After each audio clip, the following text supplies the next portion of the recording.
Welcome, everyone. Again, like always, planning on starting much earlier, but I decided, hey, I need to make myself a custom background for this episode as well for the actual thumbnail. And so I ended up sinking more time than I'd like to admit into that, but I feel like it ended up with a pretty good result and increasing my knowledge with Photoshop, so that's always good. So I'm still getting some stuff together, so in the meantime, we're just going to play this for now. Man was Jacob. This is the question that cries out to us in what kind of man was Jacob? This is the question that cries out to us in episode after episode of his life. The first time we hear a description of him, he's called an ish tam, a simple, quiet, plain, straightforward man. But that's exactly what he seems not to be. We see him taking Esau's birthright in exchange for a bowl of soup. We see him taking Esau's blessing in borrowed clothes, taking advantage of their father's blindness. These are troubling episodes. We can read them midrashically. The midrash makes Jacob all good and Esau all bad.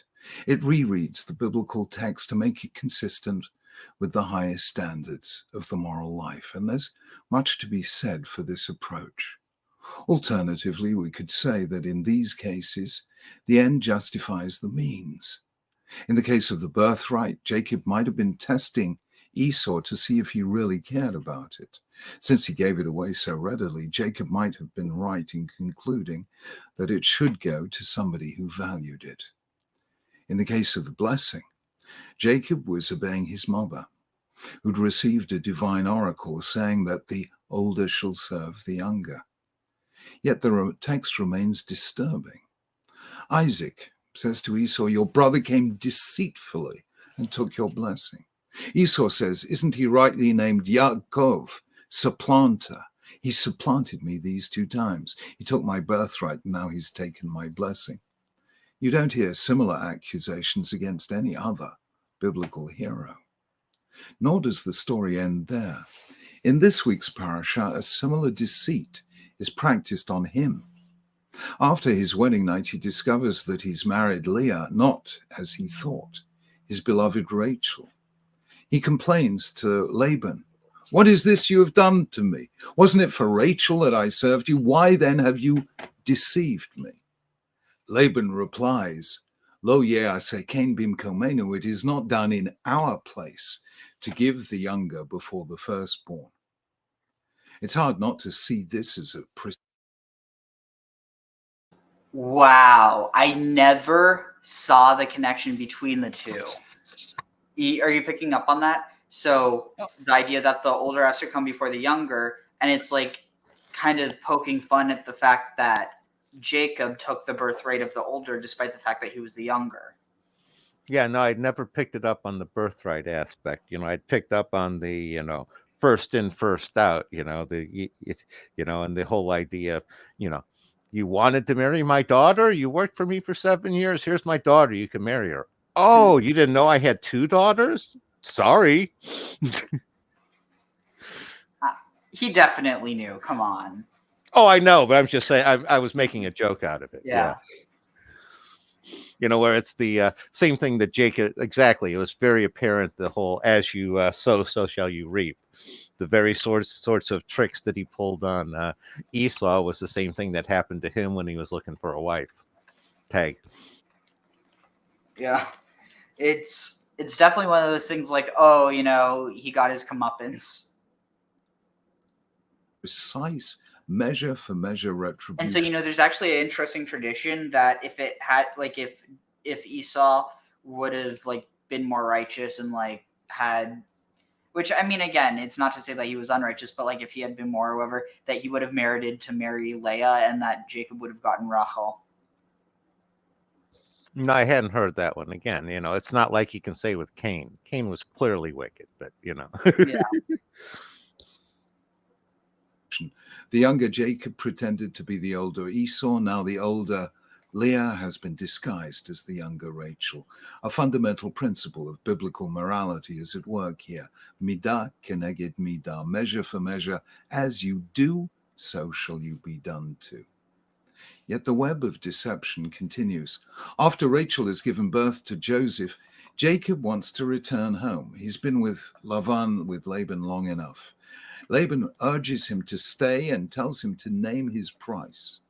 Jacob embarks on an extraordinary course of action. He tells Laban he wants no wages at all. He says, let Laban remove every spotted or streaked lamb from the flock and every streaked or spotted goat. Jacob will then keep as his hire any newborn spotted or streaked animals that are born to this unspotted, unstreaked flock. It's an offer that speaks simultaneously to Laban's greed and his ignorance. He seems to be getting Jacob's labor almost for nothing. After all, the chance of unspotted animals giving birth to spotted offspring seems very remote. Jacob knows better. In charge of the flocks, he goes through an elaborate procedure involving peeled branches of poplar, almond, and plane trees, which he places with their drinking water. The result is, we read, that they do in fact produce streaked and spotted offspring. How exactly this happened has intrigued the commentators. Most of them assume that it was some miracle, God's way of assuring Jacob's welfare. But scientists argue that Jacob must have had a basic knowledge of genetics, because 2 unspotted sheep can produce spotted offspring because they have recessive genes. Jacob had doubtless noticed this after many years of tending Laban's flocks. Others have suggested that prenatal nutrition can have an epigenetic effect. That is, it can cause a certain gene to be expressed, which might not have happened otherwise. Had the peeled branches of poplar, almond, and plane trees been added to the water the sheep drank, some organism under the bark might have affected the agouti gene that determines the color of fur in sheep and mice. Anyway, however it happened, the result was dramatic. Jacob became rich. In this way, says the Bible, the man grew exceedingly prosperous and came to own large flocks and maidservants and manservants and camels and donkeys. Inevitably, Laban and his sons felt cheated. Jacob sensed their displeasure, and having taken counsel with his wives, and being advised by God himself that he should leave, departs while Laban is away sheep shearing. Laban eventually discovers that Jacob has fled and pursues him for 7 days, catching up with him in the mountains of 𐤅𐤊. The text at this point is fraught with accusation and counter-accusation. Laban and Jacob both feel that they have been cheated. They both believe that the flocks and herds are rightfully theirs. They both regard themselves as the victims of the other's deceitfulness. The end result is that Jacob finds himself forced to run away from Laban, as he was earlier forced to run away from Esau, in both cases in fear of his life. So the question returns, what kind of man was Jacob? He seems anything but an ishtam, a straightforward man. And surely this is not the way for a religious role model to behave, in such a way that first his father, then his brother, then his father-in-law accuse him of deceit. What kind of story is the Torah telling us in the way it narrates the life of Jacob? One way of approaching an answer is to look at a specific literary character, often a hare, or in African-American tradition, the character of Brer Rabbit, in the folk tales of oppressed people. Henry Louis Gates, the American literary critic, has argued that such figures represent the creative way the slave community responded to the oppressor's failure to address them as human beings created in the image of God. Such oppressed individuals have a fragile body but a deceptively strong mind. Using their intelligence to outwit their stronger opponents, they're able to deconstruct and subvert in small ways the hierarchy of dominance that favors the rich and the strong. These characters represent the momentary freedom of the unfree, a protest against the random injustices of the world. And that, it seems to me, is what Jacob represents in this, the early phase of his life. He enters the world as the younger of 2 twins. His brother is strong, ruddy, hairy, a skillful hunter, a man of the open country, while he is quiet, a scholar. Then he has to confront the fact that his father loves his brother more than him. Wow. And then he finds himself at the mercy of Laban, a possessive, exploitative, and deceptive figure who takes advantage of his vulnerability. Jacob is the man who, as almost all of us do at some time or other, discovers that life is unfair. What Jacob shows by his sheer quick-wittedness is that the strength of the strong can also be their weakness. So it is when Esau comes in exhausted from the hunt and is willing impetuously to trade his birthright for some soup. So it is when the blind Isaac is prepared to bless the son who will bring him venison to eat. So it is when Laban hears the prospect of getting Jacob's labor for free. Every strength has its Achilles heel, its weakness, and this can be used by the weak to gain victory over the strong. Jacob represents the refusal of the weak to accept the hierarchy created by the strong.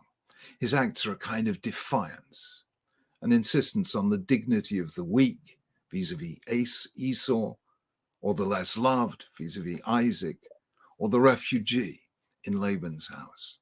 In this sense, he is one element of what historically it has been to be a Jew. But the Jacob we see in these chapters is not the figure whom ultimately we are called on to emulate. And we can see why. Jacob wins his battles with Esau and Laban, but only at the cost of eventually having to flee in fear of his life. Quick-wittedness is only a temporary solution. It is only later, after his wrestling match with the angel, that he receives a new name, that is, a new identity as Yisrael, Israel, because you have struggled with God and with men and have overcome. As Israel, he is unafraid to contend with people face to face. He no longer needs to outwit them by clever, but ultimately futile stratagems. His children will eventually become the people whose dignity lies in the unbreakable covenant they make with God. Yet we can see something of Jacob's early life in one of the most remarkable features of Jewish history. For almost 2,000 years, Jews were looked down on as pariahs. Yet they refused to internalize that image. Just as Jacob refused to accept the hierarchies of power or affection that condemned him to be a mere second best. They, like Jacob, relied not on physical strength or material wealth, but on qualities of mind. In the end, though, Jacob must become Israel, because it is not the quick-witted victor, but the hero of moral courage, who ultimately stands tall in the eyes of humanity and God.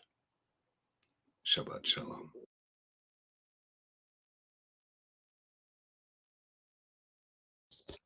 So Jacob is sort of the Shaft of ancient Mesopotamia. He's a complicated man. Nobody understands him but his women. Tag. The Shaft? What do you mean? Yeah, Shaft, Richard Roundtree Shaft, the old blaxploitation movie. Oh. Before my time. They did a remake back in the 90s, which was also before your time. Yeah, it's interesting though how, like, depending on how you interpret it, either Jacob's a thief or he's merely taking like the motivation, or not motivation, but like the initiative to like basically to receive the blessing that his brother doesn't care about. But the thing is, that's only one interpretation. The other interpretation is that he deceived him. Exactly. It's like why didn't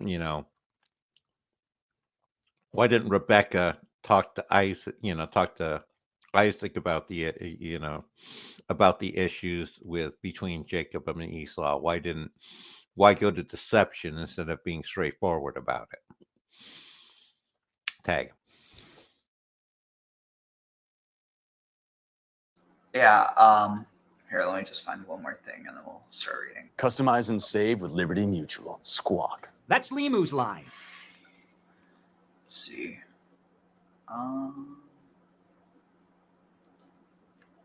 We're EF Ultimate Break, the best way to see the world for anyone 18 to 35. And our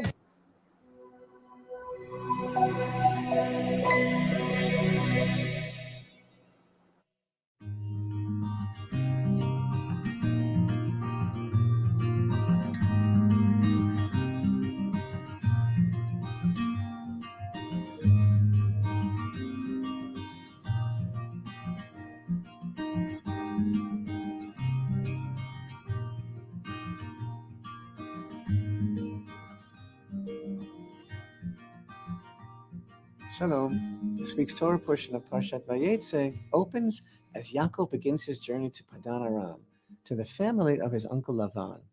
Ostensibly, there are two compelling reasons for him to travel. One, his mother knew prophetically that Esav was angry over the blessing. Esav wants to kill Yaakov, so Rebekah wants Yaakov to go away for a while until Esav cools down. And secondly, at the end of last week's portion of Parashat Toldot, Yitzchak also commanded his son Yaakov to travel to Rebekah's family, there to marry a girl from the house of Laban. Our portion begins in chapter 28 and verse 10. We read, "And Yaakov departed from Beersheba and went towards Charan. He encountered the place and spent the night there, because the sun had set. He took from the stones of the place, which he arranged around his head, and lay down in that place." Every word in these short verses is replete with meaning. He encountered the place and spent the night there because the sun had set. We learn that God wanted Yaakov to arrive and pray at the site of the Holy Temple, and thus he caused the sun to set early so that Yaakov would tarry there. And the 12 stones which he took and placed around his head were from the very altar upon which Abraham had bound his father Yitzchak on this very spot. There are so many fundamental Torah ideas in our parsha, but today I would like to focus I on think they only mean one his concept, son, and that is Yitzchak. the meaning of the upon which Abraham had bound his father Yitzchak would tarry there. And the 12 stones which he took and placed around his head were from the very altar upon which Avraham had bound his father Yitzchak on this very spot. There are so many fundamental Torah ideas in our Parsha, but today I would like to focus on only one concept, and that is the meaning of the ladder that Jacob saw in his dream. Torah tells us, and he dreamed, and behold, a ladder was set earthward, and its top reached heavenward. And behold, angels of God were ascending and descending on it. And behold, Hashem was standing over him. There are many questions about this vision of the ladder and the angels ascending and descending upon it. What was the purpose of the ladder? What is the significance of the angels and this idea of their ascending and descending? And what does it really mean that Hashem stood over him? Our sages share many ideas. Midrash Rabbah, cited by Rashi, describes the ladder as a spiritual transition point between the land of Israel and the lands beyond its borders. It states that the angels that had accompanied him in the land would not go out of the land, so they ascended to heaven, while the angels assigned to outside the land descended to accompany him beyond this point. But now open up your heart. One of the most important principles in understanding Torah's lessons about the forefathers is known in Hebrew as the principle of Ma'aseh Avot Siman Labanim. That what happened, what befell, what transpired for the forefathers is a sign for their children. And what as the principle of Ma'aseh Avot Siman Labanim. That what happened, what befell, what transpired for the forefathers is a sign for their children. These great men were prototypes through whom Hashem set historical processes into motion. They forged a path, and their lives are a blueprint for our own. The word sulam, meaning ladder, as it appears here in Parashat Vayetze, is written with the letters Samach, Lamed, and Mem. In a study on our Parsha, the Midrash Rabbah points out that the same letters that make up the word sulam can be rearranged to spell the word semel, a symbol. With this succinct comment, our sages draw our attention to the multiple levels of meaning of Yaakov's dream, and they encourage us to find meaning for our own lives in Yaakov's ladder. Torah is for all time, and so where do we fit in within Yaakov's dream? So open up your heart in the deepest way. Maimonides, the Rambam, writing in his famed Guide for the Perplexed, as well as many of the great Hasidic masters, they view Yaakov's dream as a sort of guide, a program for spiritual elevation. The latter alludes to our striving to connect between two levels of reality, between this lower, impermanent material world and the upper eternal world of spirit. Both realities are powered by and ruled over by the eternal God, and his presence permeates both. Thus the Rambam writes, and behold, Hashem was standing over him. This teaches us that one who properly ascends this ladder will assuredly reach the one who stands everlasting at the top. The word sulam, ladder, contains the gematria, the same numerical value as the word Sinai. At the giving of the Torah at Mount Sinai, heaven and earth were connected in an example of perfect quantum entanglement between the spiritual and the material dimensions. In a sense, Torah itself is the ladder. The ladder/Sinai dynamic alludes to our capacity to connect these two levels within our human reality. We do have the ability to live in both worlds despite the apparent contradictions. The soul is a spark of God within us, higher than even the essence of the angels, but the aspect of our material body is material, physical. Our job description as human beings upon this earth, our life's work, called our avodah, our service of God in this world, is to connect these two levels of reality. Throughout our lives, in everything we do and in every situation we encounter, we are firmly planted on the earth with our feet on the ground. As people, we serve God through action, trying our best to bring tangible goodness and change for the better into the world. At the same time, our heads must be in heaven, nurturing and developing our spiritual essence, and never losing sight of the higher vision. The ladder of life presents... It's interesting. It's almost like this idea, like, imagine your body is in the water, but your head's above. No, definitely. There's a lot you can take away from this. One of the ones that I always kind of liked was the parallels between Jacob's ladder and like a Kundalini rising awakening. And the idea of, the whole chakras being the ladder going up there, and enlightenment and Hashem, on the top there. And again, with the parallels between the chakra system and the Kabbalistic tree of life, it's not a total reach. Hey, Yeah, it's definitely an interesting thought. One thing that I think you'll find interesting when we go into it, you definitely see some elements that are emblematic of certain elements of like Eastern traditions, specifically that of like the tradition of the lingam. oh, definitely. And that connects with the tradition of the Beetleus, probably like the Beetleus stone. Yeah, the requirement for the Betel stone is it needs to basically be a meteor. It needs to, that there tends to be that whole descent from heaven sort of concept tag. Interesting. I wasn't aware of that specifically. Really? Yeah, most of the ones that I've seen, they usually, like the Omphalos for Delphi, the black stone with the cult of Sibyl. Yeah, most of those were thought to be meteorites that then got worshipped as cult objects. Yep. It is possible, though, that those were the ones that were most revered and, by consequence, ended up surviving, as opposed to the ones that were not as revered and so maybe weren't kept as well and so deteriorated, or just because the material was made out of it, like deteriorated faster. You never know. No, definitely. And again, you got your nickel iron, that's a very hard composition. The falling from the sky would give it more significance for the people, but any sort of nice, pretty object can get worshipped. Tag. Basically, pretty, shiny. My precious. Now, the reference I was making was from this one show that I used to watch when I was a kid. My gym partner's a monkey. Have you ever heard of that? No, that one I totally has escaped me. Never heard of that one before.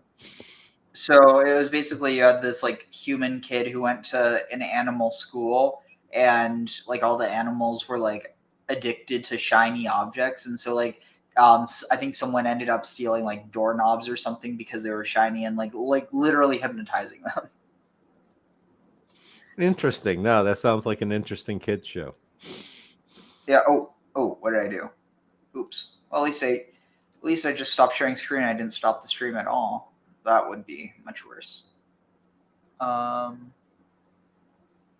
see, share here. Us with the greatest, most constant, and most urgent challenge of our lives, to be connectors between the materialism of this world and the true spiritual reality of existence. The Hebrew words sulam mutzav arza v'rosho magia hashamayma mean literally the ladder was set earthward and its top reached heavenward. That ladder starts down here with a man, but its root, its origin is in heaven, and it spirals down to earth. Man is the root of everything. He holds the key. Thus, the angels are described as ascending and descending in that order, because man's task is to lift up all of creation from bottom to top. In a teaching about the power of prayer, the Holy Baal HaTanya states that a person has to start from the bottom and work his way all the way up to reach heaven, to reach the echad, the unity of God. And through man's achievement, the angels ascend and descend through him. He is the ladder that connects heaven and earth. All of creation is elevated when a person ascends to the level of clinging to God, and all of creation plummets downwards, God forbid, when man descends. And it's deeper still. In his dream, the verse tells us Yaakov sees Hashem standing, in Hebrew, nitzav, standing over him. How is this manifest? Clearly, Yaakov did not see God in any physical sense. This was a spiritual experience. He was illuminated by the power and light of the divine presence. Now, there are numerous Hebrew words that can be used to describe standing, but in Hebrew, everything There's means something. Odim. And There's Torah's divine authorship broadcasts Mitzvah means to, nuances plant of meaning yourself. in every word and letter. Whenever a form of the So word it's to stand mitzvah and is not be used for moved. standing, it conveys the concept of Ruach HaKodesh, a godly prophetic light that is being revealed. The angels who stood over Abraham back in Parashat Vayetze were described with the same word. Thus, the very wording of the verse testifies that the connection represented by the ladder becomes a conduit of godly blessing. When a person succeeds in connecting the dimension of the earthiness of his life to the soul of his life, to the soul of everything, to the inner spiritual dimension, to the godliness, to the aspect of Hashem in everything, then he himself is transformed into a conduit. He becomes a pipeline to bring blessing into the world. So open up your heart in the deepest way ever. The holy Rav Chaim of Volozhin in Nefesh HaChaim writes that this great secret is explicit in the words of verse 12, which state, "And behold, angels of God were ascending and descending in it." And the Hebrew word is bo, usually translated as in it in the ladder, to reflect the simple meaning. But really, the word bo here literally means not in it, but in him. Yaakov himself is the ladder. This is the role of a human being, to stand firmly on the ground while connecting heaven and earth. We are the ladder for the angels to traverse. Through man, all of creation is completed. And again, there are so many levels of meaning. One of our sages' most well-known teachings is that through the imagery of the ladder and the angels is completed. And again, there is a verse, through man, all the role of a human being, to stand firmly on the ground while connecting heaven and earth. We are the ladder for the angels to traverse. Through man, all of creation is completed. And again, there are so many levels of meaning.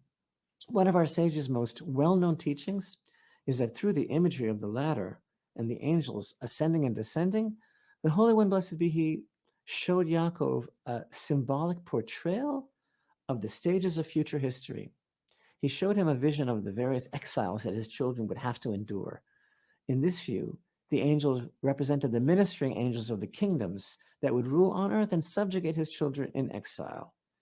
In his dream, Yaakov beheld the ministering angel, that is, the angelic chief of the nation of Babylon, ascend and descend, followed by that of Media and Greece and Edom, Rome. The Midrash Psikta de Rav Kahana adds a startling insight. Hashem said to Yaakov, "Now you ascend the ladder." But Yaakov was afraid to ascend, saying, "Just as others have ascended only to descend, perhaps I would also only rise to descend. So I will not ascend so as not to have to descend."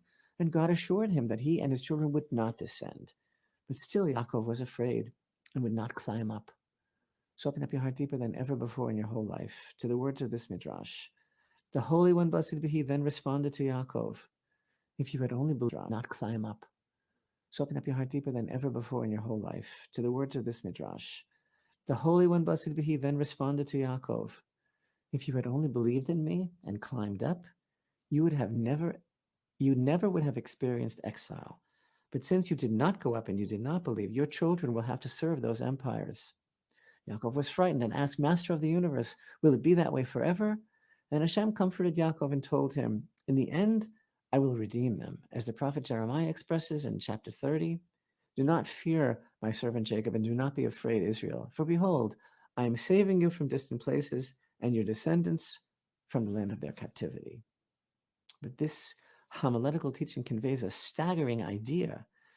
Hashem said to Yaakov, "Climb up to me. If only you would have believed me and taken this leap of faith, everything could have been different. You need to know and believe that I have your back." A ladder is not a place for staying put. It's not a chair. It's not a comfortable place to sit. It's used for That is either very true. going up or going down. Our goal is to constantly rise in ascending levels of love and fear of God, good deeds and acts of kindness.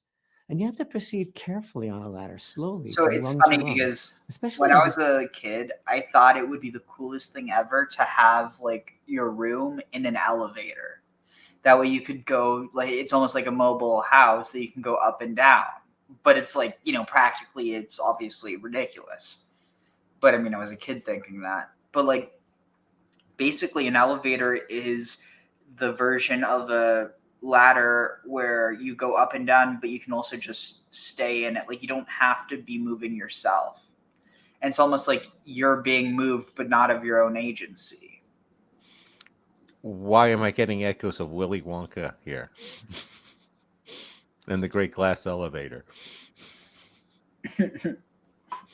I was going to say, one of the things listening through there, did they actually leave Assyria off the list of nations that enslaved the descendants? So this is an interesting thing. when they refer to Babylon, they're referring to Syria. It's basically Assyrio-Babylonia. Well,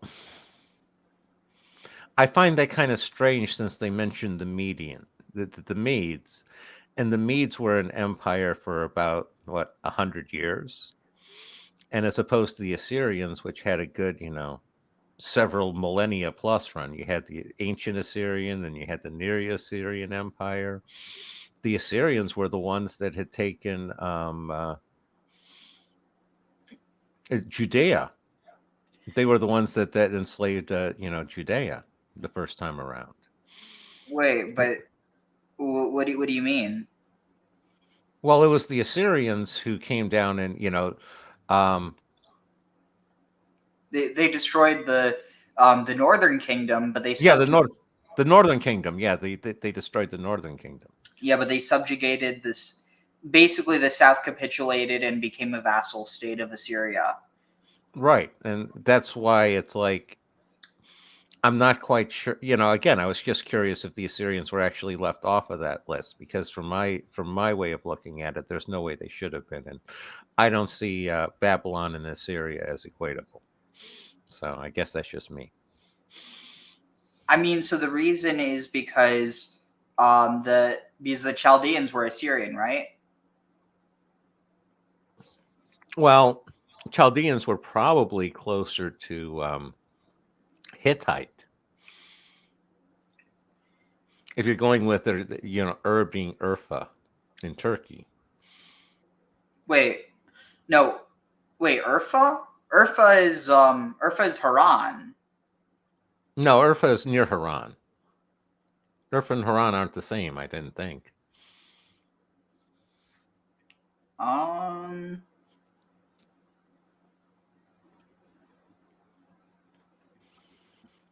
Oh, oof. I've got a bit of indigestion. Let's see, history. Oh, I think you're right. Yeah. Wait. So then, what am I thinking of? No, there's two Orphas then. Well, I was going to say the traditional one was always i.e., in the Sumerian down in southern Mesopotamia. And I'm much more leaning towards, like I said, Urfa, which makes the sense, Haran is right on their way to Canaan. Let's see. So, Orpha. Anyway, wait. What is it we were talking about before? Oh,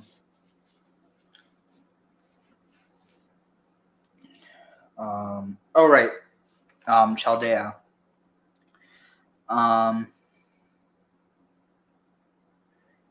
So Chaldea.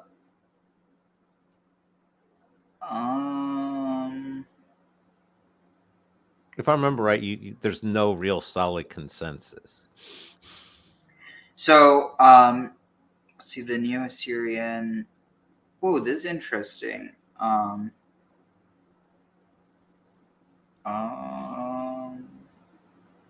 honestly, I feel like on some. Let's see. Actually, yeah, let's see. How does Judaism view the Assyrians?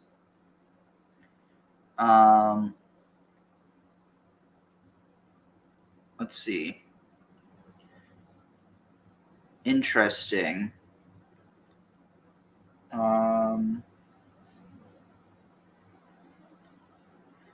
Honestly, I mean, have you looked into the fact that, like, a lot of honestly, this probably has something to do with the Assyrian conquest, but that there's a lot of like similarities between Assyrian and Jewish culture, especially like in the names of the months. Well, they're getting that from old school Mesopotamia. That was Babylon and such had the, Nisan and all those for their months. Part of the reason I ask about Assyria specifically is one of my, ideas, that are still in the working stage, is that the Bible isn't just a history of the Jewish people, it's a history of the Semite people. In which case, the Assyrians, they're Semites as well, and it would be part of their history as well, and you'd have a larger interpretation schema, which would include them in addition to just the Jewish people tag, and also that would also include like the Arabs and stuff under Ishmael. It's pretty much tying together all of the Semite history, not just the Jews, and that's sort of a interpretation level that schema that I've been playing around with. Okay. Yeah, I mean, I don't know. Maybe he just forgot to mention it, but I do feel like on some level, because the Syrians and Babylonians had a rivalry, and so the Babylonians were the ones who actually exiled the Jews, whereas the only ones who were really exiled from the northern kingdom were the elites, and so there was probably a level of, because like you can even see with Amos, there's this anti-elite mentality amongst the populace that really starts growing after the earthquake of, I forget when it happened, but it was the great earthquake of Jerusalem. And basically people saw it as a sign. And so people started like kind of rebelling against like the nobility. And I think a big thing that you could connect with that is that really the only ones who would have hated Assyria were the ones who were forcibly deported by them. And since everybody else was kind of just chill in their own land, and now they weren't like, I mean, probably they're like, yeah, the adults have left the house. Now we can do whatever we want. But that basically you don't really have that many people having an issue with Assyria in the grand scheme of things. Whereas with Babylon, there was a larger exile, which still wasn't as large as, a lot of people think. But it's not for nothing that you end up with a good amount of Jews in diaspora by the time of the construction of the Second Temple. And so with that, I think that it's really important to look at the fact that what is it that it was due to the Babylonians forcibly relocating a lot of Jews, or basically creating Jews by taking Judeans out of their home. No, I hear what you're saying. For me, it's one of those. I have a couple issues there. One of those is Nebuchadnezzar's second trip to Jerusalem, where he actually, did the exiling. That one isn't well reflected in either the archaeological or the historical written record. The only place we have reference to that is the Bible. So to me, that's an open question whether that event specifically happened. But in general, the way of conquest that usually happened there was exactly what you said. Is you'd come in, you'd take over a city, and you'd exile their elites, put your elites in charge instead. A lot of times you'd take their elites and make them, part of your court, or, make them useful for you, but you remove them from their power base. Where they're still useful, they still have their skills, but they don't have their support system. So you can have both the city you conquered and the people who did there. And it was just that Syria did that, Babylon did that. Most of the conquering peoples did that at the time. Tag. Yeah, it's basically the equivalent of having a giant company buying out another company, taking their senior staff, switching them to like one of your leadership boards, and then putting like your previous staff to be on the executive board of the company you just took over. Exactly. Which is basically what happens today. Didn't they say something? The more things change, nothing new under the sun, yada yada. The more they stay the same. Start to go higher. At times, you feel something holding you back from the next step, and you have to pause. You hesitate before climbing higher. But when we overcome this hesitation and it passes, then the achievement of climbing higher is even greater. Each of us is on this ladder, and each of us is this ladder, sometimes moving up, sometimes hesitating, or even losing our footing and falling back a few steps. But even falling is a part of our ascent, called by our holy sages a descent for the purpose of rising up. When we realize and learn to truly internalize with faith that every challenge along the way is for the ultimate good, even in the most difficult situations, then we can begin to get a glimpse, however fleeting, we can start to see who it is that's standing over us at the top of the ladder. Thank you for joining us for this week's Jerusalem Lights Torah portion. As you can see, the scenery is changing. Hope you like our office. May we all progressively and steadily ascend the ladder and merit to connect heaven and earth, always remembering who is standing over us at the top of the ladder. Shabbat Shalom. Yeah, no, I've often wondered who's stomping on my hand sometimes when I try to climb the ladder. Tag.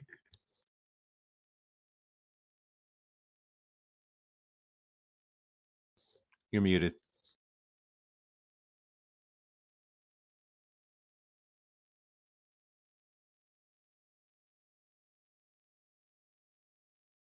Sorry, I'm trying to find something else in the meantime.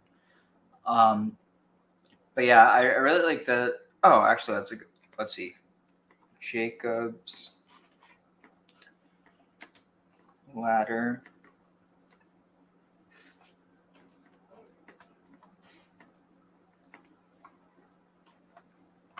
Here.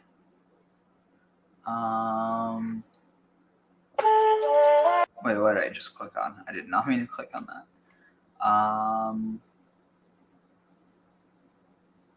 I'm trying to find something that's not just like BS. Which, I mean, to be fair, not to say that's BS, but like within the context of Judaism.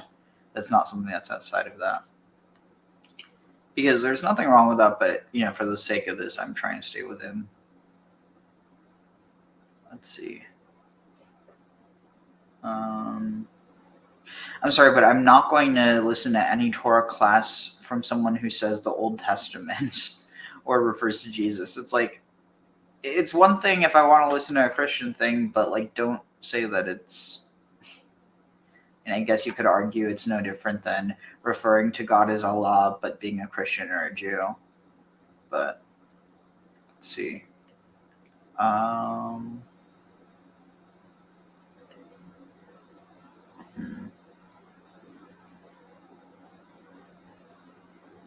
Let's see.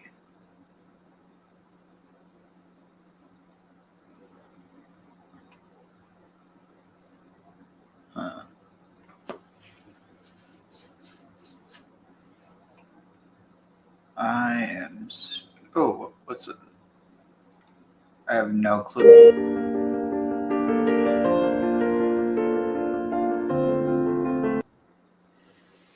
Now here's a sight for sore eyes, more trees than you could shake a stick at. The Toledano tradition is unique, or at least it was unique. Other traditions are following on now, in that it uses two diagrams, the Tree of Life and Jacob's Ladder. Jacob's Ladder, apparently, I wasn't there so I don't actually know, but apparently it went into hiding when Lurianic Kabbalah came into the forefront in the 16th century. Isaac Luria's own images were very, very different. And this was in hiding. It didn't come out into the mainstream, into the public domain, until about 1974. And it wasn't my teacher, Zev Ben Shimon Halevi, who brought it out into the public domain, but somebody else. But since then, he's been the one who's been explaining it, talking about it, and making it as real to Kabbalists as this diagram here. And if you see up there, what we've got is four worlds. Four different worlds. We've got the physical, the psychological, the spiritual, and the divine. And up until the 1970s, they used to be represented, draw one, on the Tree of Life in this level. The red was the physical world, the purple was the psychological, the blue was the spiritual, and the white was the divine. And people cope with that perfectly well, but Jacob's Ladder here explains it so much more succinctly.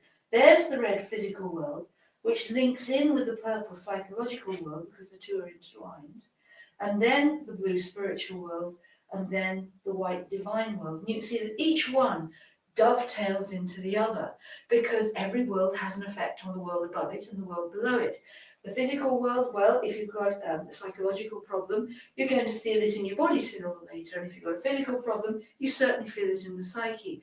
And this can also demonstrate how the law of attraction works, because a thought, which is Berea, the spiritual world, can then impinge on the psyche, which can then work through to the physical body. And of course, if you have a thought in the psychological world, then in the spiritual world, it's linked to the collective unconscious, and that's what will help to bring the event or the item or the experience to you. Adam Kadmon, the divine baby, if you remember, we talked about him in another of the tapes, is at this level. This is the perfect world where all our souls come from and to which all our souls will return, because we will all perfect, which is a bit of a relief. This is the spiritual world of the archangels. This is the world of the angels and of the human psyche. And this is mostly the world of the animals. Animals come up to about this level. And here, this is Tiferet in the psychological world, right here. And this is the place that basically links heaven and earth. It's what Jesus of Nazareth called the kingdom of heaven. Because where we're here in the solar plexus chakra, we're totally aware of the physical body. We're in the center of the psyche, so we are centered, and we're at the base of the spiritual world, so we can get divine intervention down.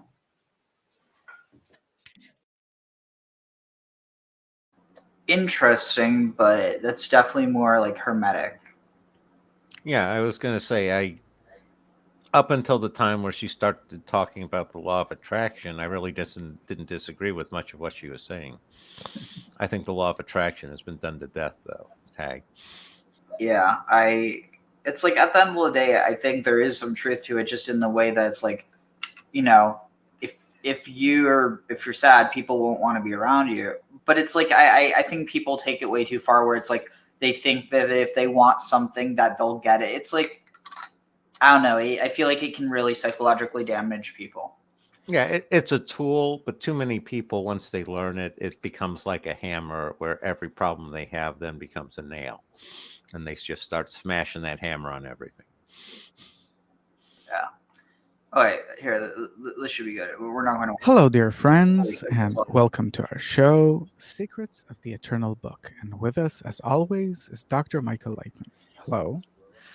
And today we're going to talk about the Vayetze portion, literally meaning, and he left. Vayetze, show number 1.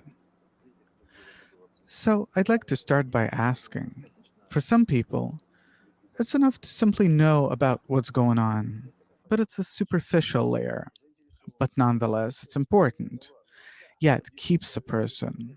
Yeah, there are people that nothing interests them, and there are people that want to experience it all, feel it. And this is what we're talking about on our show, how to sympathize with our inner hero. And this chapter is practically entirely about Yaakov. There was Abraham, then Isaac.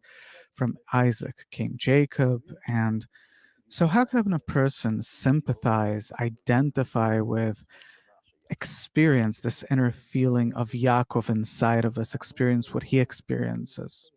Everything that it says about in the Pentateuch talks about our inner states. And altogether, we experience the entire world inside of ourselves. It seems to us as outside of ourselves, but we experience and feel it inside of ourselves. And every action, every object, whatever happens, resonates, echoes in my desires. And therefore, I can perceive darkness, light, big, small, red, white, gases, the earth, plants, people, everything. It's all reflected in my desires. And when I go through these different feelings, emotions in my development, then it seems to me that the world's changing, but actually I'm the one that's changing. My desires, my qualities are changing, and this is how I reveal the world more and more. So it's not the world, I'm the one that changes. Of course, but it's hard to grasp and understand, but still. Today, physicists actually are starting to come closer to that. I'm sorry, that's just a as a result of all the blah, blah, blah. I mean, I'm sure it's interesting, but I'm trying to find something a bit more time friendly. You're saying it's interesting to somebody out there, but not to you. Basically. All right, this should be good. Do you ever feel really down? If so, listen to this. Honestly, I kind of have lately. I don't know. It's probably just the winter. I usually like winter. It's just, I don't know. Been boring lately.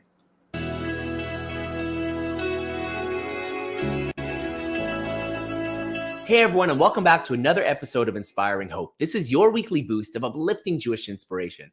I'm Rabbi Tzvi Sittner on behalf of the Village Shul and 𝐤𝐷.com. I want to thank you all for listening. I also want to thank this week's sponsors. Today's sponsorships come from 3 different countries. The first one from the U.S. in San Antonio, Texas, dedicated in honor of Brian Feld's birthday from his wife, Lizette, and 3 children, Hannah, David, and Adam. Happy birthday to Brian. Nextly, our sponsorship comes from La Paz, Bolivia, from Sarah and Yosef Applebaum in memory of their father, mother-in-law, and father-in-law, Yisrael Yaakov ben Mordechai Ari, Tzipporah ben Shmuel and Eliezer, Zisha ben Yosef, Alea Shalom, may the neshamos have an aliyah. Lastly, our sponsorship is from Toronto, Canada, and that's Aaron and Kathy Quinter and family in memory of Aaron's mother, Betty Quinter Basia Bas David, Alea Shalom, may her neshama have an aliyah. Aaron's mother, Betty Quinter Basia Bas David, Alea Shalom, may her neshama. Kathy Quinter and family in memory of Aaron's mother, Betty Quinter Basia Bas David, Alea Shalom, may her neshama have an aliyah. So I had a conversation last week with a young lady who had been struggling with some really difficult life challenges. It actually led her into a deep depression. And we spoke for a while, and at the end of our conversation, I said, why don't you try getting out? Go walking for a little bit, get some fresh air. But she had absolutely no drive to do anything. The next day, I get an email. It says, I did it, full of exclamation points. I went walking and I feel great.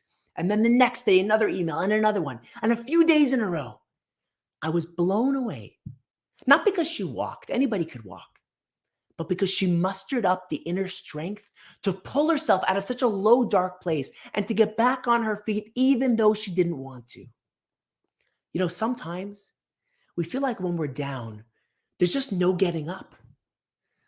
But we learn a powerful lesson about how to rise up when we're down from Yaakov, Jacob. You know, he's leaving his house. He's off to meet his wife. He's off to start his own family. And it all seems so nice. La, la, la, la, la, la, la. But little does he know what his future holds. That he's going to have a brother who wants to kill him. That he's going to have a sly father-in-law who cons him into marrying the wrong person. That his wife is going to pass away during childbirth. And that his son Yosef is going to be torn away from him. And so just before he goes off into this life full of challenges, Hashem shows him a dream of a ladder that goes from the dirt on the ground to the heavens, up to the skies. What was the purpose of the ladder? The sages teach us that the ladder was a critical message for him to get through those challenges that lie ahead. The ladder stood on the ground, but it reached up to the heavens. Because when a person is beaten down to the ground and feels entrenched and stuck, he cannot and should not lose hope of rising up once again. Perhaps Hashem is telling him that when you've hit rock bottom, and you may hit rock bottom, don't give up, but rather know that once you're at the bottom, there's only one way to go, and that way is up, just like the ladder. And the path to rising up is by taking it one step at a time. It's just like we say every single day in our prayers, Mashpil game o magbia shefali. Hashem lowers those who are high, and Hashem lifts up those who are low. Yes, there will be times that you literally feel so down to the ground, that you're so low, that you're just the furthest thing from heaven. But at those times, remember Yaakov's ladder. Remember to just take it one rung at a time. And remember that you're already at the bottom. And with Hashem's help very soon, things will only get better from here. Thank you so much for listening. If you want to send me a message or sponsor the next episode, just email me at hope@𝐤𝐷.com. Thanks for listening, and I'll see you next time.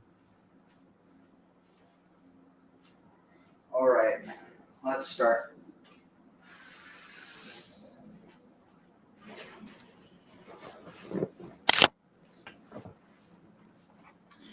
So let's see. What am I looking for here?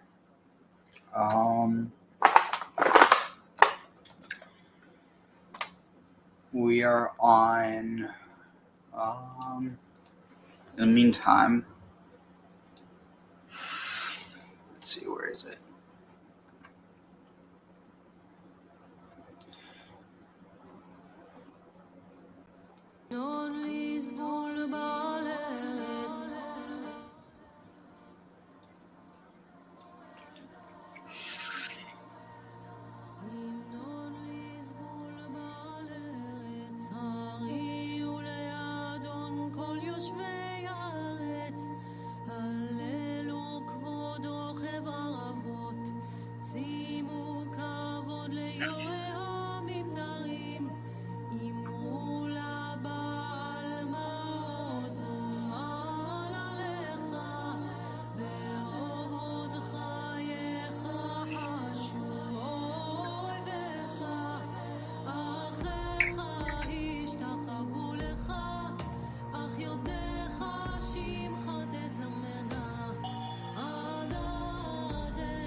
All right, sorry. Just need to pull up one last thing.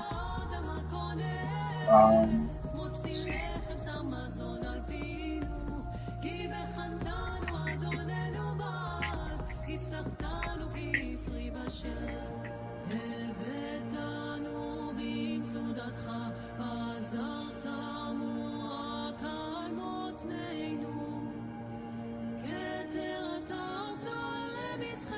So, I'm trying to think. What was the, there was something. Before I forget, I'm trying to think what was it that I had been thinking about. It's really interesting and very relevant to what we're reading right now.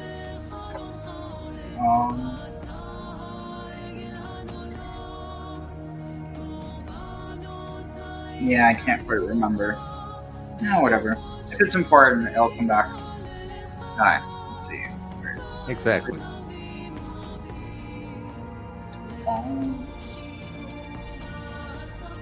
Oh. Oh, that's what it was. So, you want to see something really cool? Sure. Here, I just need to find. Let's see, it was. Trying to think where it would have been.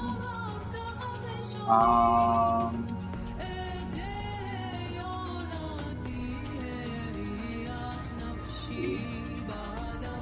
Would have been pictures, I think.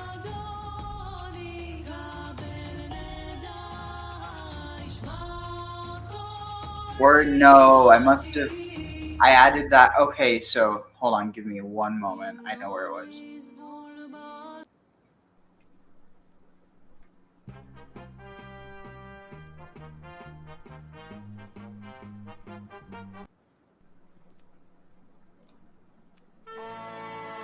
Let's see. So it was. All right. Let's see.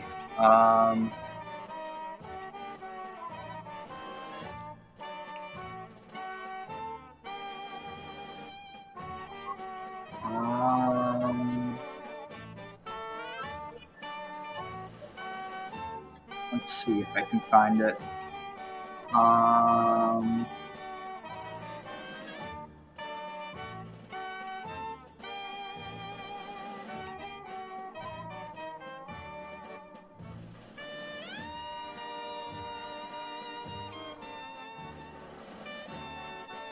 Right here, I found it.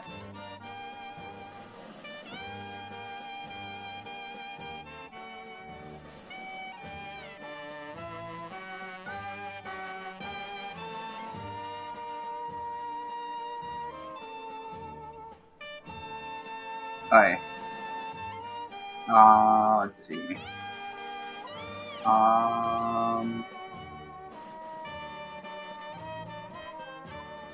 Copy.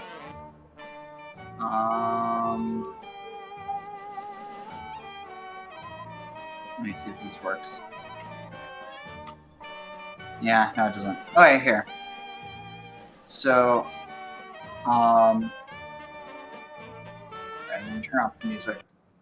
So, remember before, like, I mean, they, you know how they'll say like Hakadosh Baruch Hu, or like the Holy One, the Holy One, blessed be He, or you know that term?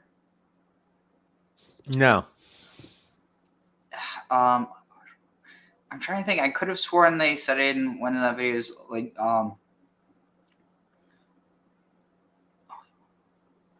I could have sworn they were using that language at one point, but basically that's something that's very, like, it's almost so. Actually, here, let me see if should I stop instead. The Holy One, blessed be He. So this is literally so wild when I realized this. Let's see.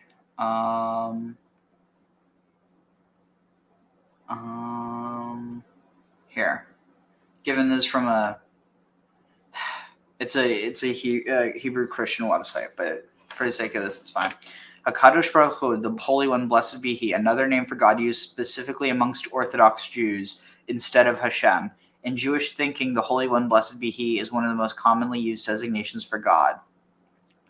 So this is like, I'm trying to see if this is ever used in a non-Jewish context. And it really doesn't seem like it.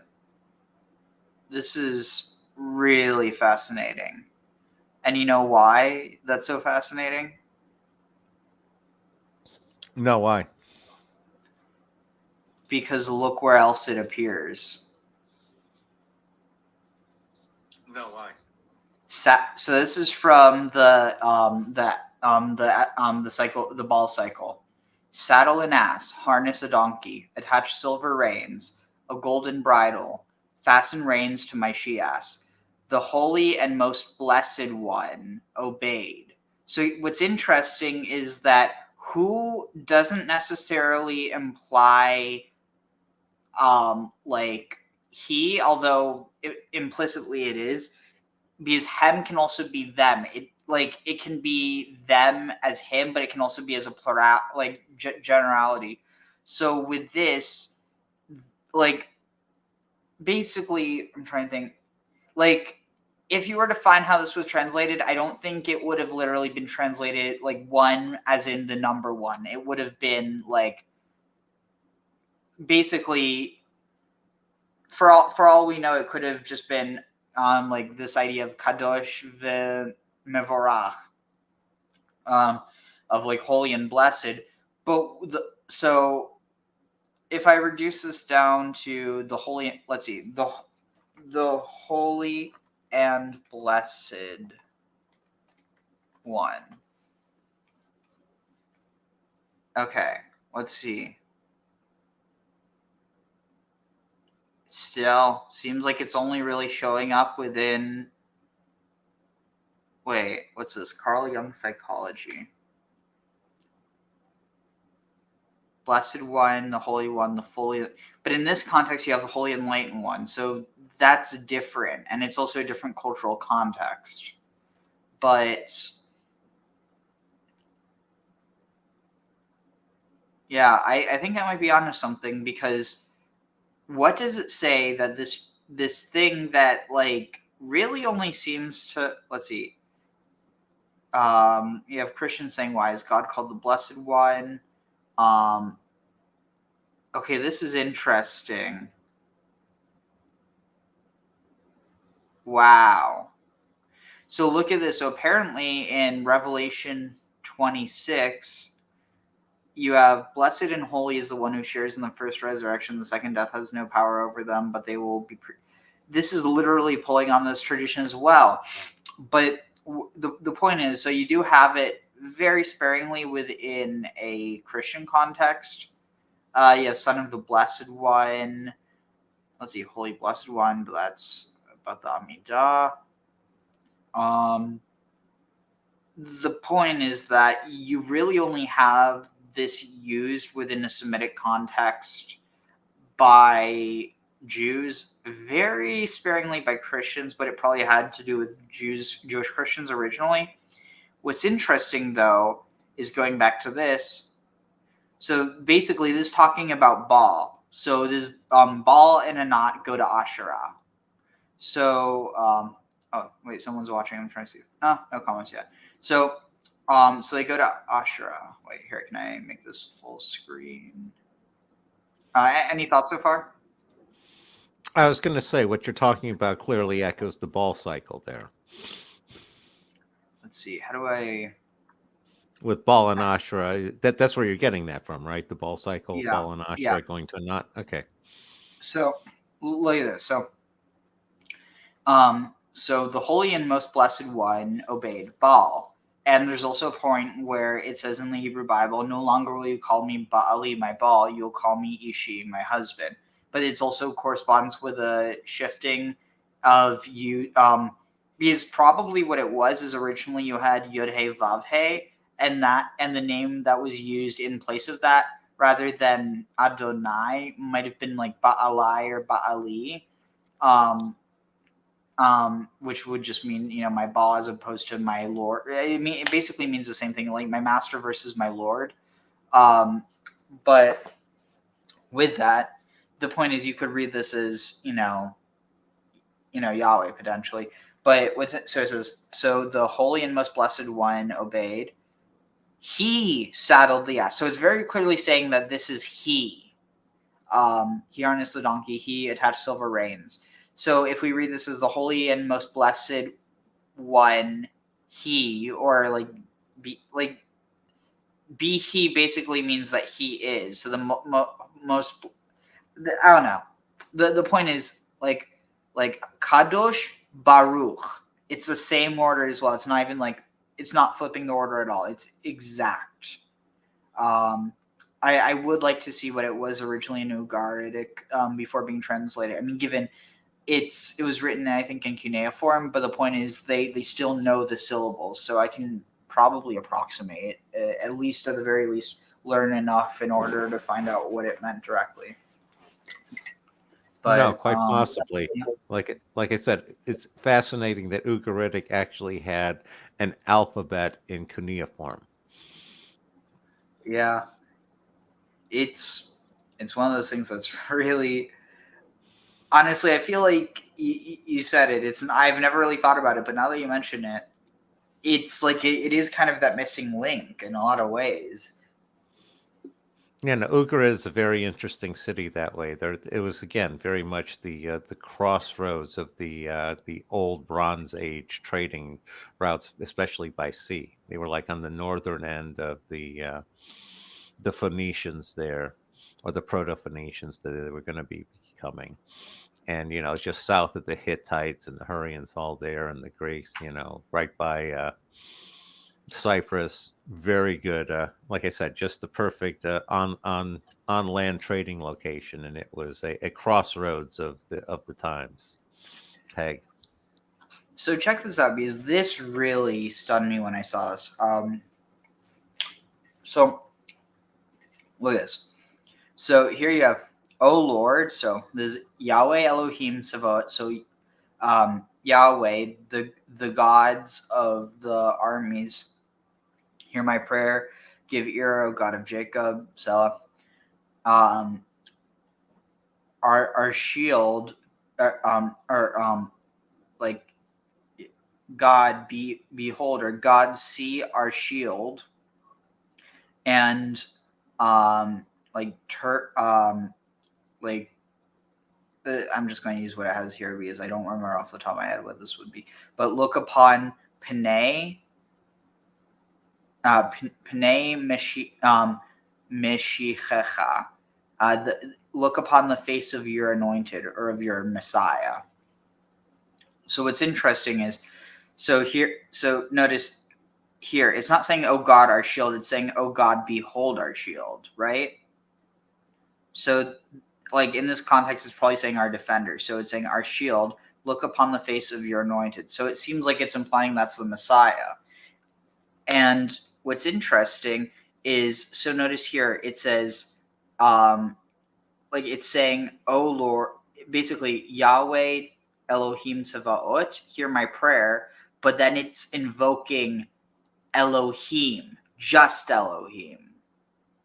So these are, it almost seems like if you go back to this Israelite context, or rather Israelite monotheistic context, that here it's saying Yahweh Elohim Tsevaot and Yahweh just Elohim are two different entities. Because, so anyway, but what's interesting is,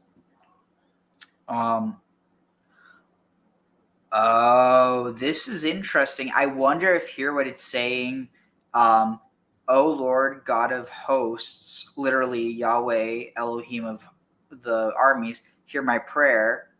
It doesn't make sense to just be repeating it again. This is saying, yeah, Elohei Yaakov, this is the God of the patriarchs. Here you have Yahweh. So, okay, this is fascinating. So here, whoa. I think I might have just figured. You may not have two different gods being invoked. You may have two different names for the same God, and the idea that by using different names, you're more likely to get the attention of the god. Tag. Yeah, but the reason why I'm saying that might be the case is because so you have 3 different invocations, which I feel like on one hand Christians would look at this and be like, oh, that's a Trinity, but this I see, El, Asherah, and Yahweh or Baal. But so look, so here you could read it as, Yahweh, God of the armies, hear my prayer, implicitly to save me or to protect me. Give ear, O God of Jacob, Elohei Yaakov, because it's the God of Abraham, the God of Isaac, and the God of Jacob. So it's the God of the patriarchs. So that's El. So first he's invoking Baal or Yahweh, then he's invoking El, and then he's saying Elohim. And this is the only time here where this is also interesting because notice up here when it uses Elohim just by itself, it's saying appearing before Elohim in Zion. But the thing is that Elohim doesn't God doesn't exist in the world, but the part of God that was believed to be in the temple, especially, was the Holy Spirit, which was very heavily connected to Asherah. And so you could almost view it as here it's saying that the Elohim that dwells in Zion in the temple is this feminine one. So first you have assuming there's anything to this, imagine this. So first you have the invoking the feminine, and again, I don't think it's necessarily implying that one happened, because I also started this at 8. This isn't the beginning of the psalm, but I wanted to highlight certain things. But so first you start off with Elohim in Zion, which basically, at least within a Jewish context, it's not referring to the masculine part of God, because that part doesn't exist inside of our world, but the feminine part does. So, and you also have within the Kabbalistic tradition that Elohim is the name of God that's associated with the creation of the world, and is also associated with Binah, which is the feminine Sephira out of the first 3. So you definitely have some interesting things here. So then you have this militant God, this God of the armies that's invoked to hear my prayer. But then here, give ear, it's not it almost feels not the same as hear my prayer, because hear my prayer is active, whereas give ear is to just listen. To hear someone's prayer is to listen, it almost implies to fulfill it.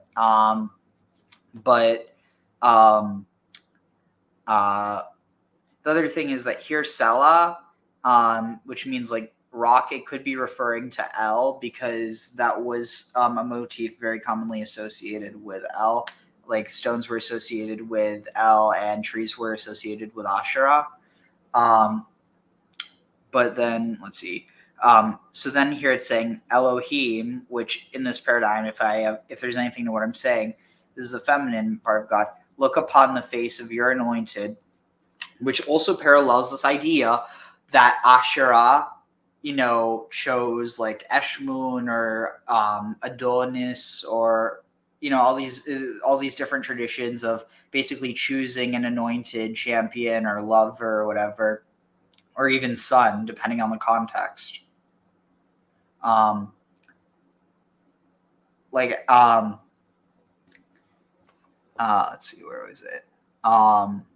Or all of the above, depending on the context. So now here, look at this. For the Lord God, for Adonai Elohim, which it doesn't have Adonai Elohim Tsevaot, but very clearly it has Adonai here. So you have Adonai Elohim, or Yahweh Elohim. Or was it Kishemesh Umagen, for because the sun and shield is Yahweh Elohim. Now notice this here. Behold our shield, the face of your anointed. It almost seems to be implying here that Yahweh Elohim is the anointed one, which is what makes me think this is where the tradition around Jesus as an embodied Yahweh, as the Son, like where it comes from, despite the fact that by the time he was, at least according to Orthodox tradition, by the time that he would have been around, there was already this co-equation between El and Yahweh, therefore making, like, basically, like, within you, and again, this isn't how Christians would view it by any means. I really doubt it, but it's almost like you have this unification of the Father and the Son, of El and Baal, or El and Yahweh, into God the Father. But then in the act of creating Jesus, at least within the Christian paradigm, which I think that's a way they could view it, but I don't think that's, the case. Basically, that, at least within the internal logic, it's like the Son separates from the Father in order to become human, to change from just being a son of God to being a son of man as well, therefore also fulfilling the Son of Man prophecies, as well as bringing back these older traditions of the idea of not necessarily an embodied God, like where people would worship a human as God, but more so this idea that, like, God, I don't know. It's like, I really haven't done enough research into this, but just the fact that you have, like, it's the type of thing where I only noticed this when I started color coding it based off of motif, and it was stunning. I mean, literally saying that. Anyway, so then here it's saying, so then it says Yahweh bestows, was this chen v'kavod, chen, grace and honor, and he does not hold back any good. Let's see. He does. Okay, listen to this. He does not withhold his bounty from those who live without blame. So what's interesting is then it ends off with happy is the man who trusts in you, Adonai of hosts. Now, if you I'm trying to think, where is it? Is it here? So then I noticed this parallel with the Beatitudes, but let's see, where would it be? I could have sworn it was here. It was somewhere here.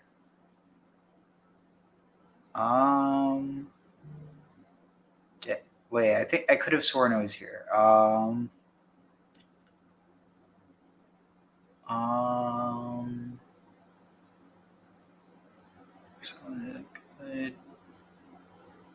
Where on earth was it?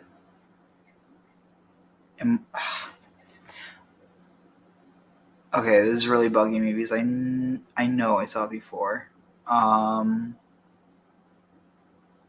Okay, here, look at this. But love your enemies and do good and lend, expecting nothing in return, and your reward will be great. And you will be sons of the Most High, for he himself is kind to ungrateful and evil people. Be merciful. Wait, where was a parallel to this?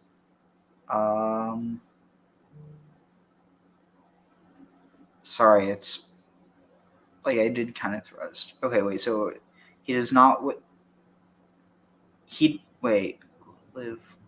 He does not withhold his bounty from those who live without. Oh, okay, never mind. So it's just saying, yeah. So it is. This is a parallel. Love your enemies and do good and lend, and your reward will be great. Basically, this idea of do good. I mean, the parallel. Given this, I don't think it's that much of a stretch to find a parallel between the Beatitudes and that. But what is really shocking is, first of all, to realize that when it says blessed, this isn't the word, I forget what the Greek would be, but basically, like in Latin, the word, okay, so it's funny. I know the Greek word for blessed in this context, but I don't know the Greek word for blessed in the context of to bless someone. Whereas for Latin, I know the term to bless someone, but I don't know the term for someone who's blessed. But basically, so benedictio, which means like bene, good, and dictio, speech, like diction. So good speech to bless someone, like to speak good or to wish good for someone. That that is baruch or barak in Arabic. But what's interesting is that the word here in Greek is makarioi, which means like happy or blessed, and is a direct parallel with the Hebrew root asher, which is what's used in Psalms before that I was showing. Where is this? Let's see. Ashrei Adam Oz Lo. Happy is the man who finds refuge in you, whose mind is on the pilgrim highways. Also, it's interesting because this is like there's these potential parallels with Ashra, and then they pass through the valley of Baka, or that's how it renders it, but Baka. It's not Baka, it's Baka, regarding it as a place of springs. Now, that doesn't really make so much sense in the context of, well, actually, there is really no Bekaa Valley that I'm aware of instead outside of Lebanon. And so that would be really interesting if there is this context, this connection with, what is it? This connection with, with the Phoenician and Canaanite traditions. But anyway, on that note, that was a long aside. Any thoughts before we start? No, all interesting stuff and not anything I can argue too strongly against. All right, so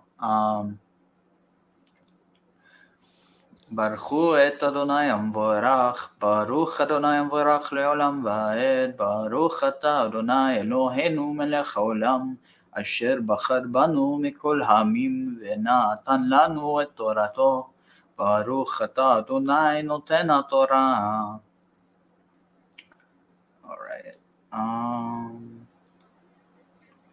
I need to zoom in for this. It's too small. And is everyone able to see? All right.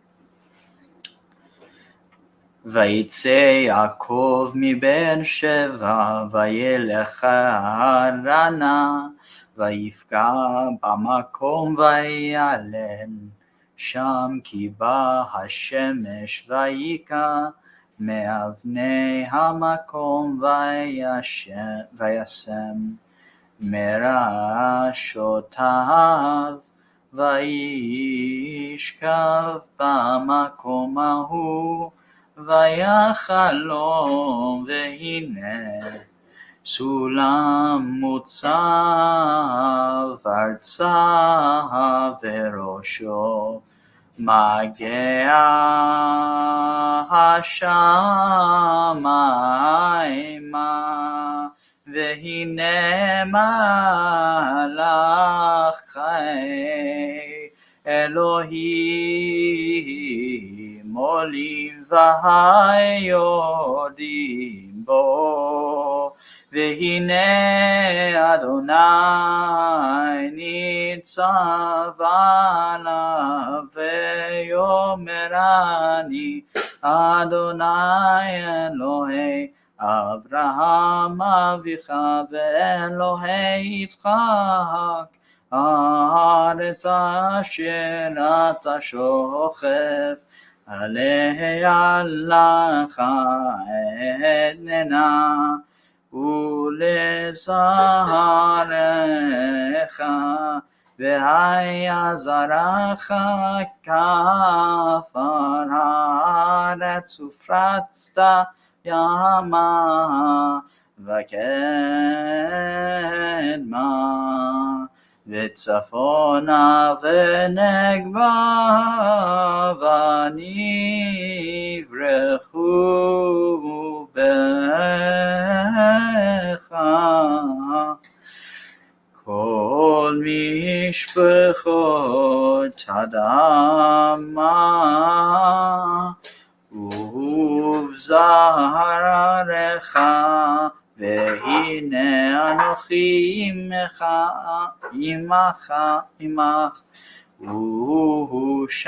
ושמרתיך בכל אשר תלך, והשיבותיך אל האדמה הזאת, כי לא אעזובך עד אשר אם עשיתי את אשר דיברתי לך, ויקץ יעקב משנתו ויאמר אכן יש אדוני במקום הזה, ואנוכי לא ידעתי.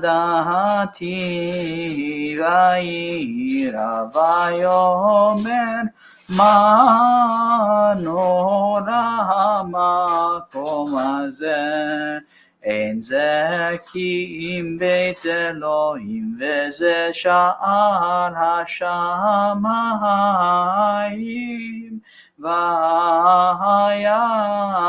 וישכם יעקב בבוקר ויקח את האבן אשר שם מרעשותיו,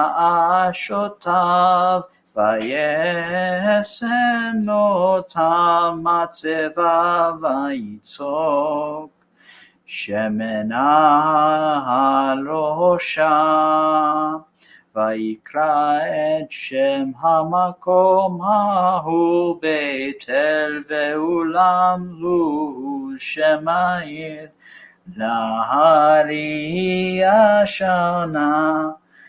וידבר יעקב נדר לאמור, ואם יהיה אלוהים עמדי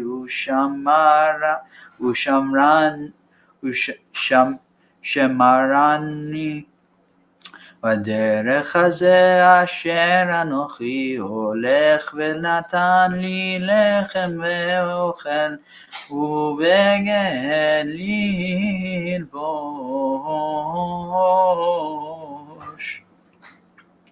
So, and Jacob left from Beersheba, and he walked to Charan, and he encountered a place, and he lodged there because the sun came.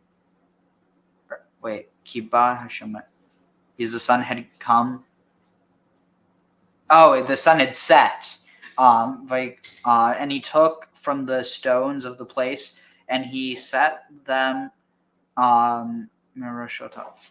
from, or like underneath his head, and he laid down in that place, and he dreamt there, and there he had a dream, a ladder, a ladder standing, or a ladder standing up from the ground, or going down to the ground, and its head, or its top, touched the heavens, and he beheld the angels of Elohim Olim going up and going down, either in it or in him. That was one of the interpretations we heard, which I think is really interesting, because it's equating his head with the heavens and his feet with the earth almost. Which becomes interesting later, especially because he put his head on the rock that became sacred. Tag. Oh, it gets really interesting about that. So, and behold, Yahweh was standing standing like upon him or beside him, and he said, Ani Adonai Elohei Avraham Avicha. I am Yahweh, the God of the God of Abraham, your father, and the God of Isaac. This is interesting. Okay, this is really... So here it says the God of your father Abraham, and then it has house implied, but it doesn't say house. So notice how it says Abraham's his father, but it doesn't say Jacob's his father. I mean, Isaac's his father. It's kind of interesting. Yeah, no, I agree. And it's normally translated God of your fathers. They make it plural in order to cover both Abraham and Isaac. So, no, I agree with you. Apparently, in the Hebrew, it comes across as Abraham is the father, and Isaac, well, we're just sort of mentioning him for no specific reason. Tag. It's like literally in the translation, your father Abraham's house and the God of Isaac's house. It doesn't say anything about Isaac being his father. Like, it's fascinating. I don't think that's the case, but I feel like that's the reason why it could be interpreted that way. It's not my interpretation, but I don't fault people for doing that. Yeah, no, it's much easier to sit there and say that's probably an ancient literary, structure, formula that they use. But that Yeah. doesn't prevent modern people from interpreting it totally unintended. Tag. Yeah. So the God of Abraham, your father, and the God of Isaac, the land that you lay upon her, that you're lying upon. Like, it's just interesting because aleha means upon her. So it's like, again, it's the way that the language is structured, but I do think it's fascinating nonetheless that it's saying that, like, laying upon the land. The land that you lay upon her, lecha, to you I have given, and to your seed. So this is interesting. Like, it really feels like it's almost saying, like, the land that you lie upon, which is like almost like saying, like, to be your wife, not literally, but like in this figurative sense, that this okay, so this is interesting. So it's like she will be your wife, but then she'll also be the wives of your children and your children's children.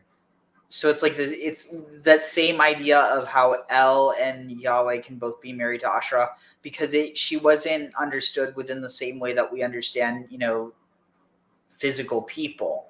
Like, she was embodied within the land, and so in that same way, anyone who ruled in her, because she, like, in a way, she was embodied within the fertility of the land. Anyone who ruled the land, like, she was like their counterpart in a way.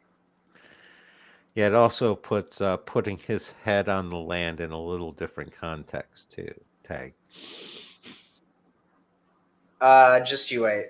So and your seed will be like, your seed or descendants will be like the dust, or like the dust of the earth, and will spread out to the sea, so to the Mediterranean Sea, the Kedma, and to the east to Kedem, Vitzvona, and to the north, or literally to Mount Safon, potentially, Venegba, and to the Negev. So this is actually, so I was actually listening to something about so like the whole, like, quote unquote greater Israel theory that some people have really bought into now. Like, they think that, like, the Jews are trying to take over the entire Middle East, which it's like, why would they want to? It's like so chaotic already, not having to deal with. Anyway, not getting into I politics. thought the Jews were trying to take over the whole world, not just the Middle East. I guess I got the wrong memo. So anyway, so you have, and let's see. So Jacob went from Beersheba, and he was going to Charan, so to Charan. So he was going over to, I think, like, here around. I don't need to figure out exactly. So let's see. So it's Saphon.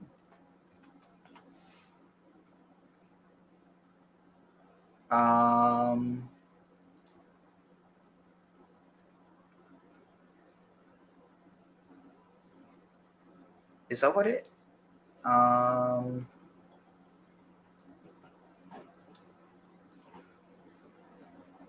Is this it?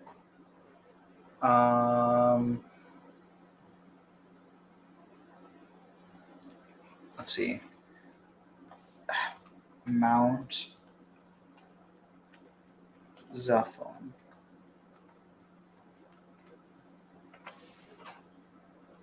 Okay, I don't know. I'm looking this up because I'm not sure if that's the case. But let's see, Mount Zaphon.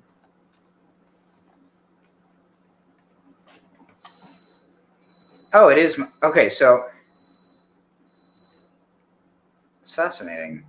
I could have sworn. What was it called? Jebel Akra.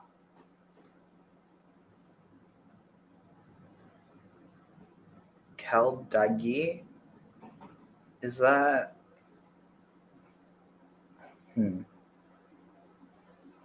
Yeah, that was it. Oh, yeah. That's why I can just search for Jebel Akra. Jebel Akra. Here we go. Okay, so it was a different place. Interesting. What? Is it really? That doesn't seem right. No. Isn't that too far out? I thought it was closer. Yeah, it's closer with it's with the Turkish border. It was Mount Kulik, I think. Yeah, this looks right. So basically, so you have all the way from, and again, keep in mind, this is the descendants of Jacob, which it's not again, because keep in mind, it's entirely possible to read the Phoenicians into this as well. So, like some people are like, oh, see, it's the Jews. They're trying to take over the, where it says here, it's like, no, I mean, it's already that way, the descendants of Jacob, if you follow that. Okay, let's see. So it was here. Okay.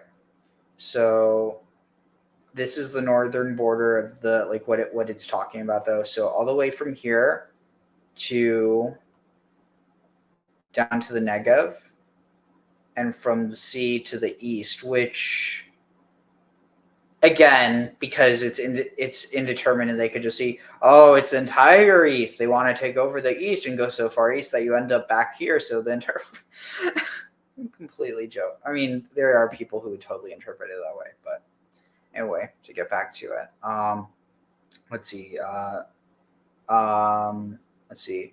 Where are we at? Yama v'kedma tzfona v'negba, and nivrachu and nivrachu b'cha, and all the families of the earth will be blessed in your seed, which again sounds really dirty in a certain context. And behold, I am with you, and I will protect you in all that you walk, or in all where you walk. And I will turn.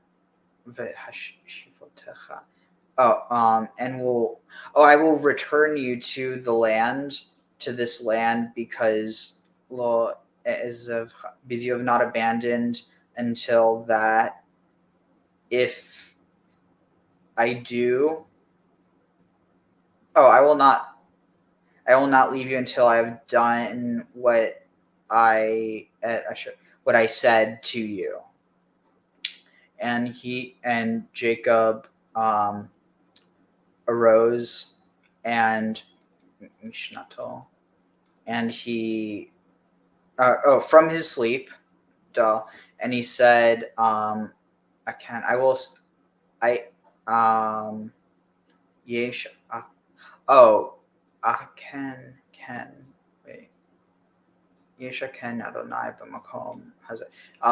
is certainly in this place. yadati, and I did not know it. And he saw, and he said, "What, like how how awesome is this place?" Inzek, Inzek. This is there is not this, because if this is not the house of God, and this is, I don't understand how it translates this way, but saying this is none other than the abode of God, the house of God, and that is the Sha'ar Hashamayim, the gate of the heavens. And Jacob arose, or woke up. Wait, this is interesting. It says he awoke from his sleep and said, "Surely he's present in this place." Then it says, he was afraid, and he said, "How awesome!" So this all happens. Then it says, "Vayishkam Yaakov baboker," and Jacob, and early in the morning. Oh, so he's already awake at this point. So and early, and like at the rising of the sun, Jacob at the rising of the sun in the morning, Jacob took the stone that he placed underneath his head, and he placed it as a matzeva, as a pillar, a sacred pillar, vayitzok, and he like poured out shemen oil upon Rosha, upon its top. But what's interesting is this is also is the word, wait, what's the word, like where it's like you, like a crop, not a crop, like, is it anagram where it's like you can flip it around and get a different word? Yeah, where you can rearrange the letters. Exactly. Yeah, you can rearrange this into Asherah. No, and again, that's one of those anagram puzzles, or one that they like to do, like gematria. Yeah. So let's see. Vaikra et. And he called that place by the name of Beit El, the Ulam Luz. But before,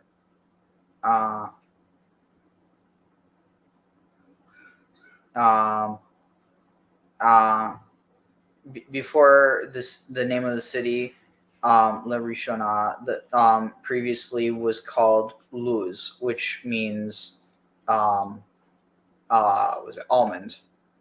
What is it? Where is this? And Jacob then Nadar swore an oath and said, if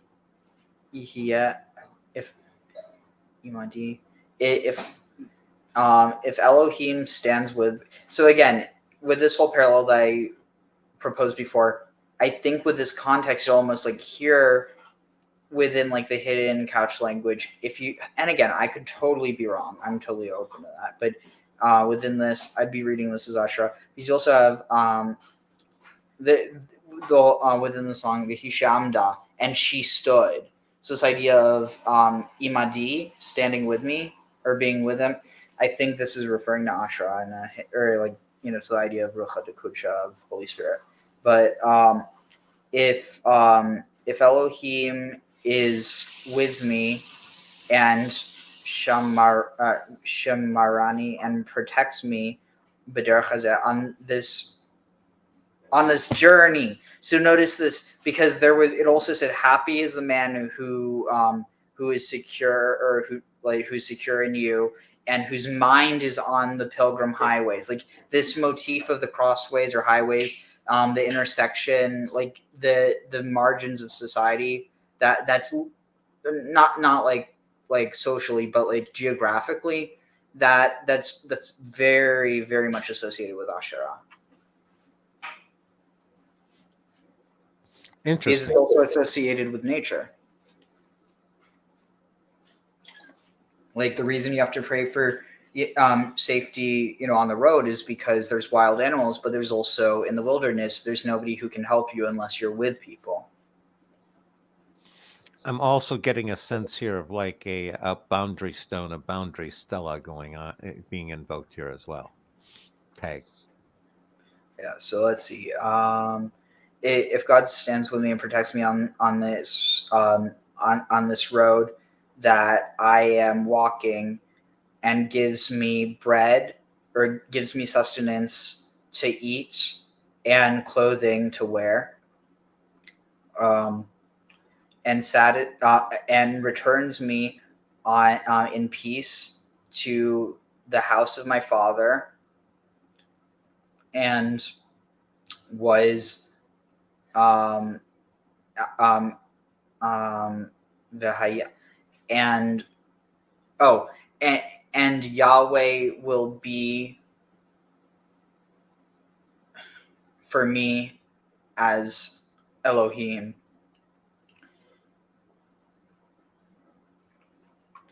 Let's see. Oh wait, this is a new one. So here, I need to start here. So ושבתי בשלום אל בית אבי, והיה אדוני לי לאלוהים, והאבן הזאת אשר שמתי מעצבה, יהיה בית אלוהים, וכל אשר תיתן לי אסרנו לך, וישא יעקב רגליו וילך ארצה בני קדם, וירא והנה בר בשדה, והנה שם 3 עברי צאן ורובצים עליה, כי מן הבאר ההיא ישקו העדרים, והאבן גדולה על פי הבאר, ונאספו שמה כל העדרים, וגללו את האבן מעל פי הבאר, והשקו את הצאן, והשיבו את האבן על פי הבאר למקומה, ויאמר להם יעקב אחי, מאין אתם? ויאמרו מחרן אנחנו, ויאמר להם הידעתם את לבן בן נחור? ויאמרו ידענו. ויאמר להם השלום לו, ויאמרו שלום, והנה רחל בתו באה עם הצאן, ויאמר הן עוד היום הגדול, לא את האסף המקנה השקו הצאן ולכו ראו, ויאמרו לא נוכל עד אשר יאספו כל העדרים, וגללו את האבן מעל פי הבאר, והשכינו הצאן. עודנו מדבר עמם, ורחל באה עם צאונה של אביה כי אהוב היא. ויהי כאשר ראה יעקב את רחל בת לבן אחי אמו ואת צאן לבן אחי אמו, ויגש יעקב ויגד את האבן מעל פי הבאר וישכח את צאן לבן אחי אמו. Let's see, where were we? And I shall return in peace to the house of my father. And oh yeah, I read that. And the stone that he placed as a matzeva, as a ritual pillar, it shall be the house of God, house of Elohim, and all that Titanli, and all that you give to me, aser asarenu, riches or a tenth or a tithe, I will tithe to you. So I wonder what it means in this context, because there's no temple yet. You know what I mean? So is he just putting aside a tenth, like, for what do you think it is at this point?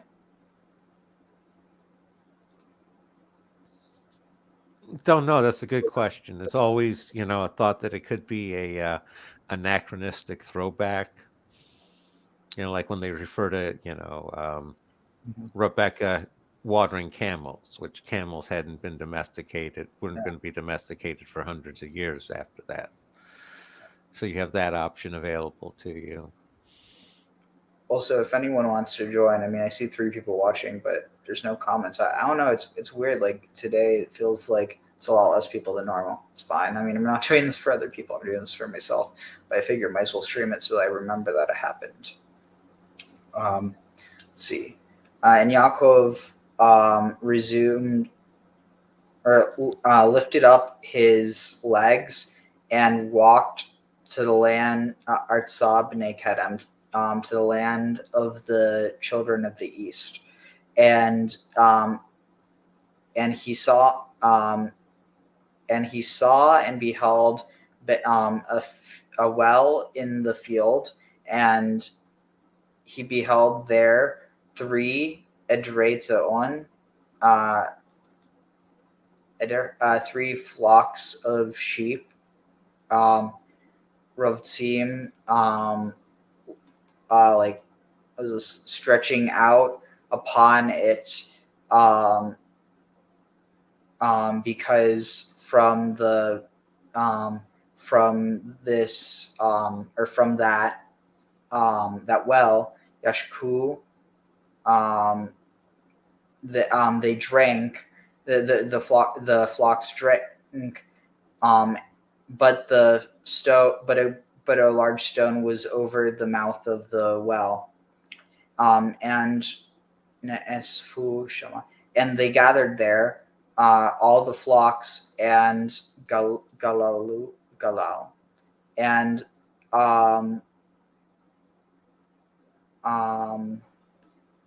the galalu et ha'evan, and they rolled or overturned the stone from the mouth of the well, vehishku, and they drank from and the flock drank from heshivu,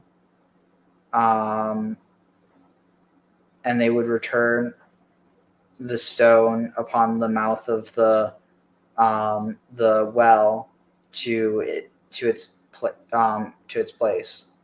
And Jacob and he said to them, Jacob said to them, this is interesting, achai, my brothers, but here it says my friends. It's interesting. It's almost like he already knows that they're his kinsmen.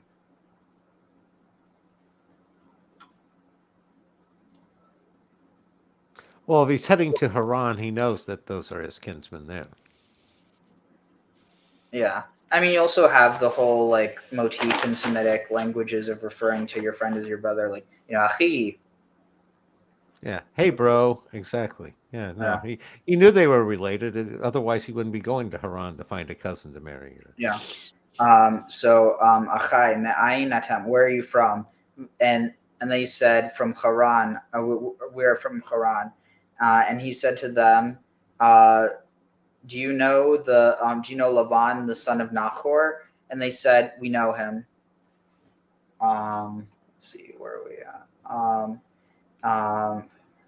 And he said to them, shalom. Peace be upon. Wait, peace be upon him. Wait. Shalom. Shalom lo. He said to them, the peace is for him, and they said shalom, and they said peace. And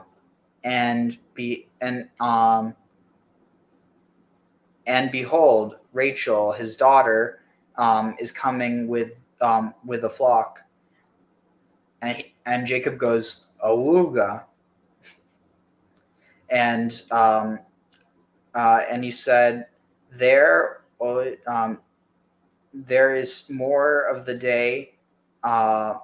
There's a lot more of the day. There's much more of the day, and there's not. It's not time to gather hamikne, the like that which has been purchased, but in this context it's saying it's like cattle or the like livestock.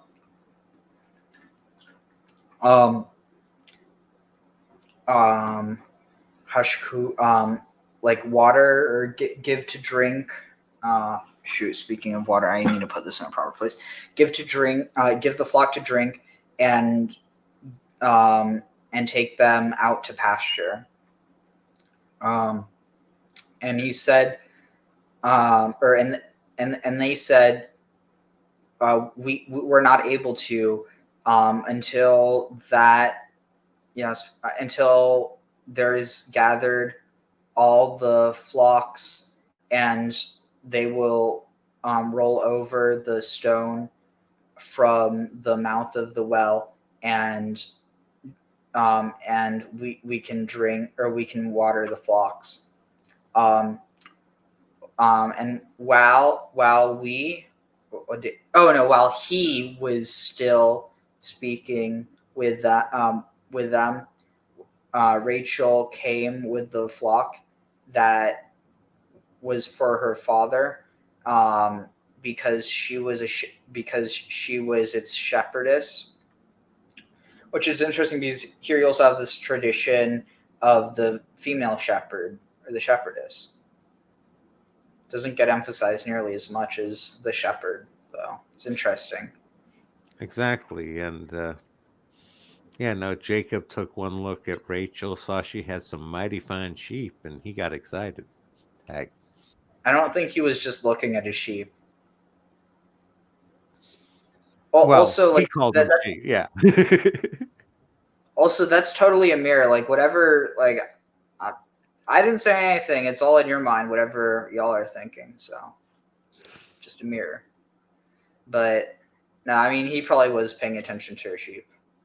Let's see. And when as Jacob saw Rachel, the daughter of Laban, the brother of his mother, and the flock of Laban, the brother of his mother, Jacob approached and v'yagel and like turned over or rolled over the stone from upon the mouth of the well, and gave to the flock of Laban to drink, the mother of his the brother of his mother. And I think this, here. So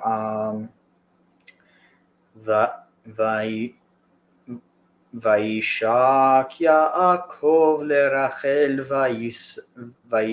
וישא את קולו ויבך ויגד יעקב לרחל כי אחי אביה הוא וכי בן רבקה הוא ותרץ ותגד לאביה ויהי כי ישמע לבן את שמו יעקב בן אחותו וירץ לגרותיו ויחבק לו וינשק לו ויביאהו אל ביתו ויספר ללבן את כל הדברים האלה ויאמר לו לבן אח עצמי ובשרי אתה וישב עמו חודש ימים ויאמר לבן ויעקב אחי אתה והעבדתני חינם הידה לי ממש זכורתך וללבן שתי בנות שם הגדולה לאה ושם הקטנה רחל ואינה לאה רכות ורחל הייתה יפת תאור ויפת מראה ויאהב יעקב את רחל ויאמר אעבדך 7 שנים ברחל בתך הקטנה ויאמר לבן טוב תיתי אותה לך מתיתי אותה לאיש אחר שווה עמדי ויבוא יעקב ורחל 7 שנים ויהיו בעיניו כימים אחדים באהבתו אותה. Let's see. And Jacob kissed Rachel, and he lifted up,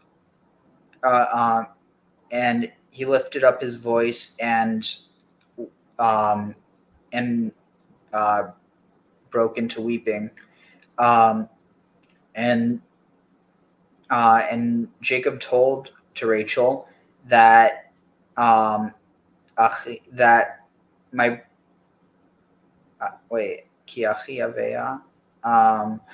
That he was I get this saying kinsman of her father, and that he and that he was the son of Rebekah. She ran to tell her father, and when Laban heard what Yaakov, the son of his sister, heard of, he ran to greet him, and he embraced him, he hugged him, and he kissed him, and he invited him to his house, and he told to Laban about all these things, all that had happened. And he said to him, and Laban said to him, that's me. Truly, you are my bone and my flesh, and you will dwell with me, chodesh yamim, for a month, for month and days, or for months time. It says. And Laban said to Yaakov, Hachi, you're really my kinsman, and or no, it's saying so yeah, here it says just because Hachi, like even if you're my kinsman, you should you be my servant, Chinam, like because my brotherly servant, Hagida, tell me what can I hire you for?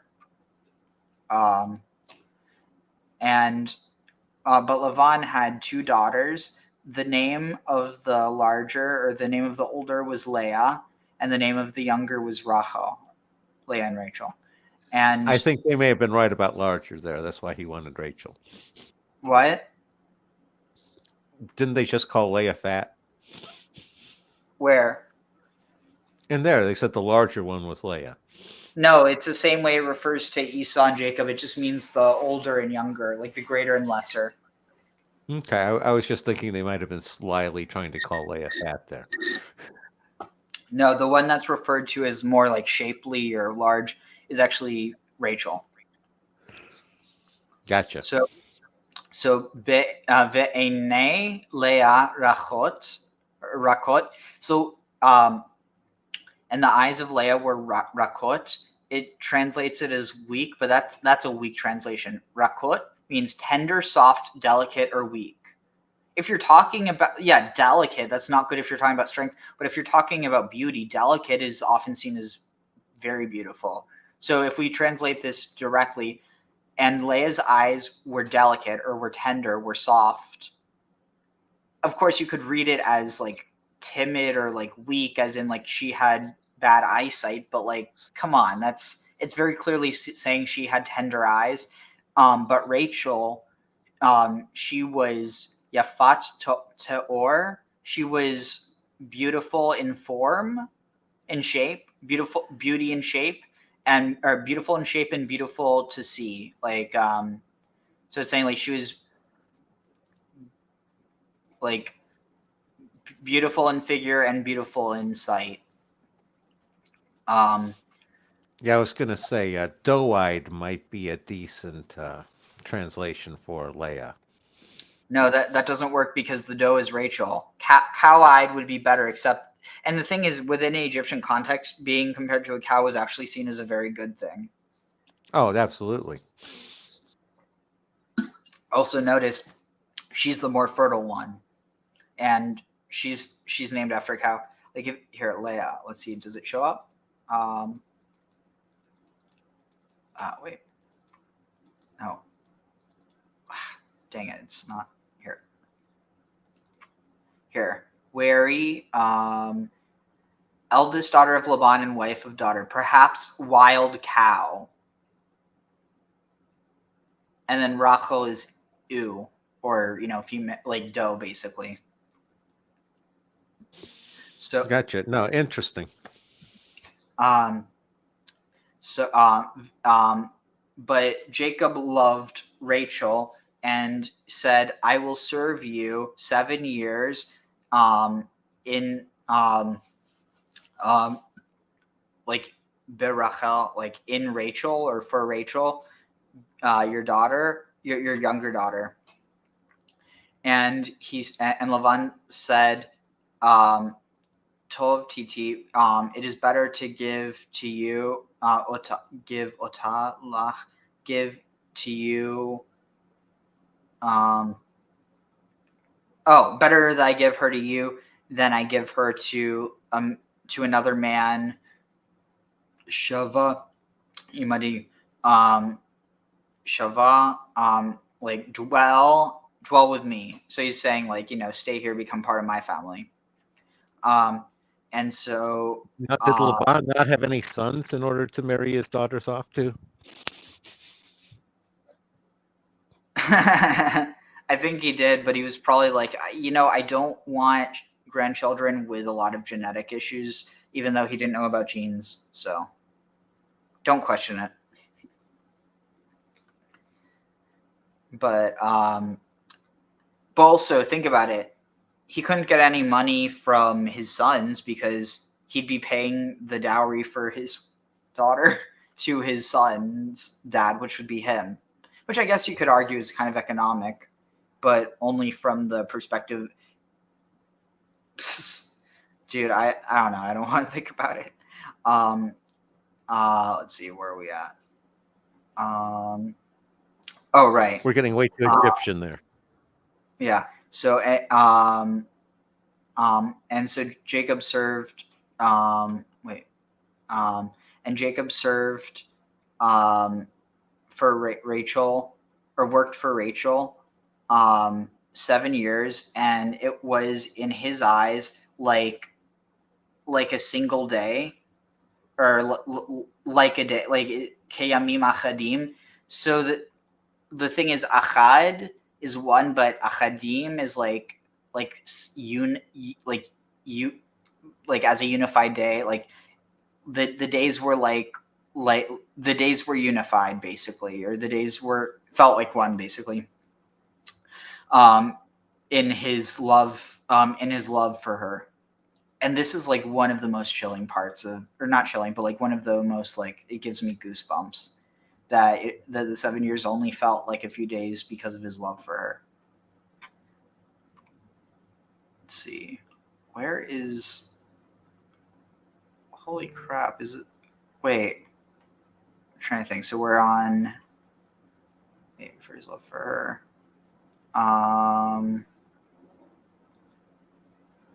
I'm trying to think.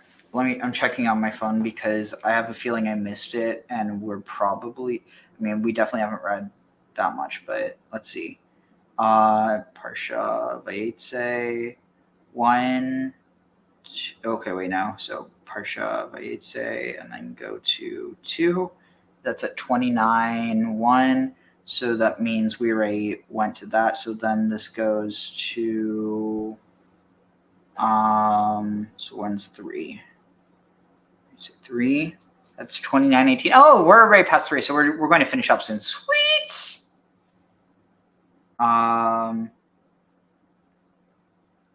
Okay, I'm going to take a tiny break to drink some water and stuff. Let's see. Philip says, I love to listen, but I don't want to have to comb my hair and put on pants. No, you don't have to. You could just do what Graham does. Just have your camera off. Honestly, I would, but like, it's my channel, so I kind of feel like I gotta be here, like my face. But honestly, I don't blame you if you don't want to. It's what I probably would do if I wasn't already like. Honestly, it's probably what I would do if it wasn't for the fact that I already kind of like already have my face out there, so I don't really care. But no, you should totally join if you want. Like, if the only thing holding you back is, not wanting to have to look, not like you just got out of bed.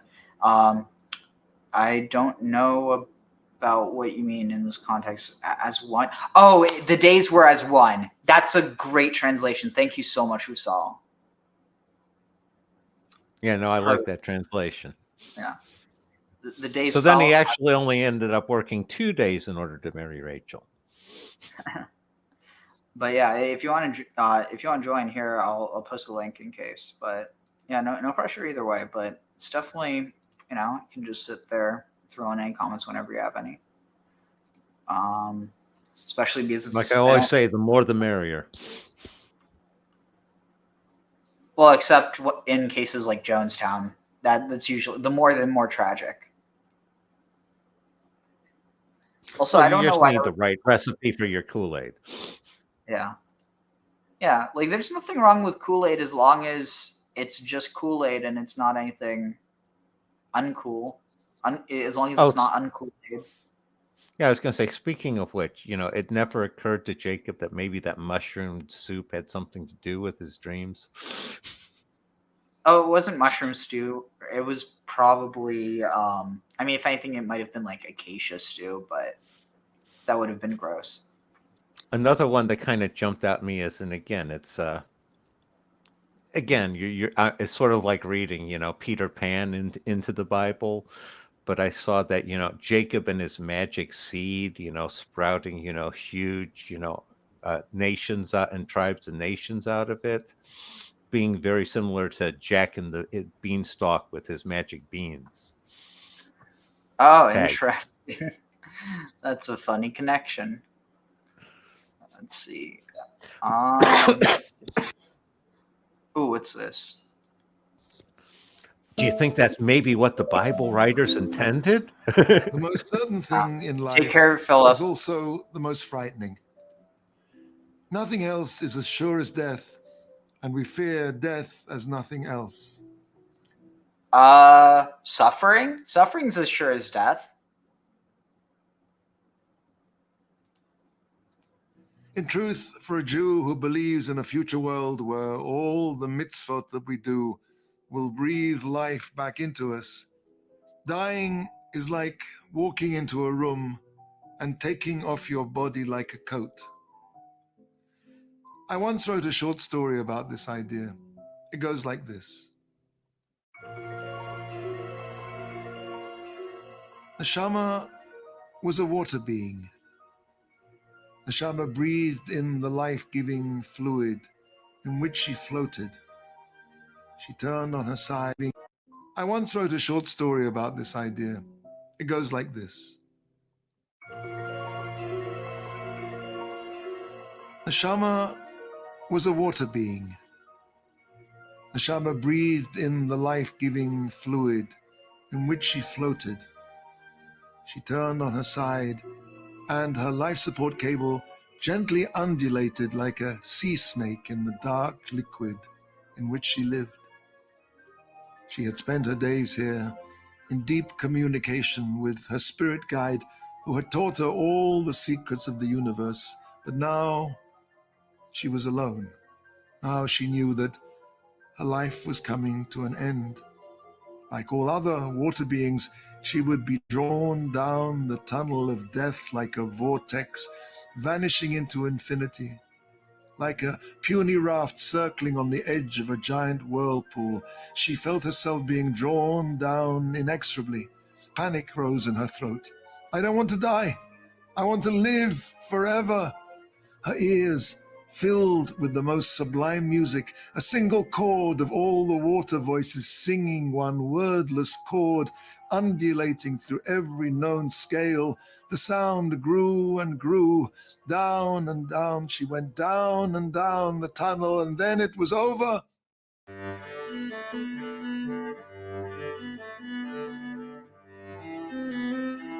Sorry, is this supposed to make me feel better? It wasn't a particularly busy night in the delivery rooms at Hadassah Hospital in Jerusalem. A new life had just entered the world, crying and gasping for breath.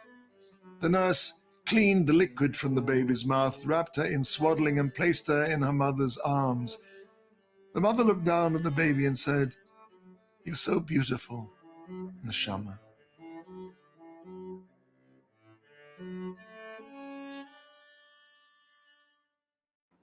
I don't get it. Well, I mean, like, I get it, but I don't get it.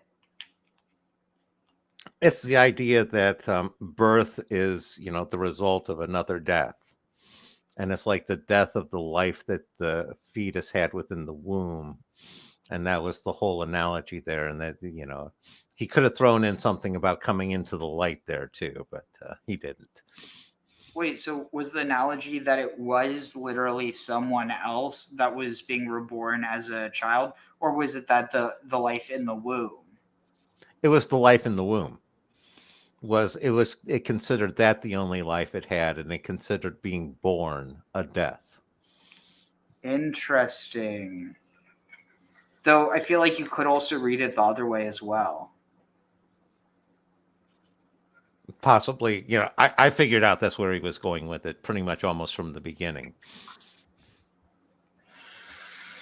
Yeah, I was going to say the way I was reading it sounded a bit too Buddhist.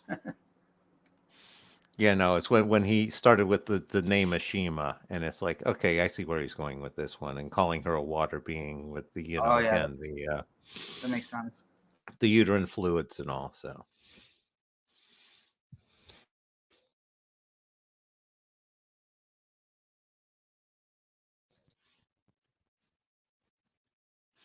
no, you would have had your reincarnation, at the point of conception, or actually a little bit thereafter. But Yeah, sorry about that. It's interesting though, because like the two, you could almost view it as like, no, but it's more interesting the way that you and that he meant it.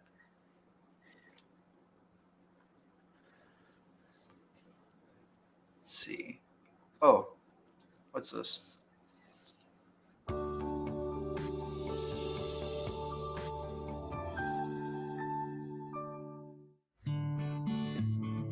The following is a true story. After his bar mitzvah, Reuven decided that he would never daven, he'd never pray without a minyan, without a prayer quorum. One night, he came home at 3 o'clock in the morning from an out-of-town wedding. He fell into bed. Sorry, that's exhausted, convenient. That means you don't have and to as soon pray as he unless turned off the light, he realized he hadn't prayed 𝐤�𝐤𝐿, the evening prayer. With a tremendous effort, he dragged himself out of bed and started to dress. Where could he find a minyan at this time of the morning? No problem. As anyone who lives in Jerusalem can tell you, you can always find a minyan at any time of the day or night at the Shtiblach of Zichron Moshe. He drove over to Zichron Moshe, and that night there was a miracle. Zichron Moshe was deserted. No one was there. Not a hobo, nada. Taking out his cell phone, he dialed the number of a large taxi company. Hello, he said. Can you please send 5 taxis to the Shtiblach in Zichron Moshe? Adoni, said the voice on the other end of the phone. It's 3 o'clock in the morning. You think I have 5 taxis? What do you think I am, a magician? I only have 4. Okay, he said, so send me 4. Reuven dialed another number. Hello, please send 5 taxis to Zichron Moshe. Within 20 minutes, there was a procession of 9 taxi cabs parked neatly outside the Shtiblach, outside the synagogue. Adoni, said one of the drivers, why do you need 9 taxis? There's no wedding here, there's no bar mitzvah, nothing. He said, Reuven said to them, I want you to all turn on your meters and come inside with me. We're going to pray together, Arvit, the evening prayer. Wait a second. I've heard the story before, but I've also heard it in the context where it was some guy trying to get a minyan for his father's yard site, like for his father, the anniversary of his father's death. So it's like, I'm kind of suspicious because I've heard this exact story, but in that context. So it's like, I mean, I guess maybe it's like, oh, you hear it from one person, you're like, oh, well, if I ever need a minion, I could just do this. So it could just be a 100 monkey theory or a 100th monkey thing, no, makes sense. And I was going to say, it's an awful huge expenditure of money just to get anything prepared. Yeah, I mean, like, I could see doing that and so the thing is, I don't know if this is the case with this one, but at least with the one for the guy who was his father, the taxi drivers, they didn't have the meters on because they wanted to do a mitzvah without getting paid for it. Dusty kippot emerged from Makes glove sense. compartments, some awoken from a hibernation stretching back almost to their own owners' bar mitzvahs. It wasn't easy. Despite being fluent in Hebrew, the drivers had absolutely no idea how to pray, when to answer, when not to answer, when they should pray aloud, when it should be in silence. It took them quite a while. When they'd finished, everyone went out into the street, and the meters in the cars were pushing upwards of 80 shekels each. The drivers turned off their meters, and Reuven pulled out his wallet. How much do I owe you? He said to the first one. Adoni, what do you take me for? Do you honestly believe that I would take money from a holy Jew like you who just gave me such an opportunity? Do you know how long it is since the last time I prayed? He moved down the line to the second driver. Same thing. And the third, and the 4th, all the way down the line to the 9th, not one of them would take a penny. Imagine by the time you get to the 9th one, he really However wants the distant money, a but Jew he may doesn't be want from to his be the one guy heritage, there's asking a for it. little Jewish spark, a little pinteliyid as it's called in Yiddish. And that little spark never goes out. Why? Judaism is not just a religion. Jews are a people. Our faith is not just intellectual, it's hereditary. We are the children of the children of the children of those Jews who came out from Egypt, who received the Torah. And ultimately, we are the children of Canaanites 3 came out of fathers, Egypt. Abraham, Yitzhak, Isaac, and Yaakov, Jacob. According to one opinion in the Talmud, it was the fathers, Abraham, Isaac, and Jacob, who instituted the 3 daily prayers. The word in Hebrew for a father is Av. It's an interesting word. It connects the first 2 letters in the Hebrew alphabet, Aleph and Bet. The Torah itself begins with the letter Bet, as it says, Bereshit bara Elokim. In the beginning. Why didn't the beginning begin with an Aleph, the first letter of the alphabet? Why does the beginning of creation start with the second letter of the alphabet, with the Bet? Wouldn't it be more appropriate to start with the first letter of the alphabet? Aleph. The Aleph is always beyond. The numerical value of Aleph is 1. There is only one existence that is truly one, and he is infinitely beyond. This world begins with Bet. A father is someone who connects the Bet back to the Aleph. The patriarchs instituted prayer. For what is prayer? Prayer is to connect the Bet, everything in this world, back to the Aleph, back to beyond. That was their really cool. request to us. So Aleph The is spark the that father, lives and then Bet is like the mother. in the hearts of the children throughout all the generations. So the next time you see a line of deserted taxi cabs in Jerusalem where their meters running outside the synagogue, know that the children are alive and well. It isn't much and still different than what we were connected talking to their about with the fathers Yetzer Sephirah. and beyond.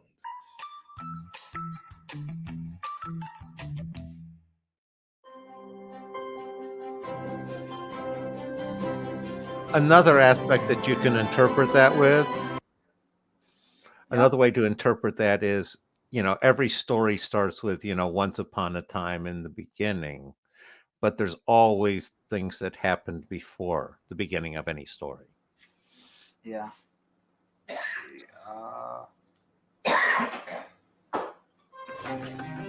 Keep it quilted means you keep it the best. 3 layers of plush. Why are we compared to dust?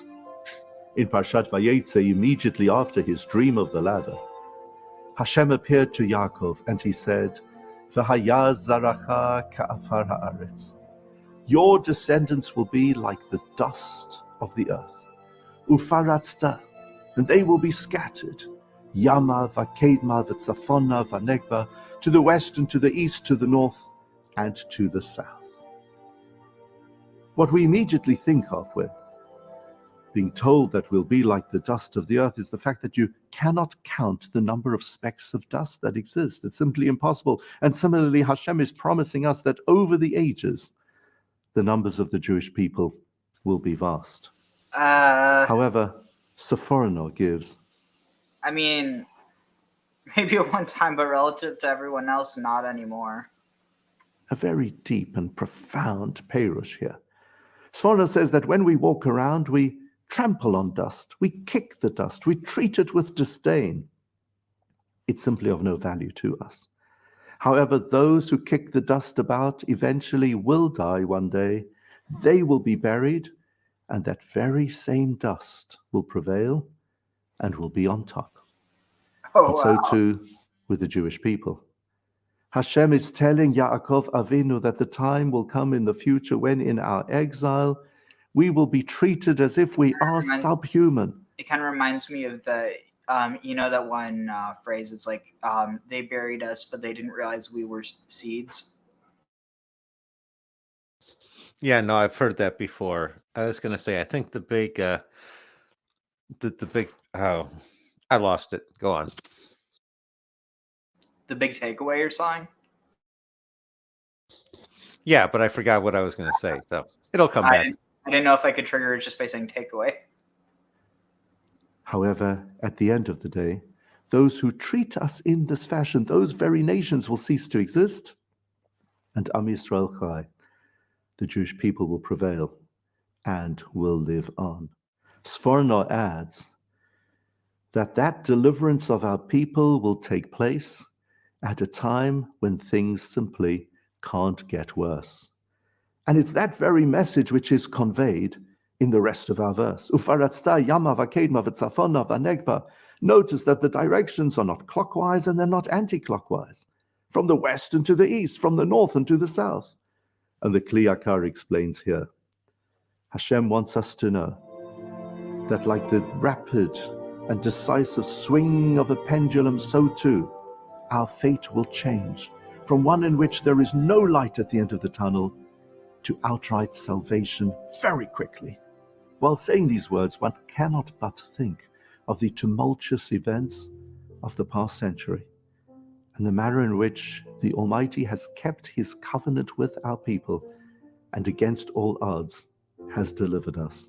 And in the same way as dust style, he has guaranteed that we will continue to exist, so may he speedily in our time bring about the ultimate redemption. Shabbat Shalom.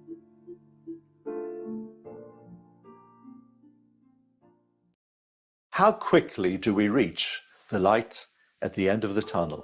It's so... In Parashat Vayetze, in the midst of the epic dream that Yaakov had, seeing that ladder connecting heaven and earth, it's kind of trippy to watch Hashem appeared to videos him like throughout the years, talking about the same week, the same Parsha, but like through different years. It's like, especially because that last one we watched was from a year ago, and well, I wonder what he said this year. And he said, Ufaratzta, your descendants will become dispersed throughout the world. Yama v'kedma v'tzafona v'negba, to the west and to the east, to the north and to the south. And the obvious question is, surely the directions should have been either clockwise or anti-clockwise. Why from one extreme to the other? An answer is given in the Yalkut Shimoni, an anthology of Midrashim, commenting on Psalm 20, Ya'ancha Hashem b'yom tzara, the Lord will answer you on your day of sorrow, which suggests that when the redemption comes, it comes very speedily, like the swing of a pendulum going from one extreme right to the other. It also kind of reminds me of, you know how like, what is it, like, when people feel like they're dying, they feel horrible, but when they're actually dying, sometimes they actually feel amazing. Like, again, like I feel like some people can take that the wrong way, but it's like, it's like on one hand you could view it as just like a natural mechanism that, because imagine, like, it's one of those things, like imagine if someone, when they passed away, that it was such a traumatic experience for everyone watching them that they just chose not to have children because it's like, there's so many ways, like you could argue it's an evolutionary mechanism. You could argue that it's a gift from God. You could argue, any list of things, but it almost reminds me of this idea that, it's like that, people end up getting, at least ideally, that people, have relief when they're dying, at least if they're, especially like, well, so that's the thing. It's one thing if you're healthy and then you die, that's obviously really sad. But if you're suffering and then, you eventually pass away, then that, it can be a blessing in a sense. But more than that like just the fact that as the body shuts down, like, I don't know. I don't know enough about cognitive science to really talk about this, but there is a lot of interest. I'm sure you probably know about something about this, Graham.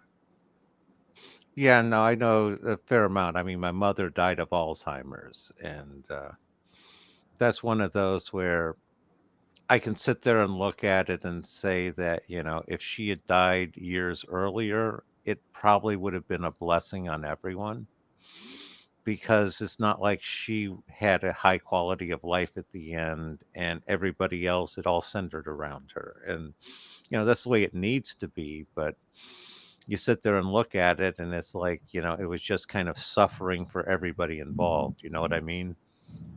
Yeah, but I think it's also like, I don't know. At the end of the day, I feel like on one hand, we shouldn't fear death, but at the same time, we shouldn't be so like we shouldn't also be so flippant with life that like that, like basically it should be like, I don't know, almost like, oh, I forgot what one of my friends posted something about this, but basically about how we should view death the same way that we view birth. It's not a fun experience by any means, but it's something that everyone goes through, and that ultimately nobody remembers. At least their own. Nobody remembers their own birth, and nobody remembers their own death.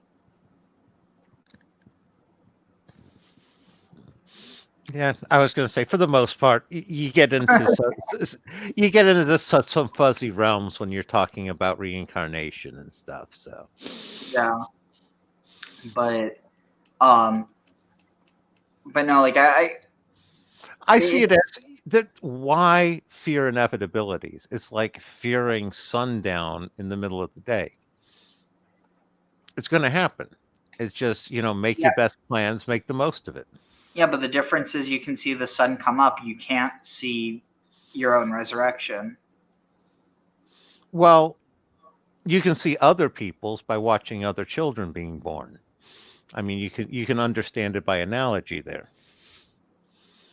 Yeah, but like realistically, it's not the people that you knew coming back, and even if it is, you can't know that. So like you can just kind of go with like a whole like opium of the masses type thing and be like, okay, yeah, like my friends are out there somewhere. I just have to.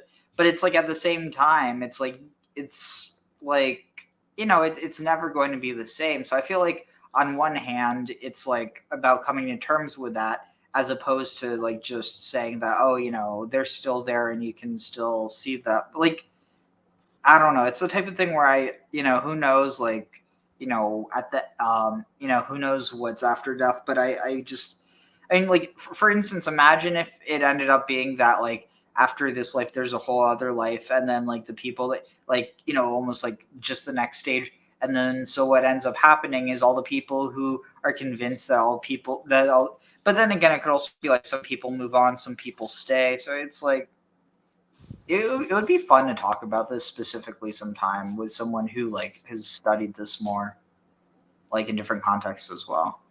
But anyway. There, the Midrash tells the following story about a father and a son, Av uben shayu mahalchin baderech. They were on their way to a destination that the son had never visited before. And after a while, the child became a bit kvetchy, and he said to his father, Abba, heichan hi medina.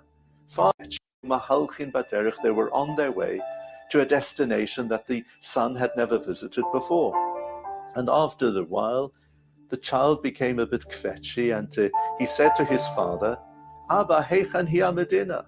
Father, where is this city that we're going to? I suppose it's an ancient version of the modern, are we there yet? So the father replied to his son, and he said, I'm going to give you a siman, I'm going to give you a sign.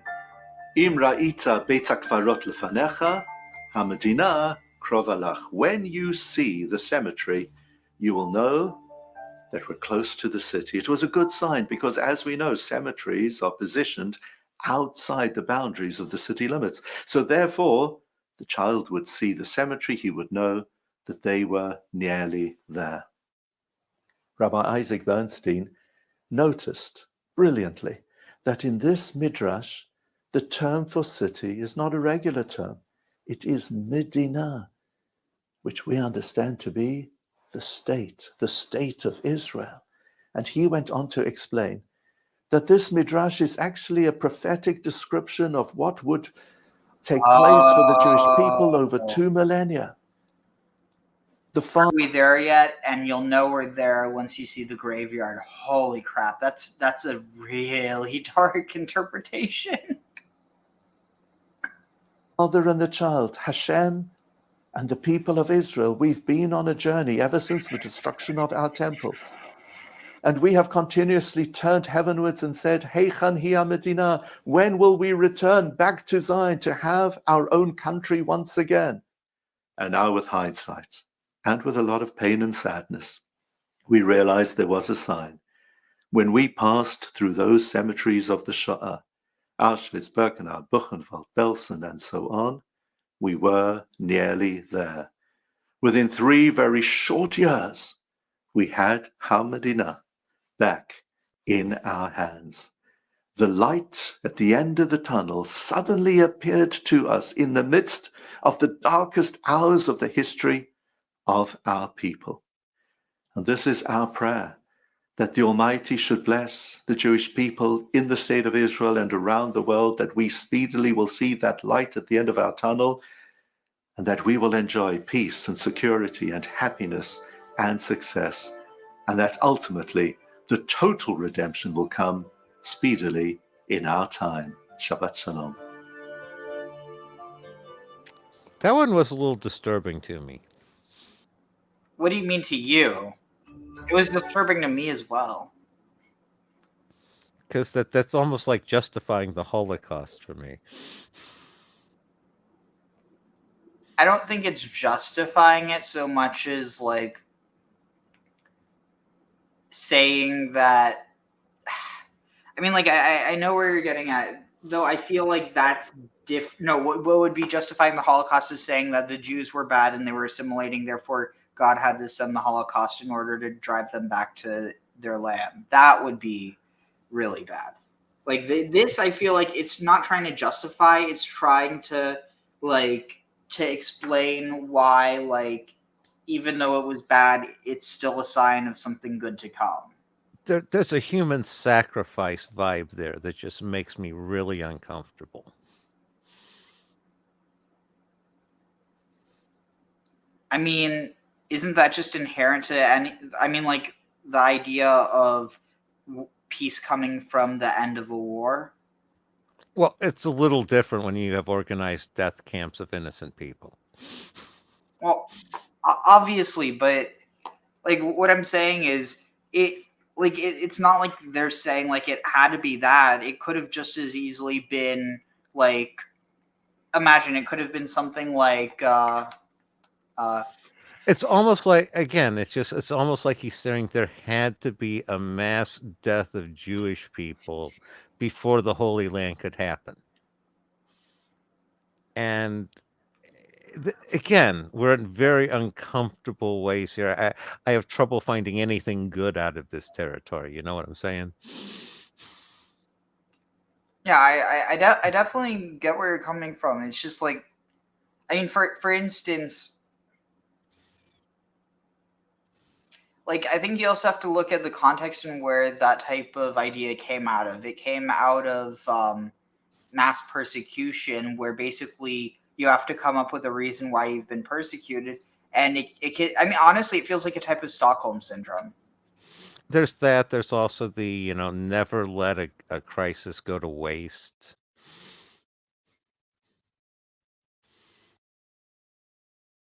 And again, it's the profiting off the off others and the misery of others, the pain and suffering of others. It's distasteful, and I don't know, Well, I just mean, leaves a bad taste in my mouth. in That's this all. case, it's profiting off of your own suffering. I mean, it's a little bit better than profiting off of the suffering of others, but it's obviously not good. Well, it's not off your own suffering, it's profiting off the suffering of your family members.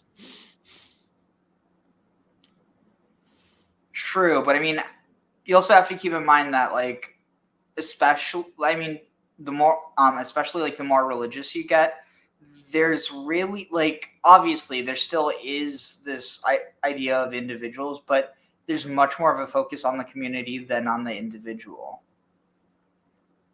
So, like, what happens to the community has happened to everyone, in the sense, obviously not literally, but like it's, even though it's not everybody's story to tell in the first person, it is everybody's story.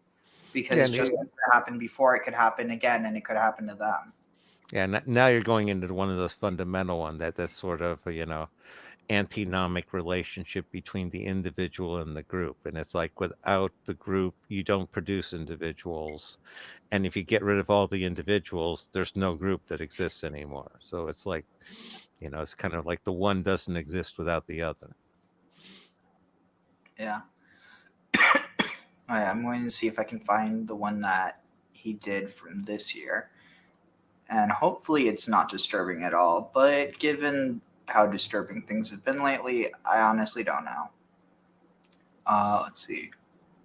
I was going to say, he does have a low bar to clear since he was invoking the Holocaust last time. So. All right, let's see. For Vietze, 7 days ago. Astonish your friends and family this Christmas with this incredible $19 nanotape. It instantly molds to almost any surface. Oh no. Dude, I think she never leaves. Oh god, I looked for a second, it gave me indigestion. I clicked away quick. We should be positive and never despair. That's the message emerging from Parashat Vayetze. Yaakov has his famous dream of the ladder, and in the midst of this prophecy, Hashem declares to him, Haaretz asher ata shochev aleha, lecha etnena ulezarecha, this land upon which you are sleeping right now, it's given to you and to your future descendants, the Jewish people. And your descendants shall be like the dust of the earth. And I would argue the Phoenicians as well. Spread out. Yama, Vakedma, Vatsafona, Vanegba, to the west and to the east, to the north, and to the south. Sforno comments here on the fact that these directions are neither clockwise nor anti-clockwise. He really likes this analogy. Unpredictable, haphazard life of the Jewish nation. Just when we think things are marvelous, doesn't he recognize that simply presages the Christian sign of the cross? Be overturned. And then sometimes when things are terrible, in an instant, things could become marvelous. And this is. But I mean, like, that kind of logic is like saying, well, because God created well, technically there is no such thing as 4 directions. That's just something we come up with. I mean, I guess technically speaking, when it comes to 2 dimensions, there are 4 directions, just insofar as that there's 4 basic directions and everything else is a permutation of those 4. But like, I feel like it's a bit different. I actually kind of like your analogy there. It was like God created the world, but we created the four directions arbitrarily because we agreed to it. I kind of like that. Well, but we didn't actually, because if you think about it, like, you have a point which basically just represents, like, the center. Then you can go forward, you can go backwards. That's 2 directions. You can go left, you can go right. But like any diagonal is a mix between 2 other directions, or it's a ratio between the 2. So like, I mean, with that, like, but again, like, I don't know. It's one of those. If you're dealing with a flat plane, any direction is arbitrary. But once you set a direction, then every other direction is based off of that one. I mean, if you're dealing with a rotating globe, that's where the north and south pole set a firm direction on that one. Wait, so are you saying you could theoretically just have like a clock and then have each different number basically be a direction? Well, yeah, that's what it is from the center, and that's what I'm saying from the subjective individual standpoint. Every direction could be a direction. It just, you just sort of set one and you say, okay, well, this one's north. And okay, that's what we're just going to call it. That's the name we're putting to it, is north. Yeah, but like, I mean, if you're dealing with like X, Y, and Z axis, like, You're dealing with dimensionality. You're not just dealing with like this direction on this plane. You're dealing with 3 different planes. Yeah, and the XY axis, just speaking with it like that's arbitrary. It's only when you attach meaning to what either X or Y is. Well, obviously, but like we're talking about what it represents, not the x-axis, but what it represents. So like this, or like so like width, depth, and height. Yeah, no, I know what you're saying. My point was I liked your analogy in the sense of God created the world and then we're giving additional meaning to it. Interesting. It's kind of like the idea that Adam named the animals. He also named Exactly. directions. Exactly. That was where I was going with it. Cool. But dude, that's so trippy to think that it's all arbitrary. This is further amplified by the Kliakar, who says that the directions are from the west to the east, to the north to the south, indicating from one extreme to the other, showing we should indeed never despair. Just when life for the Jewish people is intolerable, that's when Hashem can bring our Yeshua. He can bring our salvation. Taking Oh yeah, I us as remember the hearing swing this, of the and I pendulum commented indicates that from one some extreme people could to take the this in other the wrong way and think to that bring he's about saying he's talking about salvation Jesus. and redemption. But it's literally At this very the moment, direct word when for there is a tragic salvation. war Yeshua in is salvation. Some our people prayer read way too indeed deep into is that. that Hashem will bless the Jewish people. Although I'll And he will admit, it is kind of transform our interesting. darkness into light, and may this happen speedily and instantly. And let's not forget the continuation of the same prophecy. For Hashem concludes by saying, "V'nivrechu v'cha kol mishpachot ha'adama u'v'zarecha." And may all families on earth be blessed through you and your descendants. Whether people realize it or not, whether they're willing to acknowledge it or not, the Jewish people is an extraordinary blessing for our entire civilization. And that is why Hashem will guarantee that Yisrael Chai, the Jewish people, will live on forever. Shabbat Shalom.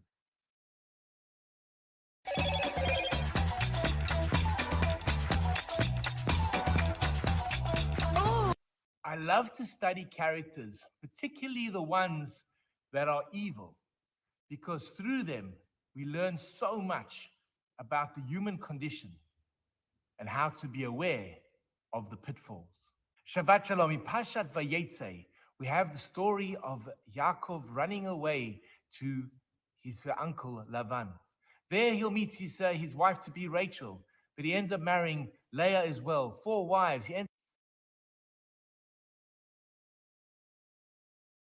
Holy crap, I just realized something. So think about this. Who's the one that tells Jacob to switch? What do you mean by to switch? To trick his father. Rebecca. Yeah, no, it was his mother. And who convinces Leah to trick Jacob?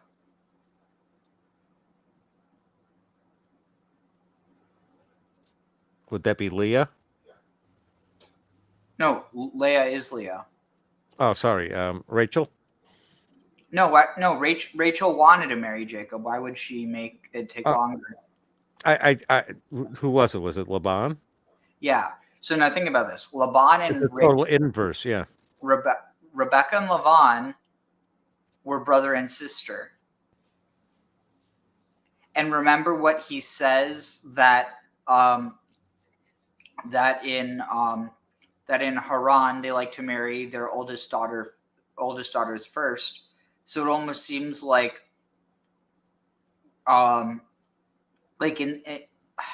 almost in some way like this idea, maybe not necessarily of marrying the older daughter first, but maybe that was the trick. Maybe the trick is or maybe the tradition is that they trick people into marrying the wrong person or trick people into thinking that it's someone else. Because notice that both Jacob and Leah have the clothes of their of their sibling put onto them in order to confuse someone. Yeah, no, that's what I was noticing was that inverse, where in the one you have the mother convincing the son to deceive, and the other one you have the father convincing the daughter to deceive.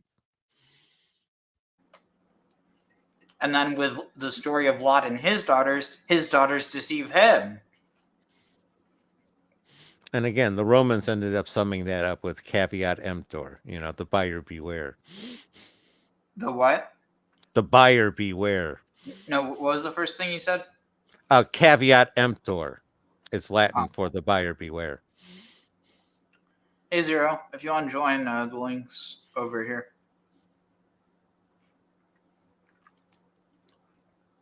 But, let's see. Ends up having 12 children, 11 boys and 1 girl. And after 20 years of working for Laban, he decides it's now time to go back. He packs his things, he leaves to head back to the land of Israel, where he is confronted by Laban. And Laban threatens him to say, everything is actually mine. You don't own anything. I would want to kill you for what you have done, for stealing my wife and my daughters and my grandsons and all the wealth. And you read the story and you're so confused because you don't own anything. I would want to kill you for what you have done, for stealing my wife and my daughters. My and my wife? grandsons What? And all the wealth. And you read the story. What about the wife? You're so confused because the name Laban means white. It means purity. How can it be that someone whose name is Laban, white, pure, can at the same time be so cruel and lack understanding? Maybe he was a Laban And supremacist. this is what makes studies of the Torah so amazing. Laban represents a character. You get my joke? Or a personality. Yep, I did. I was going to say Laban and Levant. They are Laban. They are pure. They are white. Sorry, what? There is no sin. Laban and Levant. But that hubris. Just add a T. Arrogance. I don't get it. Is their downfall. Oh, like they the cannot see their Fertile Crescent, the Levant. And even when it's pointed out to them. Oh, I got that. Sorry, I was They are thinking that you're saying like accept. Lavan.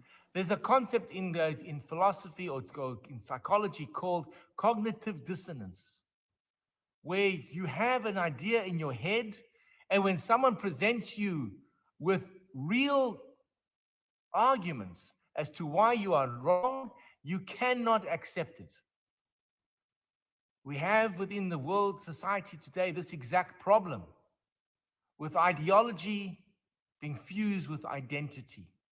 And if you're shown that your ideology is flawed, that means your identity is flawed. And who am I?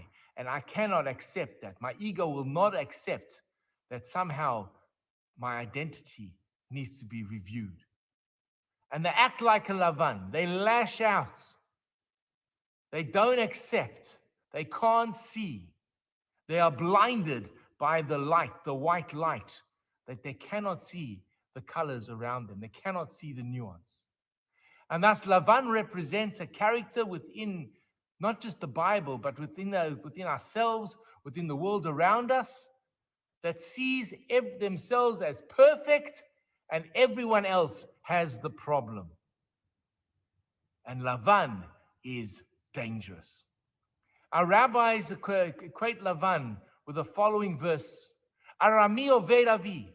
And wondering, an Aramean, Laban, tried to destroy my father, Jacob. He was going to uproot everything that Jacob stood for. Because in his mind, Laban was perfect.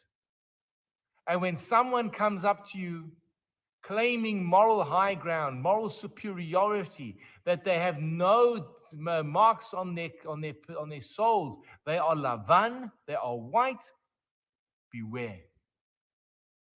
Yaakov teaches us to be wary of the Labans in our lives. Shabbat Shalom. Hi, this is Rabbi Leah, and if you've enjoyed the content of the sermons and the ideas that have been expressed in the YouTube video, please hit that first subscription button and notification bell and share the videos with friends. We'd love to grow the channel and love to engage with you. Please share your comments in the section below. I'd love to hear from you. Have an amazing day.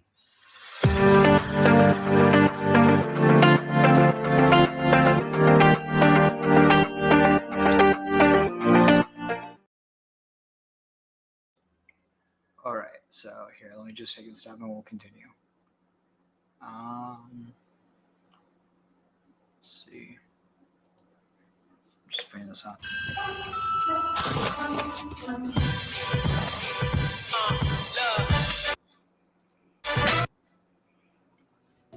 Welcome to Into the Verse. This is Ari Levison. And this is 𝐤𝐅��𐀑. And we're going to be talking to you today about Parashat Vayetze. So Parashat Vayetze, although it deals the beginning and end with Yaakov's leaving and then coming back to the land of Canaan, really the bulk of the Parsha, in my opinion, is this ongoing struggle between Yaakov and his father-in-law, Laban. Of course, it starts off when Laban tricks him into marrying the wrong daughter. He ends up having to work for him for 14 years in order to marry the daughters he wants. Then he tricks him out of the sheep, and Yaakov wants to run away. Laban doesn't let him run away, so Yaakov has to escape in the middle of the night with his whole family, and then Laban chases after him, and it's this like escalating tension and fight that gets worse and worse until ultimately Laban catches up to Yaakov, and it blows up in this whole fight. And what I want to talk to you about today is some stuff I noticed that really changed the way I read this whole story about this fight between Yaakov and Laban. Wow, that's Sorry, that's a I big, thought I was still epic muted. story to have a whole new reframe on. I'm excited to hear it. Where should we start? Okay, so I promise we're going to get to Parashat Vayetze. We're going to talk all about it. But we're actually going to start somewhere completely unexpected, or unless you're an avid Aleph Beta fan, in which case you know to expect the unexpected. We're going to start in Parashat Mishpatim in Exodus chapter 21.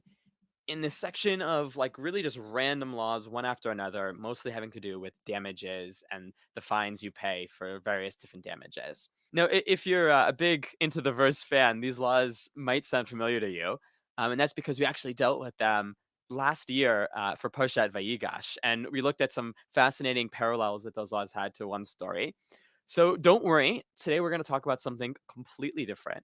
If you're interested in that, we'll put a link in the description. Let's dig in. These verses begin in Exodus chapter 21, verse 22. V'chinatzu anashim. So two men are fighting. V'nagfu isha hara. And they strike a pregnant woman. So this woman is not part of this fight, just total collateral damage. She's not involved, but they accidentally strike her. V'yatzu yiladaha. And literally what this means is her children come out of her. And for now, let's just leave it with that literal translation. What the fate of these children are is not clear. Meaning whether the children survive or not. Yeah, right. Yeah. And then the case splits into two possibilities. The first possibility is v'lo yiyeh ason, and there is no tragedy. And the way we generally understand this is it means the death of the mother, this pregnant woman. So she does not die. Anoshi anesh kasher yashit alav bal ha'isha v'natan b'flilim. Basically, he has to pay a fine for the damages that were done. That is if the woman survives this. But verse 23, v'im asoniya. But if there is this tragedy, if she doesn't survive, v'natatan nefesh tachat nefesh. So you give a soul for a soul. Now, literally, what does that imply, 𝐤𝐤𝐷? That whoever pushed her would get capital punishment, right? That Right. someone who's responsible for her death is then punished by being killed themselves. Exactly.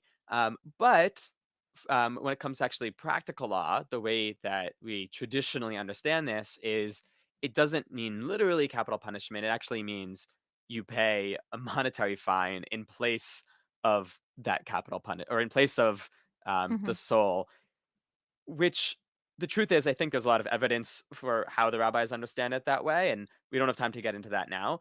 But it does leave you with the question of, if it doesn't actually mean capital punishment, why Yeah. does it say it like this? What does it mean to say a soul for a soul if it doesn't mean literally a soul for a soul? And then why does it go on to continue in verse 24 to say, ayin tachat ayin, shein tachat shein, an eye for an eye, a tooth for a tooth, yad tachat yad. And whatever the assailant does should be done to them. Now, we don't actually go poking out eyes if you poke out someone else's eye, but I think this is describing, like, in some kind of ideal divine vision of justice, that, like, at least in theory, but it would be done to them. Now, we don't actually go poking out eyes if you poke out someone else's eye, but I think this is describing, like, in some kind of ideal divine, but I think be done to them. Now, we don't actually go poking out eyes if you poke out someone else's eye, but I think this is describing, like, in some kind of ideal divine vision of justice, that, like, at least in theory, if God were enacting these punishments, like, whatever happens to the other person, you deserve for that to happen to you. Practically, that's not how a human court executes justice, but I think that it seems to be reflecting, like, at least in some ideal level, maybe this is what is deserving. Yeah, it's reflecting some kind of value of reciprocity, which when we actually take that into our practical lives, we kind of account for the fact that I guess in this case it's not intentional. And so we as human beings maybe can't um, execute justice in that 100% reciprocal way. It seems to me like the Torah is trying to balance both the ideal of reciprocity and then the complexity of real life. Yeah, totally. Interesting. So now I want to come back to that language of ויצא ילדיה that we Hmm. talked about before, that literally her children come out of her. And Yeah. traditionally, this is understood to mean she miscarries, which I think makes a lot of sense. But Hmm. there's another word that Torah has for miscarry. It's mishakelet. So it's weird that it would use this word viatsu, they come out. To me, that actually doesn't imply that the children die at all. It actually is completely ambiguous. I think you could totally read here that the children survive. But either way, it's just bizarre for the Torah to use this, like, very technical, like, physical word describing them coming out of her, and not a typical word that it would either describe a miscarriage or a successful birth. Yeah, definitely. It feels like if the Torah wanted us to be really clear about what was going on in this verse, there was a lot of different ways it could have done that, either using more direct It's language or interesting. more Maybe direct people went for description. action. Say there's some. And unfortunately, we only have a short amount of time of those layers of meaning, and leave as hard as gang.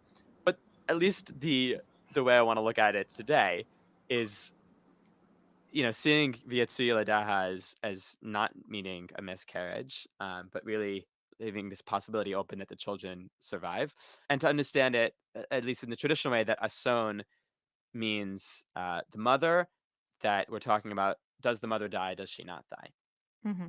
And so I just want to clarify then, in that case, what the fine that comes out of that is this is still a premature birth. This is still where this striking against this woman seems to be leading to her going into labor, probably not when she would have naturally, and that's the crime here, right? There's no damage done, but still that's emotional damage. We might say that that's not the natural course of events, and so there's still some punishment for that.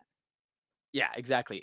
According to this understanding, this would mean that even if everything is okay at the end of the day and everybody survives, the Torah recognizes that, if you cause someone to have this premature birth, there's a lot of trauma and pain that comes with that, Yeah. and that you know that deserves to be repaid. Yeah. We can't just brush that off as, like, all's well that ends Hey, well. welcome. So, truth is, though, I think there's, we've talked about some of the different questions and the weird language of Yetsu here, and why it talks about a soul for a soul.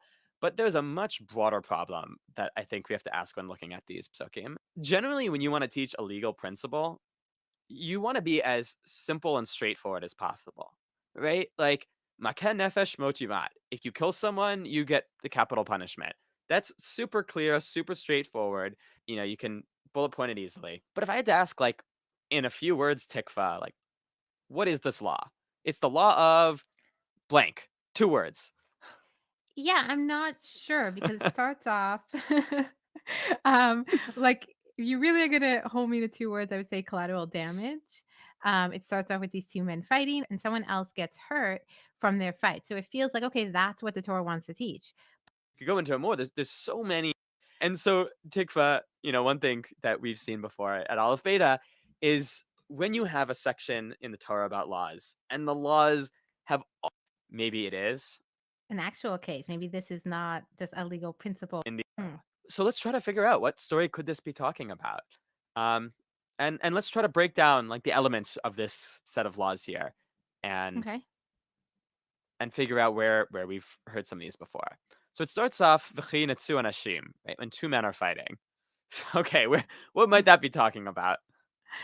I think there's quite a few. I mean, even starting from Cain and Hevel, there's a lot of fights. So nothing is jumping out to me specifically. There's quite a few. I mean, even starting from Cain and Hevel, there's a lot of fights. So nothing is jumping out to me specifically there. Yeah. Yeah, unfortunately, the Torah is packed with stories of people fighting, so that doesn't really help us much. So let's turn to the next element of this law, which is you have this pregnant woman and her child comes out, and there's a possibility, and maybe she actually does die. Yeah, who on earth? What as is this child this? comes out. I think there's only one other story in the Torah where we have something like this at all. Yeah, women giving birth again, all over that itself. I don't think we can narrow it down so easily, but a woman giving birth and then dying, that would be Rachel. Well, she's giving birth to Binyamin. Indeed. Right. Rachel, when Interesting. she is giving birth to Binyamin, she has this really hard pregnancy, and right after he's born, she passes away. But if we think for a minute also about the backstory to that, right? So on one hand, right, this death that happens in Genesis 35, and it seems to be this isolated thing out of nowhere. But when the rabbis read this, they actually point to something that happened 4 chapters earlier that they say brought about this death, which brings us actually back to the fight between Yaakov and Laban. So basically, Oh. after 20 years in Laban's house, see A that fight smile between coming on two Tikva's face. men. A fight. So we have a fight. We have a pregnant woman, and we have this woman dying in labor. It's starting to feel like the elements are coming together. Right. So let's catch people up here. So Okay. Yaakov and Laban, right? Things are really bad. After 20 years in Laban's house, he refused to let Yaakov leave, so Yaakov runs away. And eventually Laban catches up with him. Is really upset at him for running away, for taking the whole family. He's like, you've stolen my heart. And he also says, you've stolen my idols. And Yaakov, not knowing what Laban is talking about, as after everything you've done to me and you chase after me, you don't even let me leave with my family. Now you're accusing me of stealing your idols. And kind of in what I read as just a real kind of explosion of rage, says in Genesis 31, verse 32, Im asher timtza et Elohecha, talking about the idols, my heart. And he also even let me leave with my family. Now you're accusing me of stealing your idols. And kind of in what I read as just a real kind of explosion of rage, says in Genesis 31, verse 32, Im asher timtza et Elohecha lo yichya. Whoever you find these idols amongst, they shouldn't live. Right? He puts this curse of death upon whoever Laban finds the idols with. Now, what Yaakov doesn't know is that his wife Rachel, his beloved Rachel, was actually the one who took these idols. Right. And although Laban never actually finds them with her, because she manages to conceal them, and that's a whole separate story.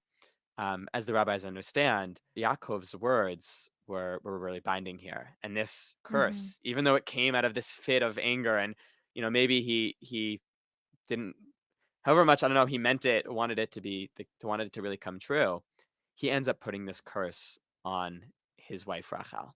But then the curse actually doesn't take effect right away. It's actually not until she's pregnant that this curse kicks into effect.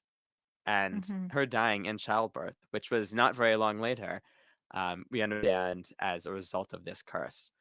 Ari, what you're pointing out, it's really resonant with what you're showing us in Shemot. It's also so heartbreaking because we have these two men fighting, and it's as a result from their fighting in their, it's not physical blows, but in their sparring, their verbal sparring, Yaakov says something which is almost like an inadvertent push to someone else, and that person getting pushed is Rachel. And what you're pointing out is that when that push essentially takes effect, it's when she's pregnant, and when she's giving birth to Benjamin is when she actually passes away and feels the full effect of that curse. Um, and so it does feel like when you put all those elements together, again, it's not as immediate, it's not as physical as the case we have in Shemot, but you do have all of those elements: two men fighting, and the collateral damage is Rachel. Yeah, right. We have men fighting. We have collateral damage. A pregnant woman who dies giving birth. Really, all of the Yeah. elements are there. It's funny because we were talking about how Shemot, how Exodus seems to be making this case so complicated. But when you point this out, what I'm realizing is Exodus is actually making the case simpler. It's actually showing us here's what happened in a case that was even more complicated and even in a way more abstract or less direct. It's really, really interesting to have that flip of vision there, and all of a sudden be like, oh, Exodus is actually helping us see this story simplified and clearer in a clearer way. That's a great point. It's like all of a sudden like distilling this case down into like these core elements. It's like a Mhm. fight, pregnant woman, childbirth. Yeah. What's striking me now, though, is the implication is that, yeah, well, someone is responsible in Exodus, right? Someone is punished. And my Mhm. assumption was it was the person who hit this woman. Doesn't matter if the two people are fighting. Maybe I'm not reading close enough, but it doesn't matter if the two people are fighting, right? Someone hits this woman and now they get punished. You follow through that algebra, Yaakov is the responsible party. He's the one who, in a sense, actually hits Rachel. So I don't know if that's where you're Right. going or relevant, but that Right. just strikes me as a little chilling. Right. And so Tikva, it's interesting because the language it uses when it talks about striking her is actually nagfu, which is Mm. plural, which seems to imply that to a certain extent, when two people fight, um, they're kind of both to blame for what happens. Like collateral damage is this really ugly thing that's kind of unavoidable when you have fighting, and it's really like everyone who's involved in the fight is to blame to a certain extent for what happens. But once it switches to the punishment, it goes back into singular. And so it does Hmm. seem that although to a certain extent maybe both of these parties share some blame, there is one person who is primarily responsible, and as you said, in this case that seems to be Yaakov. So let's look at that punishment now, Huh. and let's look at what it actually says. So wait, remember we said the case splits into two, right? Is there a Mhm. son? Does the mother die or does she not die? And of course, sadly, in our case, which one are we dealing with? We're dealing with a son where she does die. We're dealing with a So the son, punishment would be right? She nefesh does tachat die. nefesh. Nefesh tachat nafesh. So, and as we said, right, it doesn't mean you execute the person, but on some level, Mhm. what it seems to be describing is whatever the assailant does to this woman gets done back to him, or at least should, in some Mhm. ideal world, get done back to him. Hmm. So let's think about that, right? Like, so what happens to This is her? interesting. Right? We have really two things. Yatsu Yelada, right? Her child leaves her, Mhm. and then as a result of that child leaving her, she dies. Mhm. So, do we ever have something like that with Yaakov? Joseph? With Does that Yaakov, come back to bite him as a punishment? he does in a sense lose a child. I mean, Yosef ends up being kidnapped. He ends up being abducted, sold into slavery, and he's absent for a number of years. Is that where you're going? Yeah, so Tikva, look at Genesis chapter 44:28. Okay. This is actually, it's Yehuda who is describing to the Egyptian viceroy, who turns out is Yosef, although he doesn't know that. Mhm. But he's describing how they wanted to bring Binyamin back to Egypt, like Yosef had wanted them to, and of course Yaakov refuses to let them. And look at the language he uses to describe losing Mhm. this one child. So this is Yehuda talking to Yosef, telling him what his father Yaakov had said to him. ביום עבדך אביא עלינו אתם ידעתם כי שנאים ילדה לי אשתי. Your servant, my father, he said to us, you know that my wife gave birth to 2 sons. ויצא אחד מאיתי, and one of them is gone from me. ואומר אך טרף ולא ראיתי עד הנה. And he was torn by a beast, and I haven't seen him since then. Yehuda is telling Yosef essentially the story of Yosef's own demise, his like fake death through the eyes of Yaakov. Oh, and he says Vayetze. It's the same language. Right. He's gone out, so he doesn't say explicitly he died. I mean, I think it actually implies some ambiguity, right? Amar Yeah. aftaraf v'lo raiti varhena.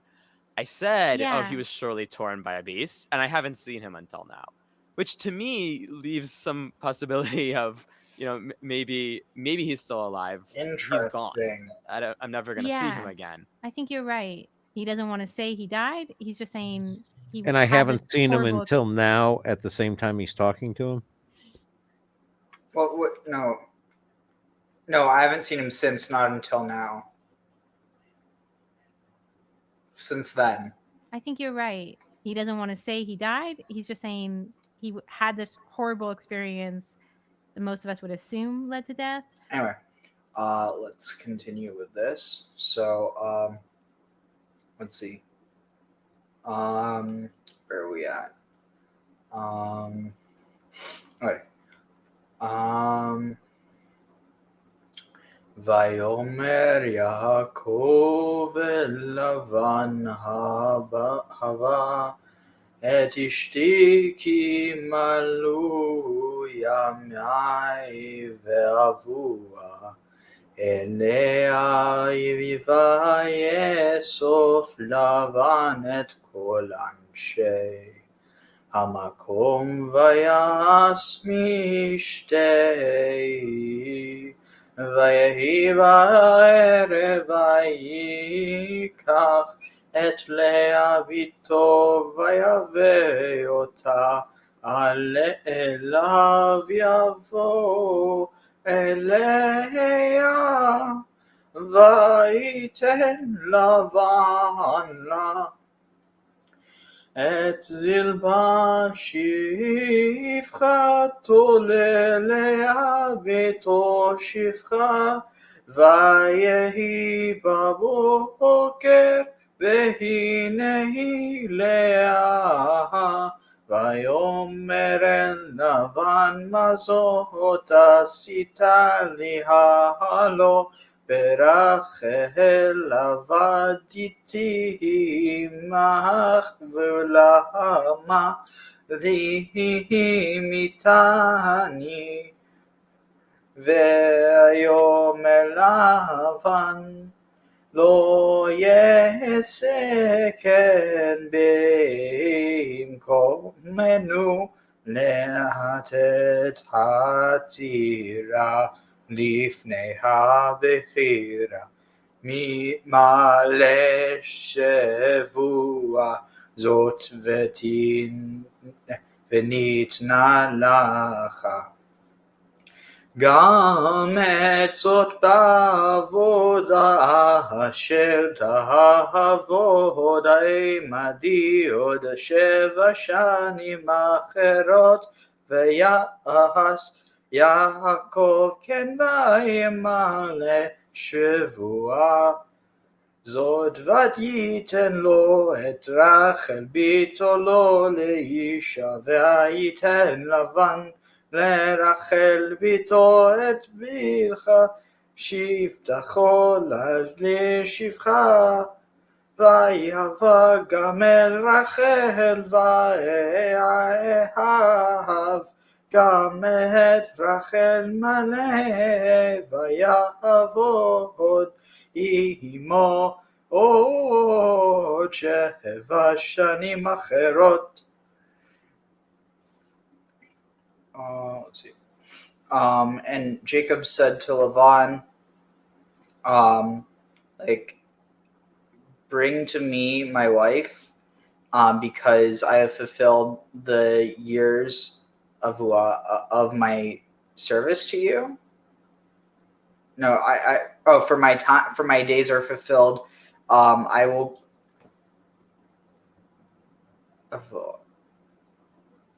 Oh my God!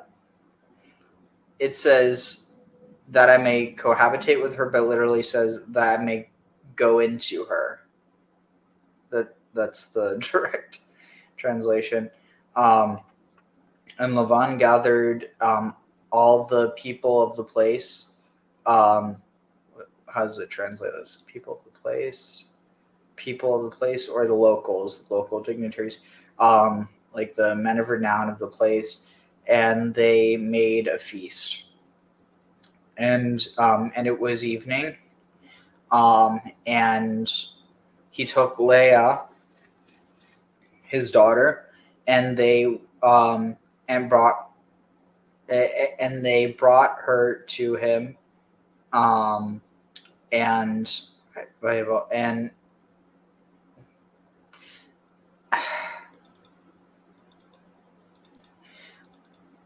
I swear this is literally the direct translation. And he came into her, and Laban gave to her Zilpah, his maidservant, to Leah, his daughter, as a maiden, or like a servant. And when it was morning, there she was, Leah, and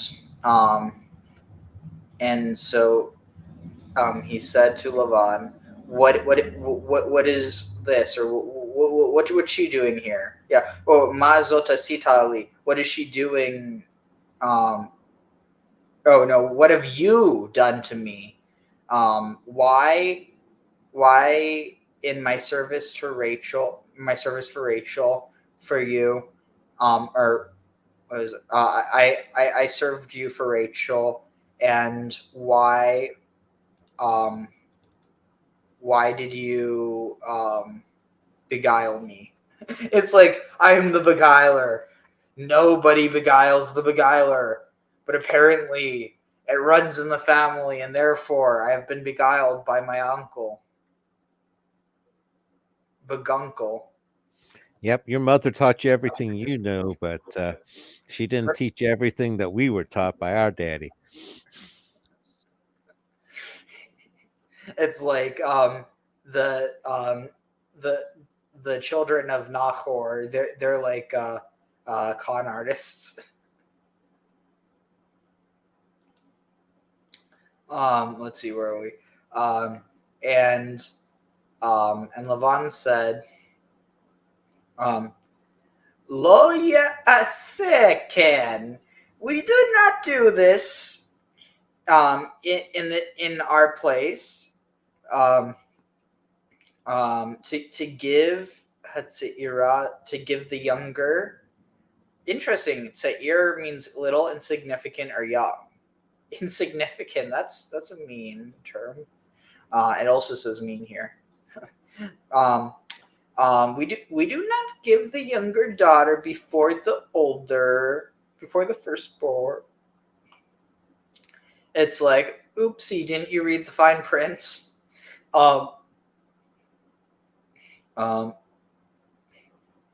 Fulfill this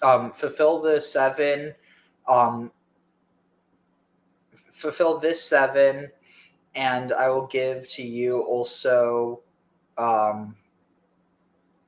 her for working that to work for me another 7 years. Yeah, another 7 years. 7 more years. 7 other. It's weird. It says Amadi. Oh, work again for me, or work more for me.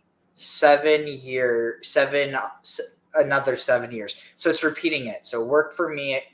Work more for me. Another 7 years. Okay, that makes sense.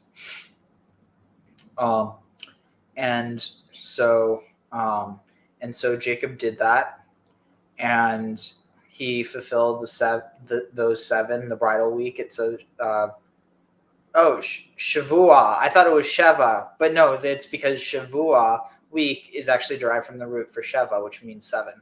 So it's fine. So he fulfilled the week.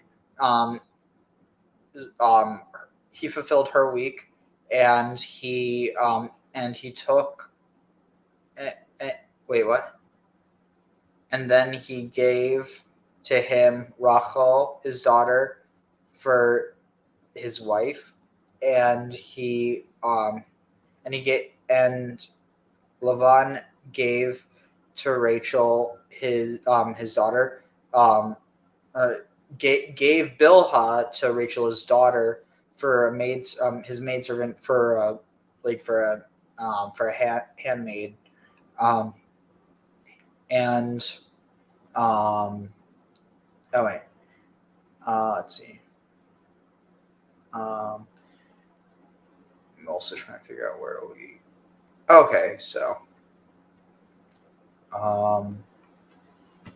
let's see where 4 starts up.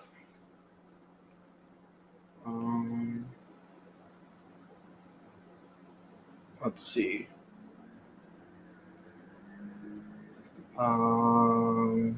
13. Okay, it's not bad. Oh shoot! What did I just do? Oh, nothing. All right, so ויבוא גם אל רחל ויאהב גם את רחל מלאה ויעבוד עמו 7 שנים אחרות וירא אדוני כי שנואה לאה ויפתח את רחמה ורחל הקרב ותעליה ותלד בן ותקרא שמו ראובן כי אמרה כי רע אדוני בעיני כי אתה יאהבני אישי וטהר עוד ותלד בן ותאמר כי שמע אדוני כי שנואה אנוכי וייתן לי גם את זה ותקרא שמו שמעון ותחר עוד ותלד בן ותאמר אתה הפעם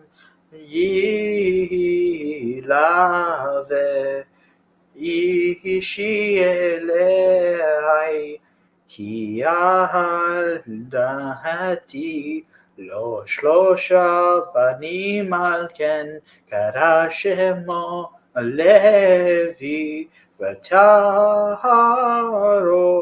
עוד ותלד בן ותאמר הפעם אודה את אדוני על כן קרא שמו יהודה ותעמוד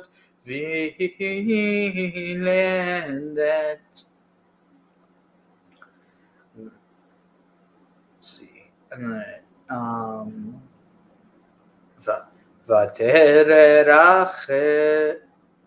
ותרא רחל כי ראוי ילדה ליעקב ותקנא רחל באחותה ותאמר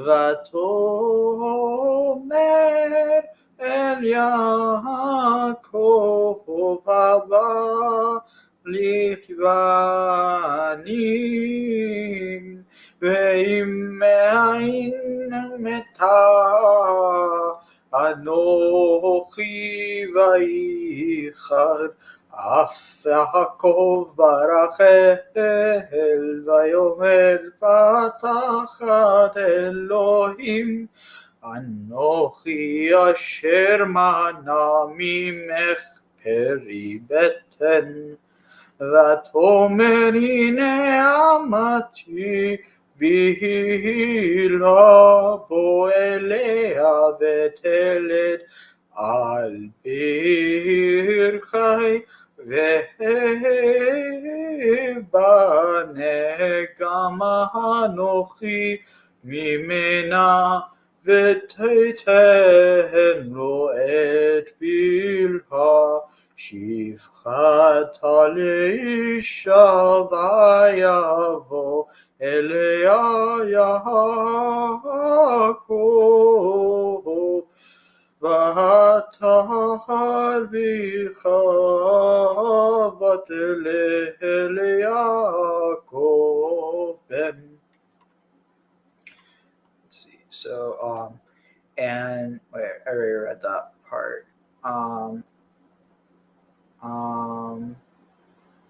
Wait, did I? And he also gave Rachel and I think I read that part. I think some more years. And Adonai always saw that because Sinua Leah, because Leah was, it says hated, because Leah was hated. So because Adonai saw that Leah was unloved or hated, he opened her womb and Rachel was barren. And Leah became pregnant. I mean, like, I'm sorry, but this honestly, like, if I didn't know better, it sounds like this is saying it was a virgin birth. I'm joking. And Leah became pregnant and she bore a son and she called his name Reuven because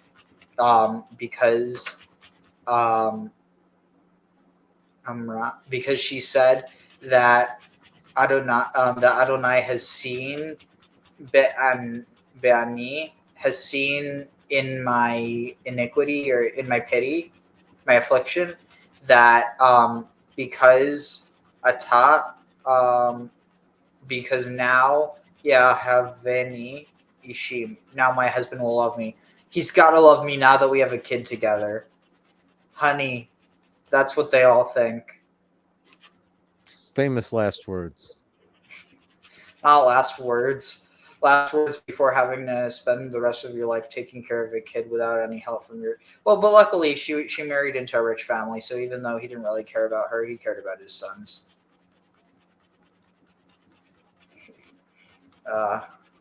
That's dark. It's really dark. Let's see. And she became pregnant again, and she bore a son, and she said, because Adonai has heard that I am hated, I have given him also. And he has given me also this one. And so she called his name Shimon. Interesting. Shama. Wait, so Shim or Anochi. Wait, you could definitely, I mean, all the letters are there. It's interesting. And so she called his name Shimon or Simeon. And she became pregnant again. Wow. She's very fertile, thanks to God. She became pregnant again, and she bore a son. And she said, now, this time, Yilave ishi, my husband will be bound to me. This is attached to me, but literally bound, connected to me. I'm going to shackle him to me. I'm going to bind him to me. Because Yaladati, because I have born for him three sons. Therefore, she called his name Levi, which means bound. It's the same root as Leviathan, which means like twisting serpent, I think. And she became pregnant another time, and she bore a son, and she said, this time I am thankful that I'm thankful to Adonai. This time I will praise Adonai, and therefore she called his name Yehuda, and stood at Ta'amod, and remained Miledet. V'Ta'amod Miledet. And Ta'amod, I remain, stand. This doesn't make sense. To remain firm, present, to take as a stand, remain. It seems like this is saying that, and her she continued. This says she stopped bearing, but Ta'omed. It's got to be Ahmad, which is to stand still or stop. Oh, that's the context. And she stopped bearing children. And Rachel saw that that she did not bear for children. She did not bear children for Jacob, and Rachel was envious. Oh, interesting. Kana, it's like connected to acquire, but it's like you're jealous of someone's acquisition. So it's so interesting how the words are connected. So she was Rachel was jealous of in or of her sister, and she said to Jacob, Haba,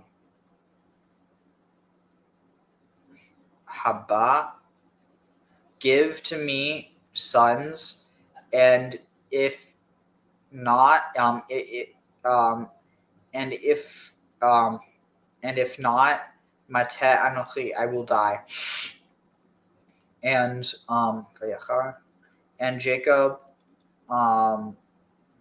was angry,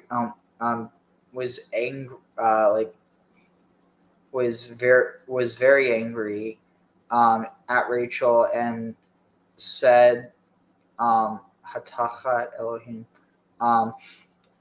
Hatachat Elohim, I am below God, Asher Mana, that I am below God that withholds from you the fruit of the womb. So it says, can I take the place? But literally, I am below God. I can't do it. God can. And she said, behold, here, Amati. Oh, behold my handmaid Bilhah. Go into her, and she will bear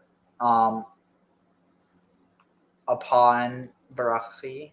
She'll bear on my knees. What? The Ivaneh, and that Baneh, and that I may build also. Wait, that I may also build Mimena from her, or through her may I build. And she gave to him Bilhah, her handmaid, as a. See, this is an interesting thing. This word Isha, it's the same word as her. There's no distinction. Bilhah is his wife as well, because the truth is there was no such thing as like a marriage ceremony to make someone your wife. The marriage ceremony was the consummation.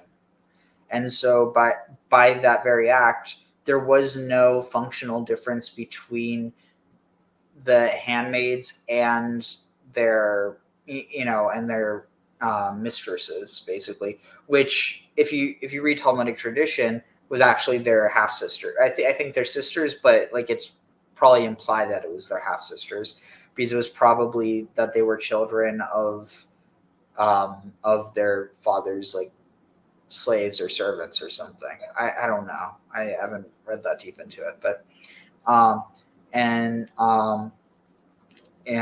what is this? Did I say? Oh yeah, for a wife, and he went into her, and Jacob went into her, Yaakov went into her, and she became pregnant. Bilhah became pregnant, and she bore to Jacob a son. And okay, here we're at 5. So I need to give my voice. Actually, wait, no, or we're going to finish with this one. Let's see.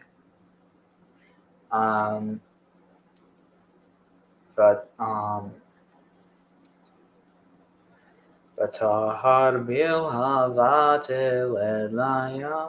Wait, no, you're. ותאמר רחל דנני אלוהים וגם שמה ביתן לי בן על כן קרא שמו דן וטהרות ותלד בלכה שפחת רחל בן שני ליעקב ותאמר רחל נפלה יעקב ותאמר רחל נפתולי אלוהים נפתלתי עם אחותי גם יכולתי ותקרא שמו נפתלי ותרא ליה כי עמדה מלדת ותיקח את זלפה שפחתה ותיתן אותה ליעקב לאישה ותלך זלפה שפחת לאה ליעקב בן ותאמר לאה בגד ותקרא את שמו גד ותלד זלפה שפחת לאה בן שני ליעקב ותאמר לאה באשרי כי אישרוני בנות ותקרא את שמו אשר וילך וראובן ויהי בימי קציר חטים וימצא דודאים בשדה ויבא אותם לאה אמו ותאמר רחל אליה תני לה לי מדודאי בנך ותאמר לה החמת קח תחת אישי ולקח גם את דודאי בני ותאמר רחל לכן וישכב עמך הלילה תחת דודאי בנך. And Bilhah became, when I read that, and Rachel said, Danani, I have been judged, or I've been vindicated, it says, but I've been judged by God, and also heard, and also he has heard in my voice, and given to me a son, and therefore she called his name Dan, which also means judge. And Vitar Od, and Rachel's maid Bilhah Um, she became pregnant and bore. Bilhah became pregnant and bore. Or Bilhah, the handmaid of Rachel, became pregnant again and bore a second son for Jacob. And Rachel said, "It's interesting though, they have no agency in the naming. It's all Rachel and Leah." And Rachel said, Naphtule, Naftul, wrestling, this is interesting. Naphtule Elohim Niftalti. There's no mention here of God. Fateful contest I waged. Naphtule Elohim. Naphtule. The divine wrestling, divine struggles. Niftalti, I have struggled with my sister. Also, Yachalti, I have finished. Also, I've succeeded. Yeah, prevailed. And so she called his name Naphtali, which means my struggle. Wait, what? This doesn't make sense. I have to look at commentary for this. Do you guys have any thoughts so far? Again, an echo of Abraham, where the chosen wife is barren, and the handmaiden of the wife is having kids. Let's see. Is there And any? as Oh, with sorry. Go ahead. Sarah, also as with right or no? Okay, this is fascinating. So apparently, where it says Naphtule Elohim, it's not it's not the struggles of God. This is saying mighty struggles, which it's I'm sorry, but it seems I thought I knocked something over that shouldn't have been knocked over, but it's fine. But it seems strange. It seems like it should be more than that. There's plenty of words for mighty that aren't literally, one of the names of God.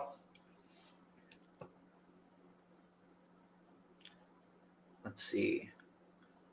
Well, also, like I said, with lack of agency and this,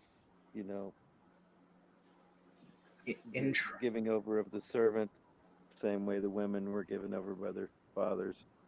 Interesting. Okay, but yeah, it's a really interesting parallel. So look at this. So oh shit, what was that? Okay, so this is Ibn Ezra. Wrestlings. Naphtule wrestlings is a noun in the Nifal. Its meaning is I strove, as a man who, when wrestling with another, twists the Yiftol in his efforts to overthrow his opponent in order. That's also why Naphtali has the stag as its symbol, because of how they wrestle with each other with their antlers. To overpower his opponent in order to throw him to the ground. The word titapal, thou dost deal tortuously, 2 Samuel 22:27 is similar. The reason Rachel mentioned God, Naphtule Elohim, is either that out of respect for the God Lord she had given, but not out of respect for Adonai, out of respect for Elohim, she had given her handmaid to her husband, or that God helped her in her struggle. Interesting. Or it could also be a contest of God. It's fascinating how there's so many different interpretations. Elohim, the use of the word Elohim is symbolic of the fierceness of the sisters' competition. When we want to emphasize something as being extraordinary, we sometimes use the word Elohim to do this, as for instance, in the description of the size of the city of Nineveh in Jonah 3:3, where it is described as Ir Dolal Elohim. But it says it was a great city for God. It's not a great city, not a mighty city. It's not Ir Dola Elohim. It's a similar expression, 𝐤��12 Elohim, describes towering mountain by using the word Elohim as an appropriate adjective to describe this. And Song of Songs. Wait, what's this saying? passion as mighty as I've got to see this with the Hebrew. No, show me it. Let's see. Why can I not? Oh, this is what I'm looking for, right? So, what's to say here? Elohim. Where's Elohim here?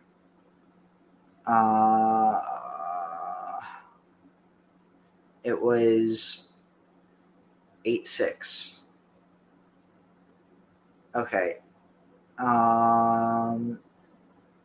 Where is this here? I feel like I'm missing. 6:8? What? 8:6? Am I missing something? I'm totally missing something. I've got to be. Shemani. What?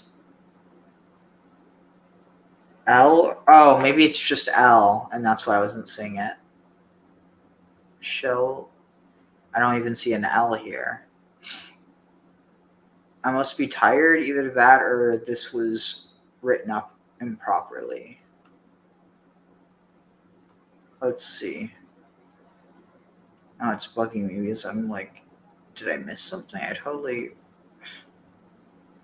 Whatever. Just a distraction. Let's see.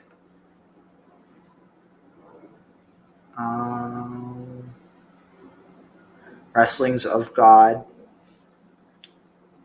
Interesting.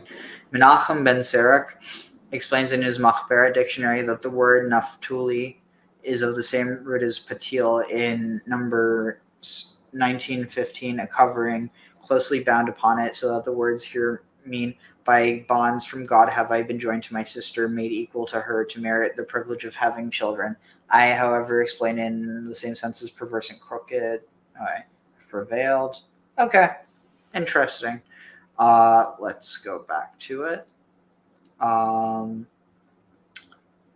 Let's see. I've prevailed, so she named him Naphtali, and Leah saw that that she had stopped bearing children. She took Zilpah, her handmaid, and gave her to Jacob for a wife, and Teled, and she and Zilpah Zilpah, the Leah's handmaid, bore Jacob a son, and Leah said, Ba God, Ba, luck has entered, maybe, or begod, or in luck, or it says what luck, but in luck, or and she called his name God, which means luck. God was also a luck god in the Levant, which is pretty fascinating. Yeah, fortune. Yeah. You also have I mean, just I'm trying to think. You have Judge River. It's given it's like Don can. I'm pretty sure. Yeah, Don can mean judge. So like all of these are names that are used in theonyms generally as well. Yeah, it seems that there are various pagan names throughout the names. Yeah. That refer to other pagan gods. Let's see.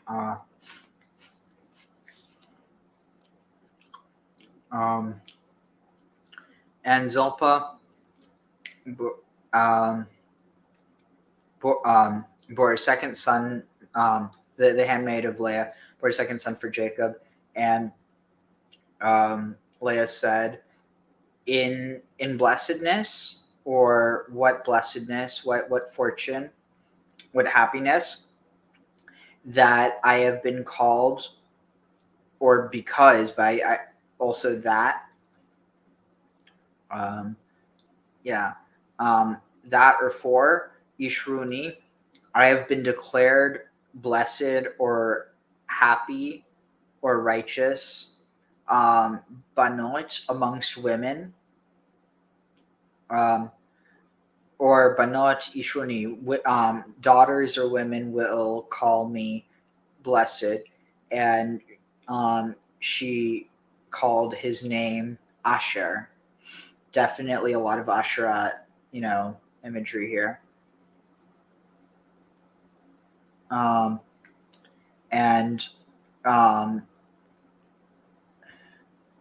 Reuben went out in the time of the harvest of wheat. Is this? Yeah, of wheat. And he found Dudai mandrakes. Ooh, love apples as exciting sexual desire and favoring procreation. It's good for your brain and for your beten, your innards. Let's just leave it at that. He found mandrakes in the field, and he brought them to Leah, his mother, and Rachel said to Leah, "Give me, please, from the mandrakes of your son." I'm sorry, but that just sounds really inappropriate. It's like, lady, that's your stepson and nephew. Like, I know you're probably not talking about it that way, but it sounds wrong. Well, at least she asked first rather than just taking him. True. And let's see. And she said to her, Hamat, is it like a little bit? It's a little bit that you or Hamat, a little that you have taken from me, my husband, and also you are taking the mandrakes of my son. And she said, and Rachel said, okay, therefore you can sleep with you can sleep with him this night. Not clarifying. Rachel's saying this to Leah that she can sleep with Jacob beneath or tachat, on account of or in exchange for the mandrakes of your son. Also, it's interesting. So tachat, that's the same word that's used for eye for eye, ayin tachat ayin. So it means like in return for. That's fascinating. So it means literally under, but I didn't know that it could also mean in return for or exchange. Yeah, So under par. Sorry, yeah. just magic and voodoo all over the place, and pagan gods. Was not Asher also the Assyrian god for a while by that point? He was, but the thing that it's more important to focus on is Asherah. Yeah, Asher was that was the capital city of Assyria. That was like the founding city. There's also some theories that it might be connected to Osiris as well. Well, but of the god, and it's naming a male child, right? Yeah, but male god of the Assyrians. Yeah, but the motifs are more directly connected with the language of Asherah, fertility and happiness. Yeah. Whereas Asher is more associated with like uprightness or correctness, like the opposite of crookedness. So it's the same root, but it's understood in two different ways, depending on context. And because it's she's not talking. Sorry, yeah. Just both being high gods, top of the heap. Yeah, I mean, keep in mind, Asherah was the mother of 77 gods and goddesses.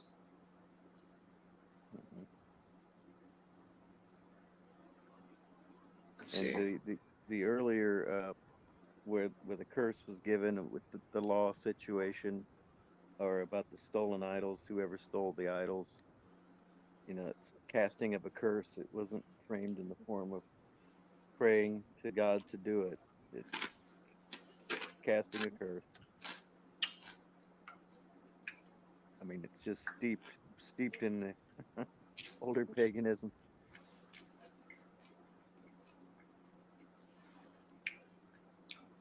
And the mandrake roots, of course, right into, herbal magic. But it's interesting because so Leah wants the mandrakes so that she can become pregnant, and Rachel wants the mandrakes so that Rachel wants the mandrakes so she can become pregnant, and Leah wants them and Leah wants the mandrakes so that Jacob will be with her, but also so that she can get pregnant again.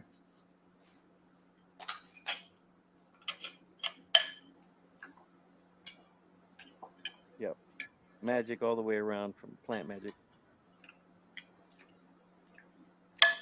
Plant magic is magic. All right, so let's see, where are we at? Oh yeah, I need a tiny break because my voice is but we're in the last stretch, and I'm like, thank God, because I got the majority out, so we're going to finish with 4, start on 5, and then tonight I'm going to do the last 3. So I did 4, then 3, so that's 7.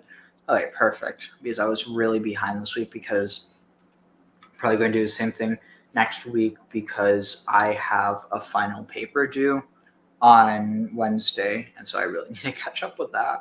But I also don't want to fall behind on this because I really made a commitment to this. And the way that my brain works is like something like school, I know I'm going to be able to do it no matter what, even if I basically torture myself in order to do it. Something like this, it's like I feel like I made this commitment. It's strange. Like my priorities there, like I have it for both, but it's like I know for one I'm definitely going to do it just because it's like it's school. Whereas with this, it's like if I don't force myself to do it, it's not getting done.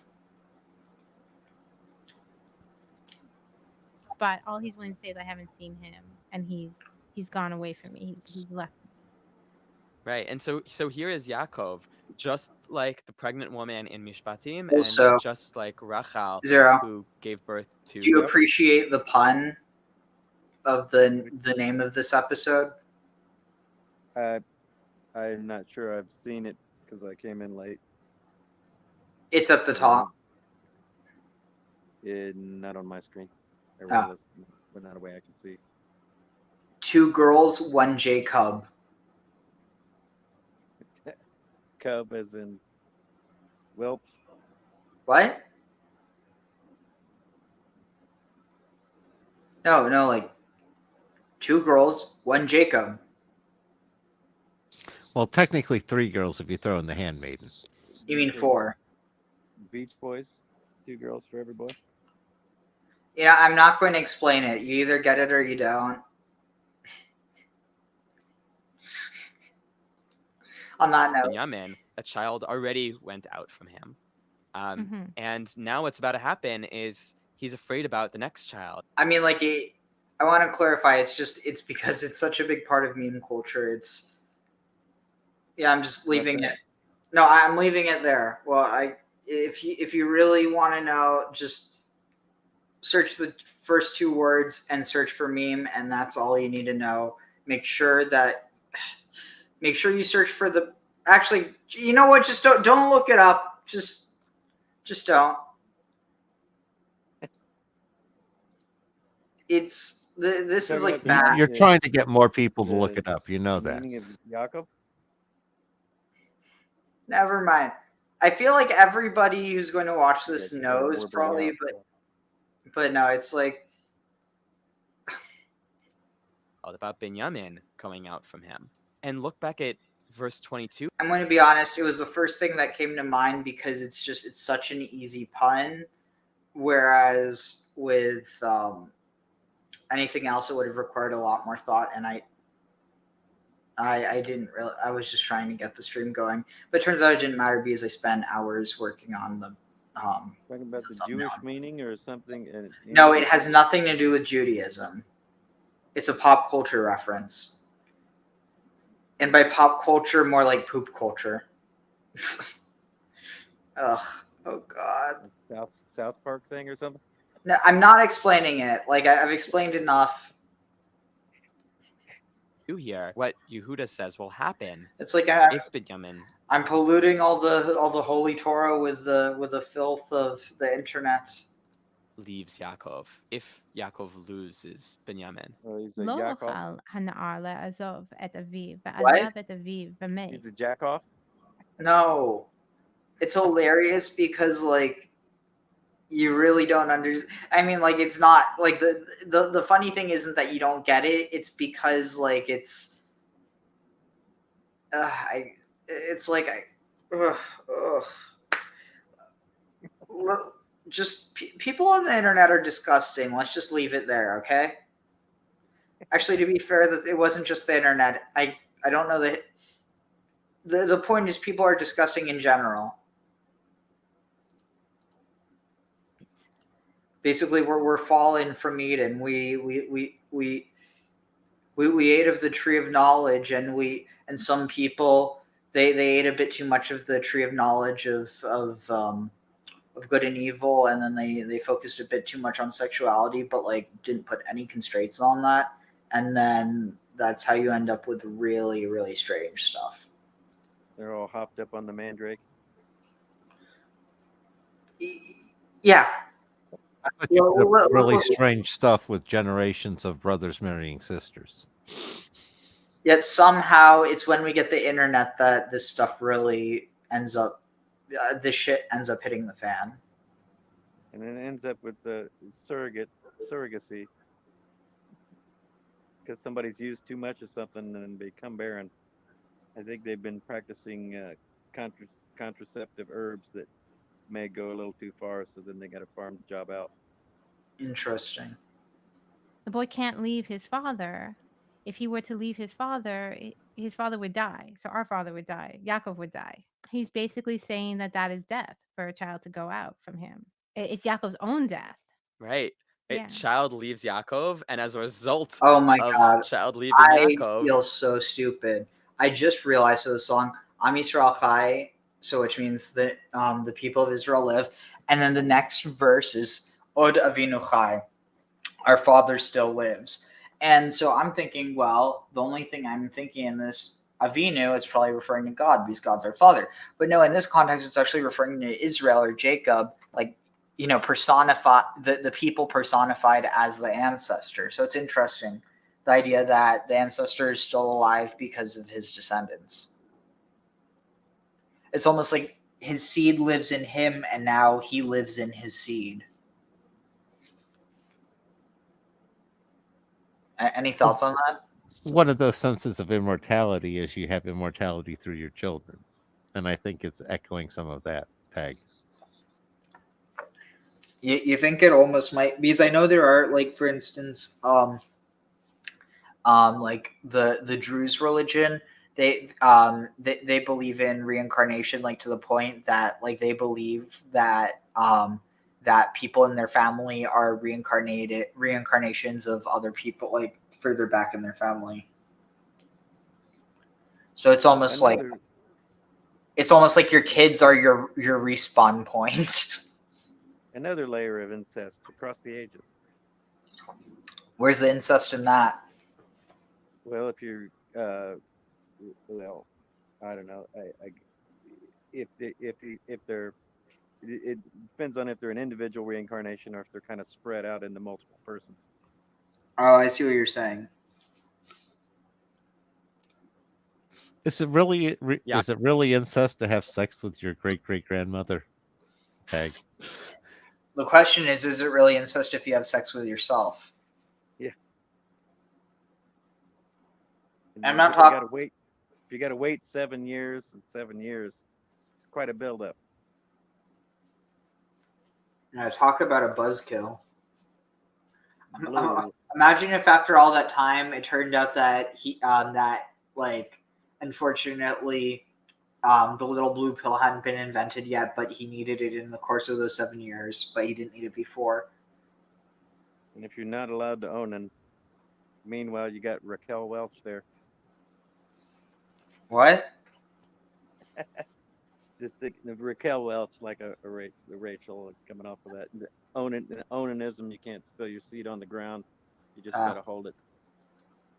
Yaakov would die. It doesn't happen, but here you have this threat, this possibility that this is going to happen. And by the way, who is this child? This child is Binyamin. This is the child that Rachel gave birth to. So we're essentially seeing Yaakov is in a similar situation to Rachel at that moment. Rachel is giving birth to Binyamin. He's leaving her body, and she is dying from that. And here we have Yaakov, and we know what happens. They have this whole conversation, but ultimately Binyamin does leave. And what you're pointing out is that Binyamin leaving Yaakov's house is like Yaakov is going to die from that. Right? It's like this perfect mida keneged mida, like what Yaakov caused to happen to Rachel is now about to happen to him. And it seems like it's about to happen until Yehuda steps in and stops fate in its tracks and saves the day. You know, it's interesting if you think about like what the most immediate thing that brought about Yaakov losing his children was. It was actually also a fight. Yeah, that's true. And it had Fight some between the brothers. unintended right, which maybe had some unintended consequences for Yaakov. But the brothers probably didn't mean to hurt him the way they did. And Yeah.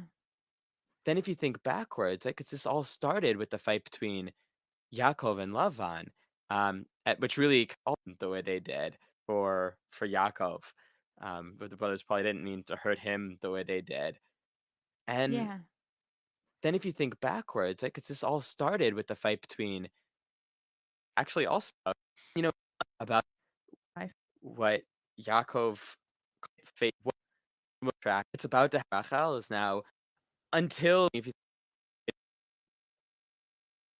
Yaakov, which really kind of came to and Yeah. then if you think backwards, right, because this all started with the fight between Yaakov and Laban, which really kind of came to a head when Laban chased after Yaakov. But why was Laban so mad chasing after Yaakov? It was partly the idols, but there was a much bigger thing that was on his mind, which was Yaakov had run away with his daughters. And I believe that's what Laban says. Laban had lost his children in a sense. right. Laban had lost his children. They were taken away from him before he was Yeah. ready. He wasn't ready for them to leave him yet. It's almost like Laban had this like early birth kind of experience too.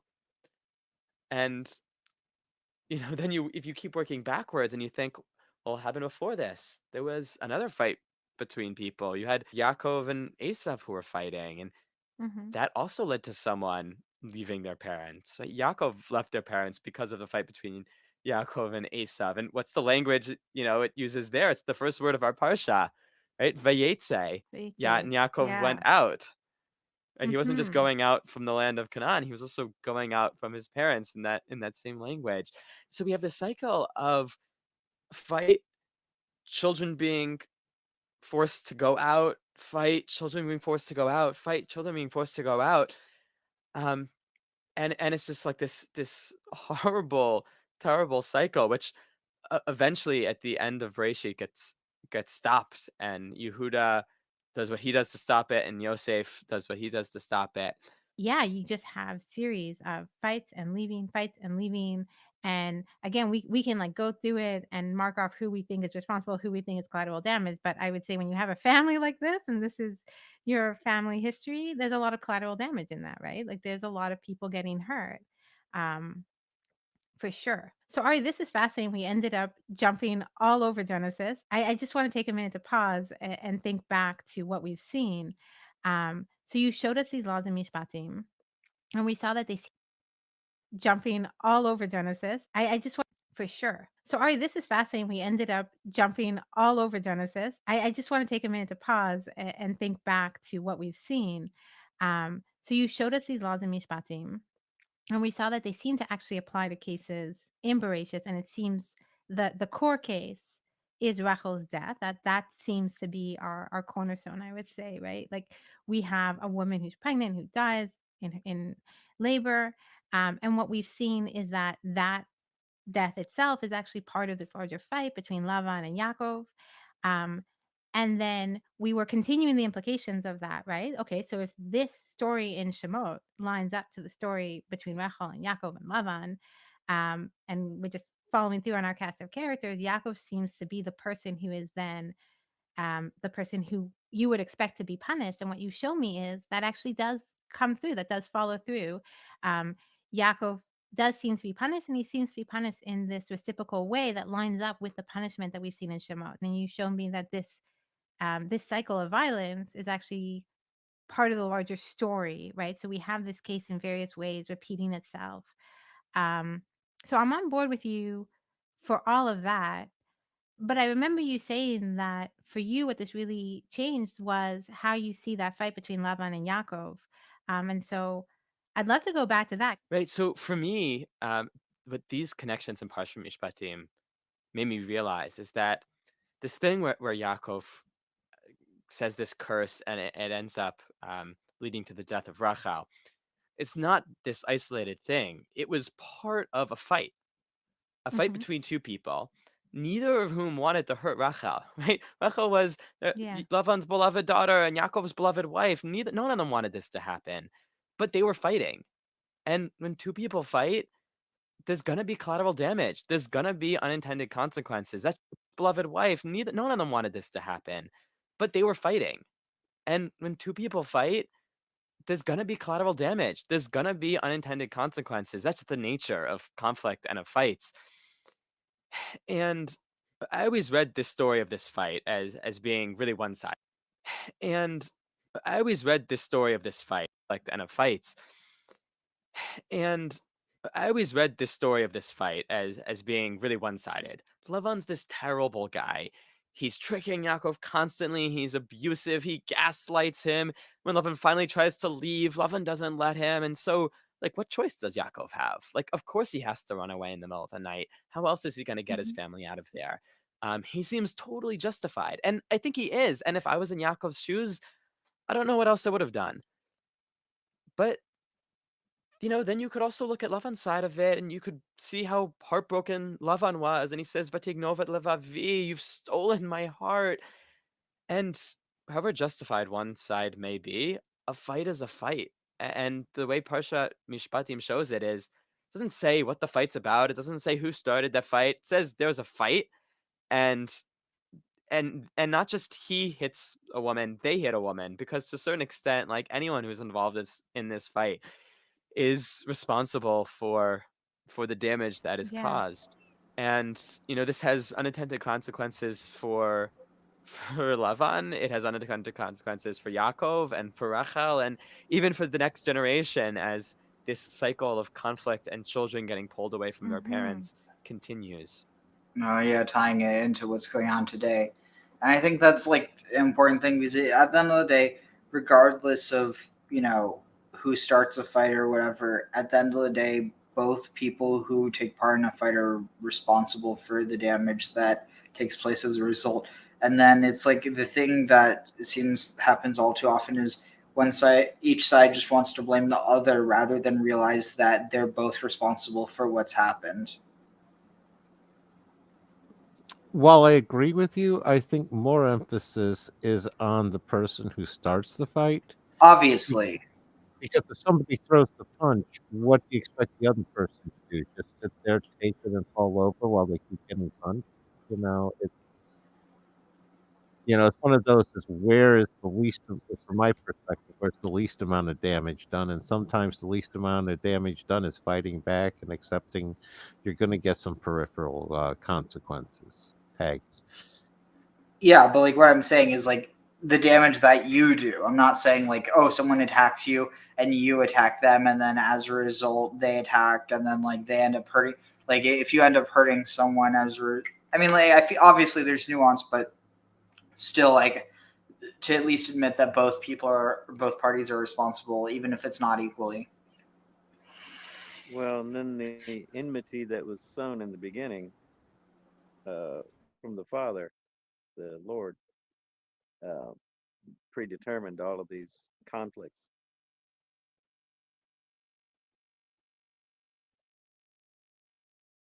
to be maybe just What to do you mean? spice up the universe, some drama. Well, all of the enmity between, serpent and Eve, the Ishmael, you know, you know, your hands will be upon him, and vice versa, and all that. It's predetermined. It's in the mix before they even are. Oh, I see what you mean.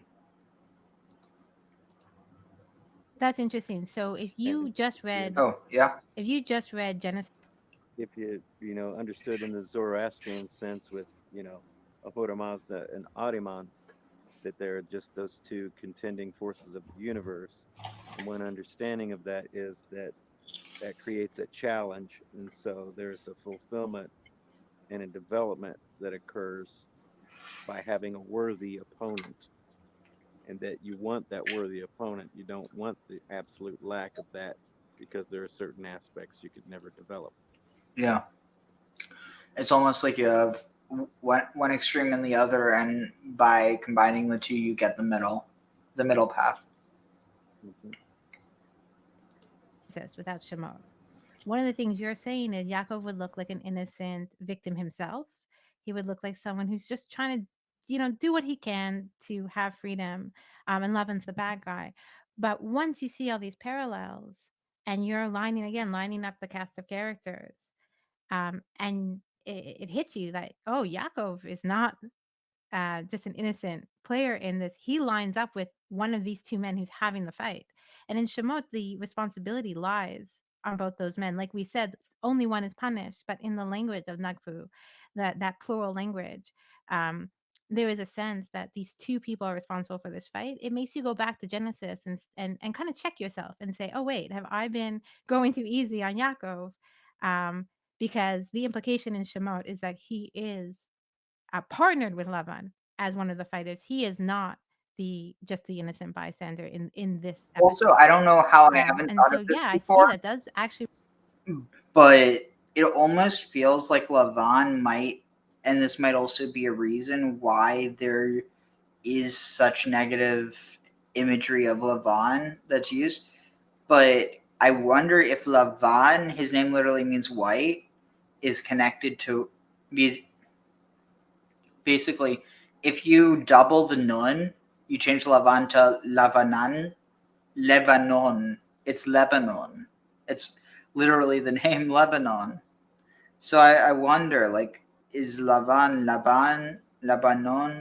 Even Or, Laban, the original Laban, I don't know what the deal is with the interchangeability of the B's and the V's. I mean, I kind of understand it linguistically. I mean, it's not just that, you also have sins and shins. So like, Asherah was also Asera, which is also interesting because that puts into context the fact that Sarah is just Asherah without an aleph. But then you have what is it, like, you have the I'm trying to think, what is it we were talking about, buzz and buzz. You have the vav, which can be a wow or a o, and then also a va, like a wow, excuse me, wow. So it's like it's a wow, but it has a hint of a vowel, like vowel. And the same way there's ayin or ayin, but it's actually ayin. The thing is that if you don't, like, if you aren't trained, like, from a young age, or you haven't trained, for a while to be able to pronounce it, it's a ayin, ayin, ayin.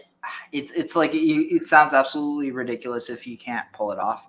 But there's a ayin and there's a rain, and it's actually the same reason that like the Maghreb, like northwest Africa. Mm-hmm. So Maghreb,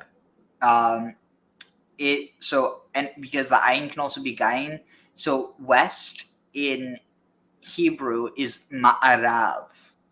Now, if you change the ayin to a gayin, it's magarav. Magrev and ma'arav, they're cognates. So it's just a matter of like like a consonantal shift, but you also have it with like riches because like asir means rich, but you also have ashir, which means rich, depending on the language. Like it has a lot of regional weight to it, depending on which region. Yeah, and again, relating back to that Ashura and Ashur and thing of high value or high power.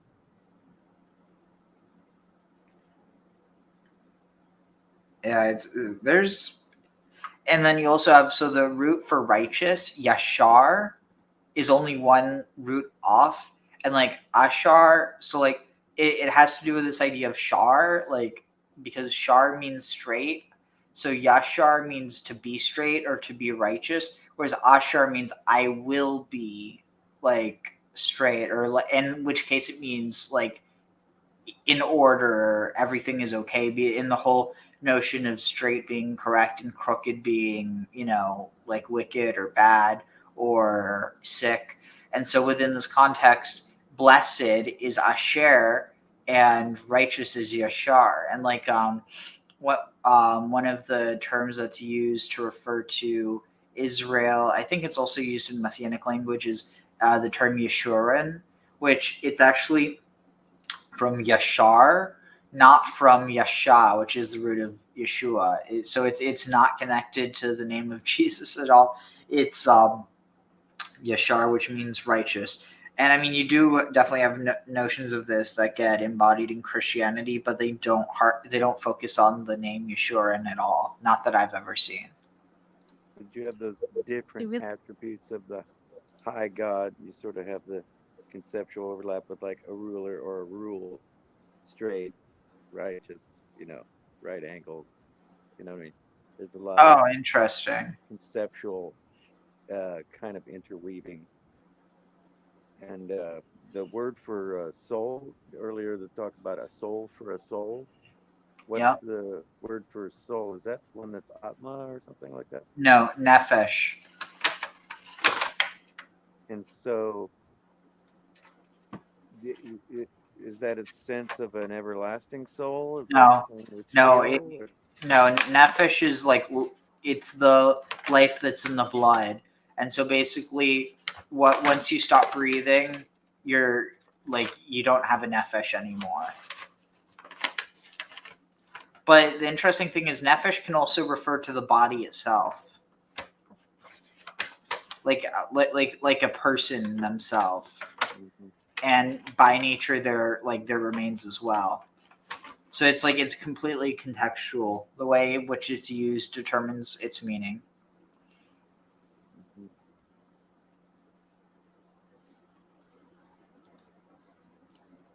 Really change your lens on Yaakov. You're giving Yaakov a lot more responsibility for the conflict with Laban. Yeah, and one of the things I think is so powerful about how the Torah does teach us is does it through this abstract case in Mishpatim. It doesn't say like, here's the story of Yaakov and Laban, and here's who was right and how was wrong, and here's what they should have done. It says two men are fighting and they strike a pregnant woman. And it lets us think about that case in the abstract. And then we can find these parallels and then apply them to the case of Yaakov and Laban and learn some things and use that language from the abstraction to deal with a more complicated case. And then we can use all of that and use that to give us language to try to deal with the situations in our own lives. And there's something that is really comforting about how the Torah validates the complexity of it all and validates that, there isn't always one clear right answer.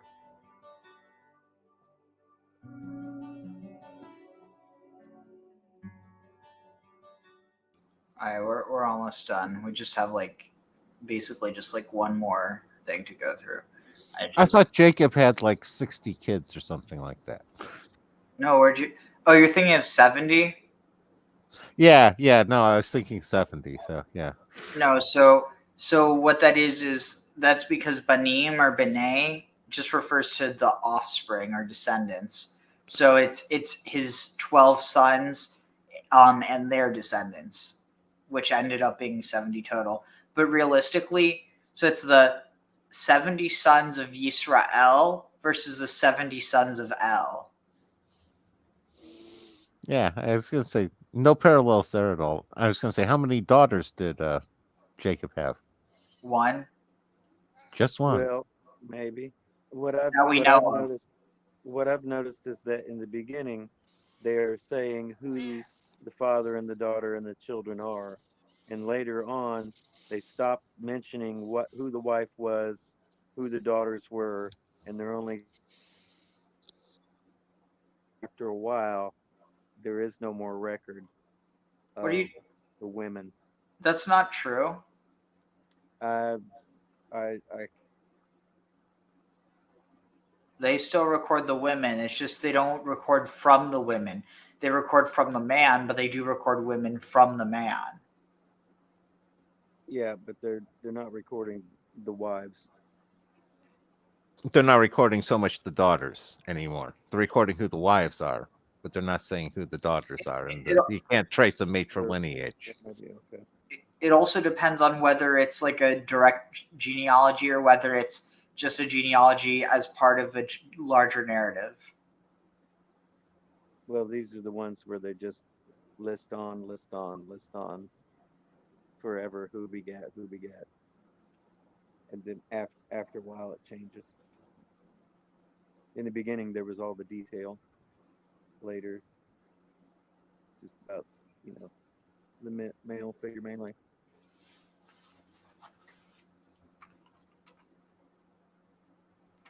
See what I can find. Oh, this should be good. Mazel tov, my daughter just graduated with a master's degree in psychology from arguably the best university in Israel for her particular field.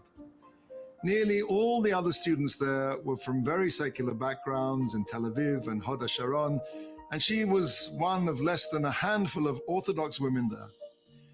When someone asked her to speak about her background, she said, "I'm married to an Avrech, a Torah scholar, who immerses himself in Torah night and day, and I have no interest in changing who I am." She said, "I'm different to you. I respect you, and I respect what you have to teach me here, but I have no interest in becoming like you. And if I do become like you, then we'll both have lost. Because I treasure my religious values and my way of life, and you need skilled Orthodox women professionals in this particular field." She told me that she would never even dreamt of doing this master's in such an environment had it not been for her upbringing. Our house, thank God, has always seen a procession of Shabbos guests of all shapes, sizes, and persuasions, the weird and the wonderful. You can bring up your children in one of two ways. An alternative is to try and insulate them totally, to cut yourself off to the maximum degree from any negative lures of the secular world. But even this might not be hermetic enough. Alternatively, you can face the challenges of the modern world and give your children a pride and a love of Torah Judaism, and hope and pray very hard that you'll inoculate them against the cesspools of society. There's no guarantee in either choice. Rabbi Yaakov Kamenetsky comments on this week's Torah portion that Yaakov learned two Torahs, so to speak. One was the teachings of his father Yitzhak, which he learned in the first 63 years of his life. This was a Torah where father and son learned together in an atmosphere hermetically sealed from the corruption of Canaan. However, to survive the spiritually toxic environment of Charan, in the company of Laban, and his cohorts, Jacob needed the Torah of Shem and Ever. For Shem had lived together with the generation of the flood, and Ever had lived together with those who built the Tower of Babel. Yaakov's sojourn of 14 years in the yeshiva of Shem and Ever inured him to the spiritual dangers of Charan. To be a Jewish parent in today's world is an unprecedented challenge. to succeed, we also need those two aspects of Torah. We need the unshakable hermetic commitment and faith in the Torah that was given to us at Sinai. We need to study it with all our strength and fulfill all its mitzvahs, its commandments, down to their finest details, and not give way. And we also need the Torah of love, of tolerance, and of compassion. We need to be there for our children with unconditional love, however difficult life may be for them. We must inspire and we must be inspired.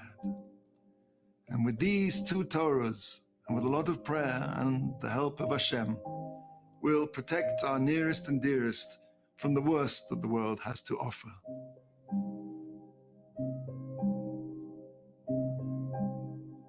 You know, it's interesting because I relate to that, but in the opposite, where it's like I'm surrounded by a lot of religious people, and yet I have no interest in being like them. But in the same way, I feel like they benefit from me being different because I give them a perspective they wouldn't ever consider. And Rachel keeping the idols. So sorry, yeah. Just seemed to be a retention of the tradition, and clearly they were statuettes, able to be mobile. Yeah, the only thing is it's been interpreted away where the reason she did that was because she was trying to save her father, because she knew that once she left Haran that she wouldn't be able to stop her dad from worshiping idols, and so she felt responsible for him. But it's like, no. Yeah, that I'm sorry that, like, I understand why you'd think that if you didn't understand that, you know, our ancestors worship, or not even, see, that's the thing, they didn't even worship them, not in the way that people think. They were images, they were abstract, like in the same way that, like, when people if people see, like, you know, the name of Hashem, they're and you know they're using it to pray, they're not literally praying to the like the actual thing, but what it represents. Yeah, and after the supposed Joshua phase of destroying the Asherim, there are still figurines found in archaeology of a male and female figure that are in the houses. I think they're usually clay, may sometimes be stone. And so for a long period after that, they still retained in a little Asherah figurine. Maybe the juniper poles had been eradicated, or eventually were, but for a long time, they still have those figures on an altar in the home, which is kind of like with the skull thing of the ancestors. The Great Mother and the Great Father. Honestly, I mean, this is my own pet theory, but I think that they were using hemp staves, like stalks of hemp fashioned into staves, as the Asherah poles, at least as the base of it, and then potentially, like, I think it could have been like a modular piece, not just one single piece. When I think it all comes from this sacred trees, originally sacred trees. Mm-hmm. Like to see how people will tie their prayers onto the branches of the tree. And relates over to maypoles and totem poles that go back thousands and thousands of years. And what you get, you know, with the Christmas tree thing, it's all kind of the continuation, the idea of the sacred tree kind of as the world axis that connects the heavens and the earth. If you want more Yeah, it's interesting because of the whole idea that the temple is like a that it represents the garden, and that the menorahs represent the trees, like the tree of life and the tree of knowledge. Yeah, and that going back further to the Sumerian Lupu tree, which I guess was a willow tree that Inanna, the serpent, was in the tree. and then because there was also the serpent in the temple, and then maybe it's like so it's interesting. So when it almost seems like that at the same time when the Moses narratives were, or like the Exodus narratives were introduced and used to justify the deitic reforms, that basically they what was it? Shoot, what were we just talking about? That what were we just talking about? With the raising the serpent upon the staff. Oh, right. That might have been a way of justifying why they had the serpent in the temple, and then after the fact, they looked at that narrative and the fact that you're not supposed to have any idols, and despite the whole point of that narrative being to justify why there was the idol there, then the narrative created such a case where they then saw what previously was supposed to be justified by that narrative, then demonized by that very narrative, and so they got rid of it. Yeah, and there was the original dichotomy between the Anzu bird, which is often more like a griffin type of thing, but it basically is clearly an eagle. And Do you think there's any connection to the phoenix? Yeah, the Bennu bird of the, related off the Phoenicians to the Egyptians, was a migrational thing when the birds migrated. And then the bird lands on the tree, on the pole. So the pillars, the pillar of Osiris relating, it's like wherever you set up a place, you start with a pole. Like, Is this okay, we're connected to here. Thoth? What's that? Is this connected to Thoth? Well, it all connects back and back and back, I think, to basically a sacred tree as a center, like where people would meet and marry and judge, have like group reconciliation, like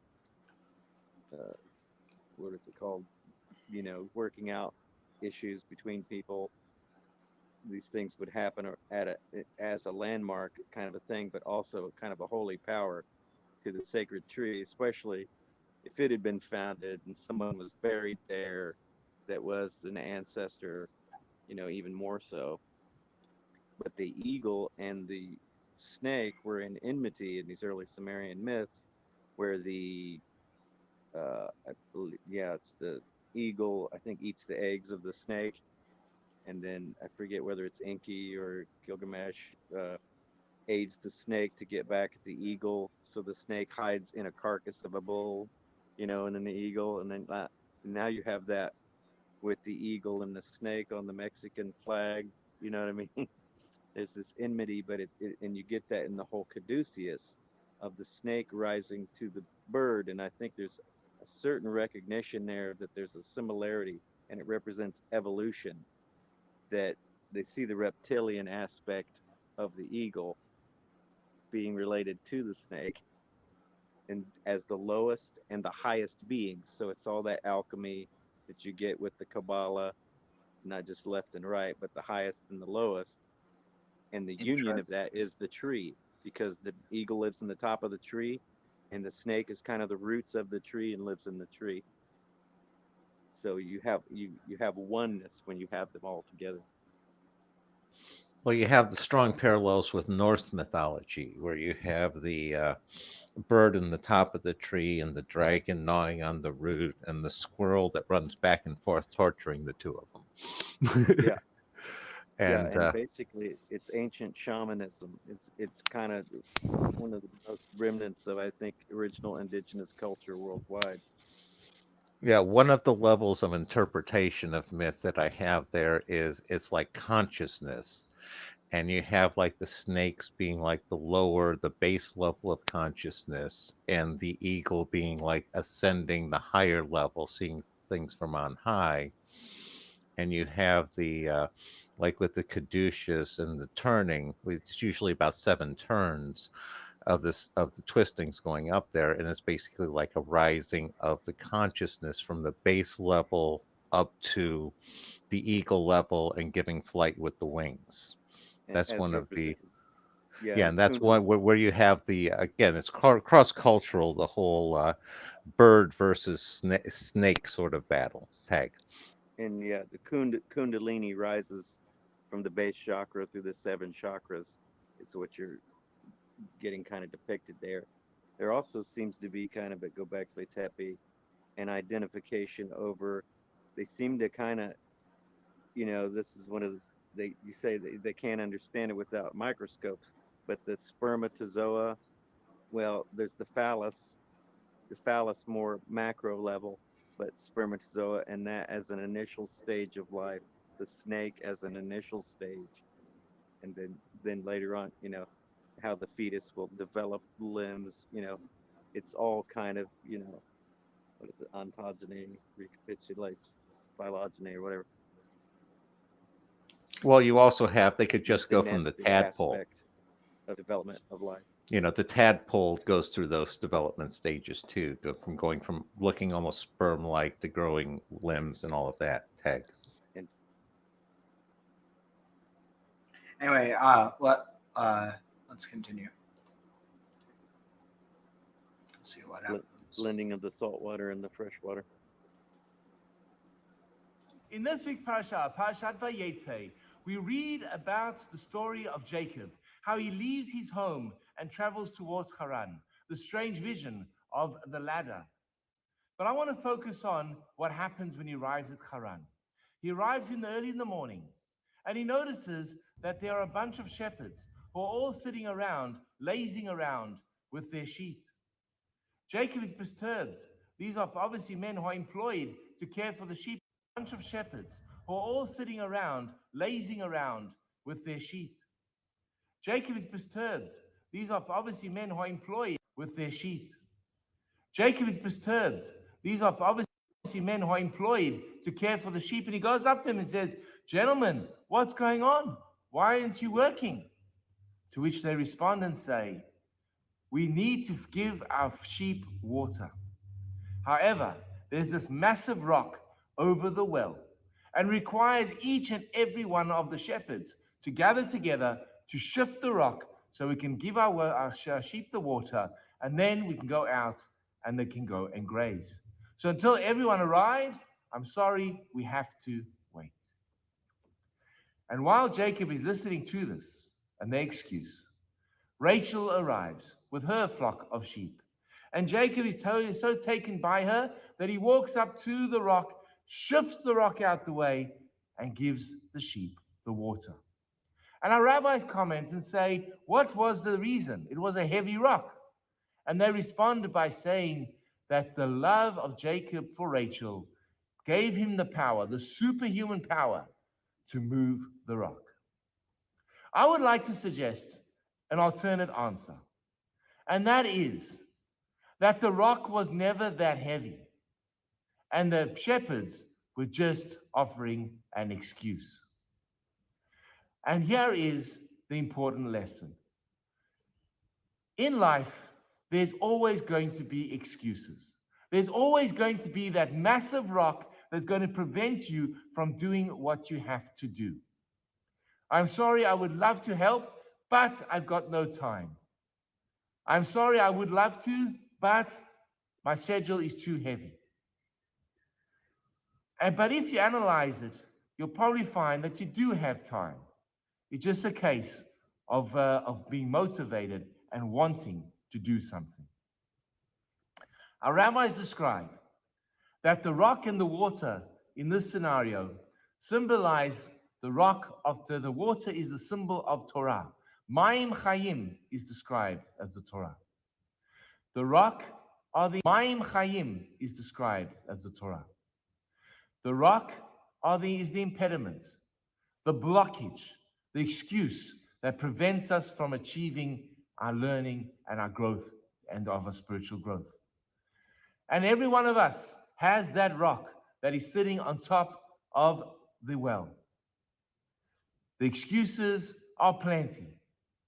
But if we actually do and walk a little bit further closer and discover what exactly is the rock, we make a little bit further closer plenty. But if we actually do and walk a little bit closer.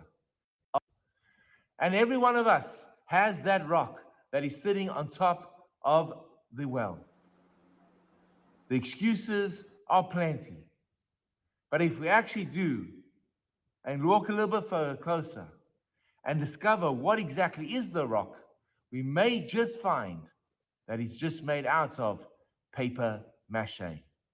And all it is a rock of excuse. May we be like Jacob and merit the ability Not in to every shift way, those though. rocks to allow us to engage with our spirituality, our community, ourselves, and drink the living waters. Shabbat Shalom. Hi, this is Rabbi Leah, and if you've enjoyed the content of the sermons and the ideas that have been expressed in the YouTube video, please hit that subscription button and notification bell and share the videos with friends. We'd love to grow the channel and love to engage with you. Please share your comments in the section below. I'd love to hear from you. Have an amazing day. All right. One area that jumped out to me there is the parallels with Moses, with the idea of getting water from the rock sort of concept. Again, don't know the significance. I just never noticed before. Tag. Yeah. So with this case, it's like it's a cover stone, like a lid. Oh, I know, and it's, you know, like I said, I'm just noticing the comparisons. I'm not drawing any conclusions from. Yeah, the parallels. Yeah.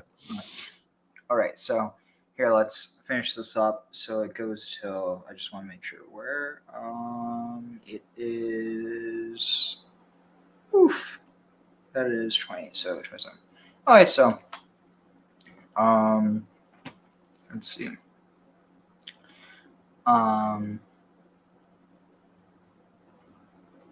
ויבוא יעקב מן השדה בערב, ותצא לאה לקראתו, ותאמר אלי, תבוא כשכר, שכרתיך בדודי בני, וישכב עמה בלילה ההוא.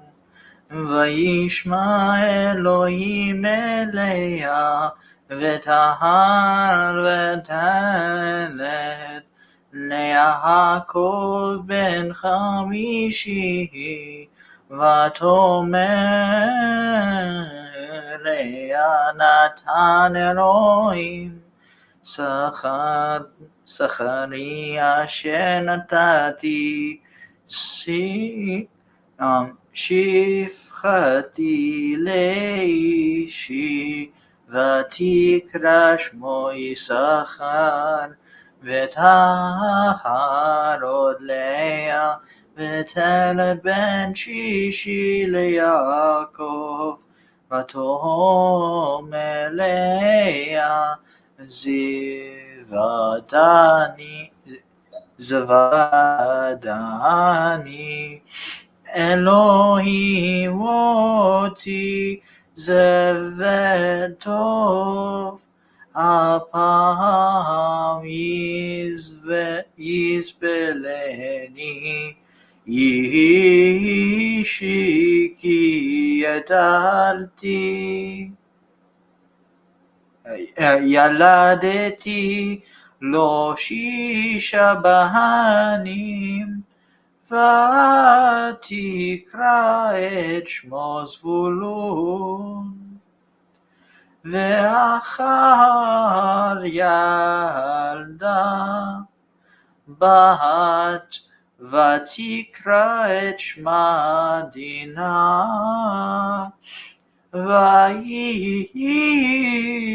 ויזכור אלוהים את רחל, וישמע אליה אלוהים, ויפתח את רחמה, ותהר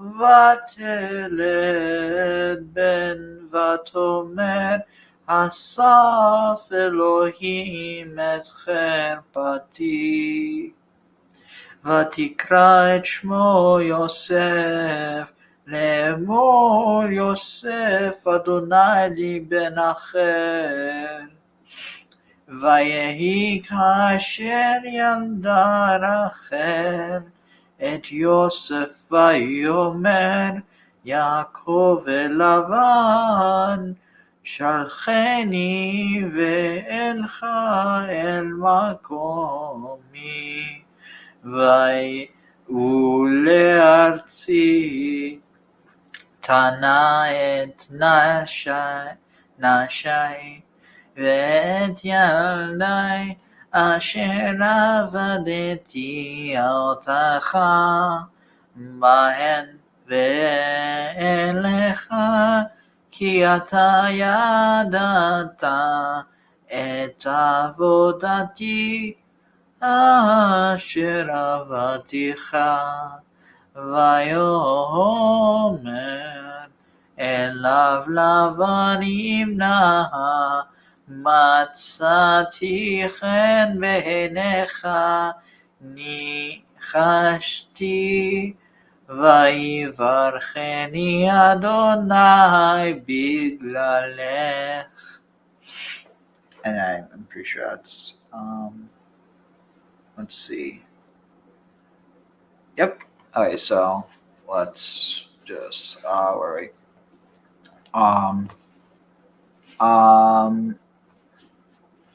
Okay. And Yaakov came in from the field in the evening and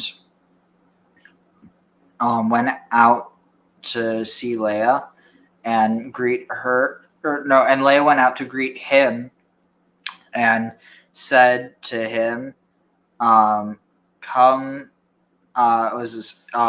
you're to come because I've surely hired you with the mandrakes of my son," and she laid with him that night. And God God heard Leah, and she became pregnant, and she bore to Jacob a fifth son. And Leah said, "God has given my wage, given me my reward, or my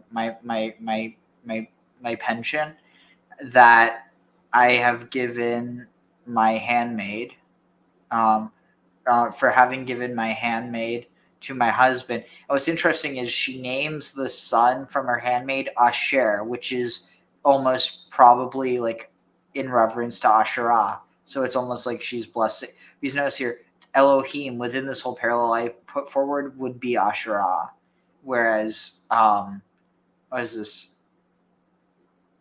What was the other ones? Like Elohe, Avraham, or like any of the like God of the fathers would be El. Elohim would be like would be a sublimation of the goddess Asherah, and then Yahweh Elohim would be Yahweh or Baal. But let's see, where are we? So God, God or Asherah has given me my reward because I have given my handmaid to my husband and called his name and so she called his name Yisachar because it means like what is this? There is yesh sakar. There is reward. And Leah became pregnant again, and she bore him a sixth son to Jacob. Not him, but bore a sixth son to Jacob. And Leah said, "Zavadeni Elohim," like praise, exalted, choice, bestowed, endowed. Elohim or Asherah has bestowed bestowed me with a gift, with a good gift. This time I will be exalted by my husband because I bore him 6 sons. Every time she says, I bore him this many sons, he'll love me this time. And she called his name Zebulun. And after, and lastly, she bore a daughter, and she called her name Dinah. That's kind of sucks. Doesn't say why she named her Dinah. And Vayiskor. And God remembered Rachel and heard her, and God heard her and opened her womb, and she became pregnant, and she bore a son, and called and said, God has gathered my. It says taken away, but like gathered away my 𐤅𤐤𐤀 disgrace. One second.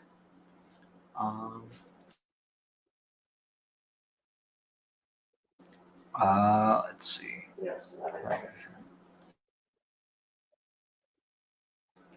where are we? Taking away my disgrace.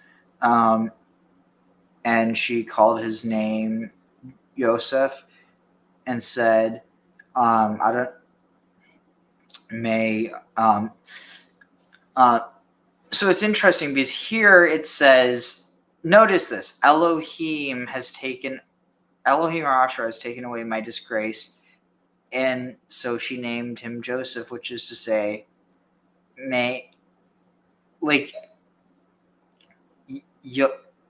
Lemor Yosef. I don't know. Like, she could have just said Yosef because Yosef means gathered, but notice how here it says, oh wait, no, yeah, Yosef means to increase.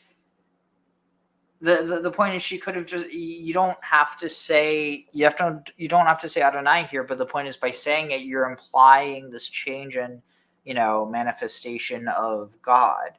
And I don't know, it's interesting because it's like, you could just say, because God, you could just repeat God, but like Elohim, but it's a different form.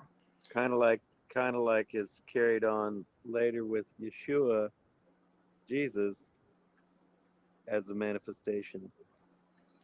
That's how Christians see, yeah. But the reason, I mean, like could it be different? Could it be different regional usages of invoking God? Sort of like, Well, I mean, like what this says to me is this is calling back to a time before, like because even though the two get equated within the Hebrew Bible, it's still clear that there's these like these motifs that they it was clearly a choice to have these being paralleled. Because where it says taken away, gathered, and then so basically there's two different explanations here for the name Joseph. One is an explanation for Elohim, one is for Yahweh.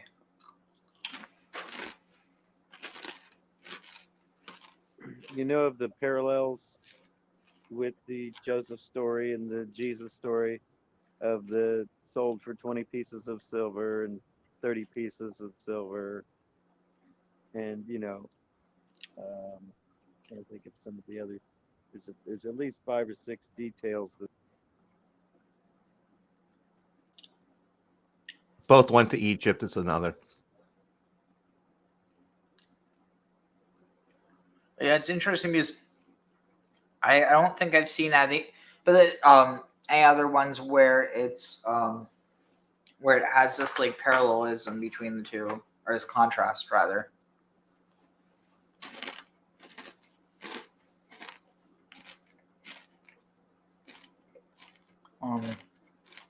Then of course the Moses and Joseph parallel, a lot of parallels there. Oh.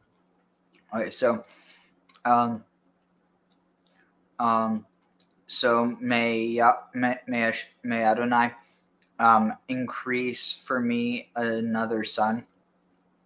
And um, and so it was as Rachel bore Joseph that she said that Yaakov said to Laban, "Send me, and I will go to the place, to my place and to my land."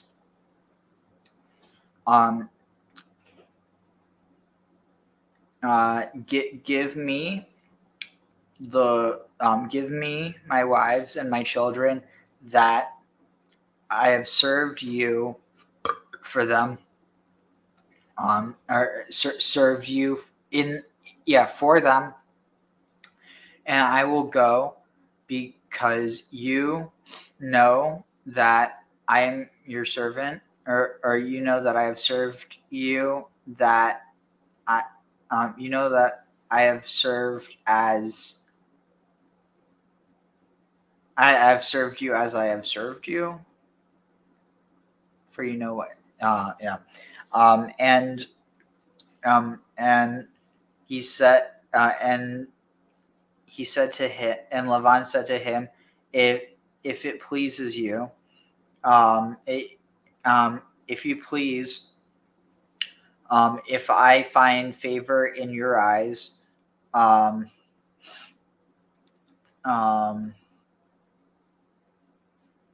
um, I have divined nachash. I have divined or serpented. um, that that I've been blessed by Adonai Bigalech, because of you. Anyway, it's funny because galal can also be done, but it can be on account. So anyway, on that note, anyone have any? Yeah. So serpented divination there. Yeah. So nachash is the root of divination, but it also is the word for serpent. Uh-huh.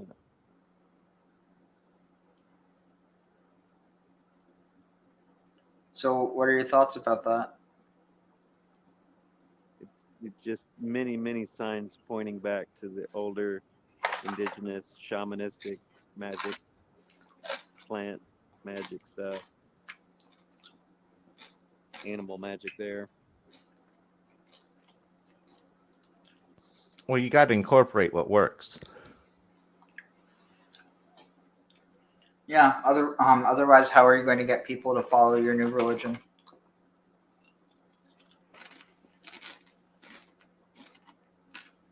Yeah, well, I mean, they seem to even be fully not just using using it as a ploy. I mean, that's what you could say in the writing, but if in the idea that are actually doing any of that they didn't have these conceptual separations that accrue later, that they were using all the tools, and there would be a god that would become the new high god, that would become the new main god, but amongst the others. They didn't necessarily say the others weren't also beings with power, but Totally. that I've got the one big new one with all the mojo.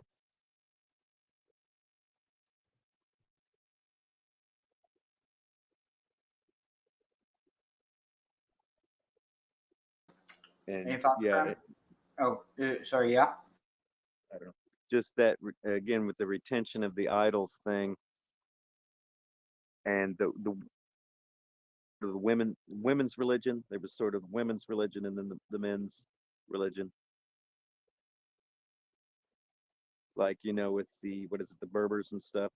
And in various cultures, the women have their own language. There's a women's language and a man's language.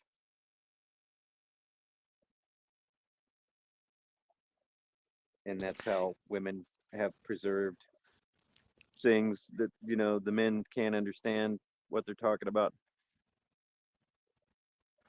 Well, I was going to say the women's traditions normally it's very verbal, taught mother to daughter and such. even without a separate language. The part that kind of jumps out at me is how Rachel taking the idols seems similar to Jacob with the stealing of the birthright. Sort of like she's taking her birthright with her without her father's permission / blessing. Also paralleling Abraham and Terah.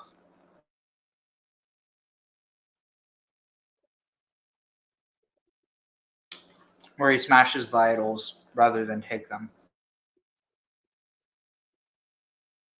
Yeah, different parallel technique, but definitely.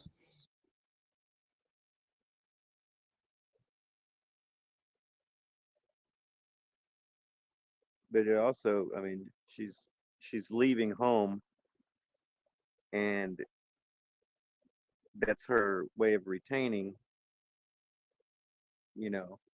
everything, the essence of home life. Like say in the dwellings, there would be it was after they adopted Yahweh, but they still kept Asherah, that they would have the two figurines in the home. And then if you moved somewhere, that's the first, that's the center of the new home, is taking those figurines or fashioning new figurines for the new home. Kind of, again, that hearth of the ancestors idea.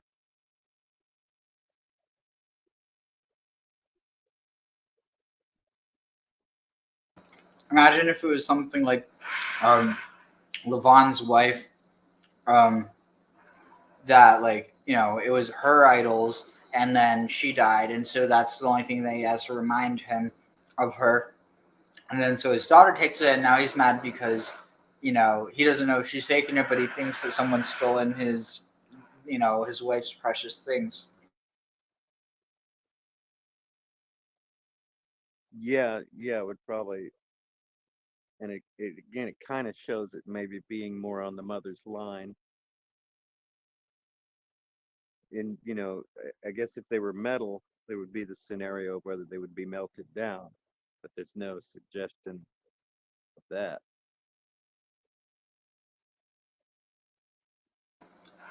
Anyway, anyone have any last thoughts before we close out? Nope, it was fun as always. Just another first of the account of like surrogacy. Well, I guess not the first example there. All right. Well, on that note, Baruch atah Adonai Eloheinu melech haolam asher natan lanu torat emet v'chayei olam nata betochenu Baruch atah Adonai noten haTorah.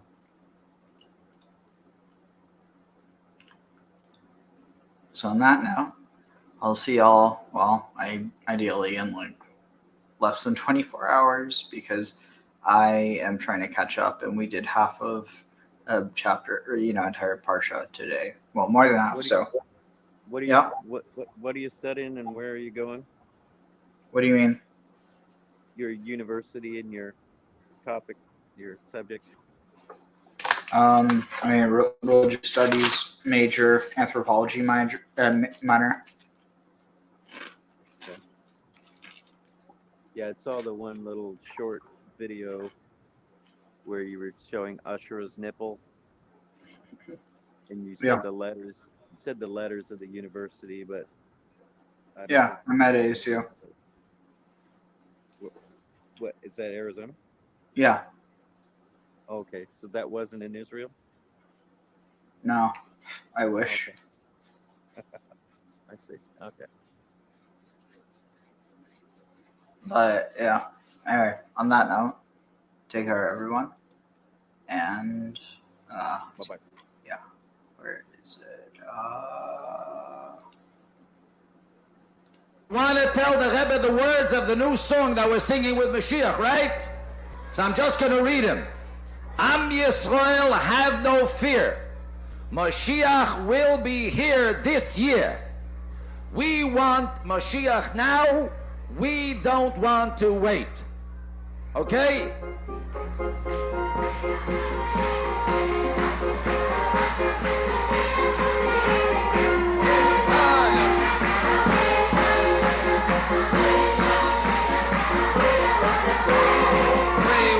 Mashiach Nahweh, Mashiach Nahweh.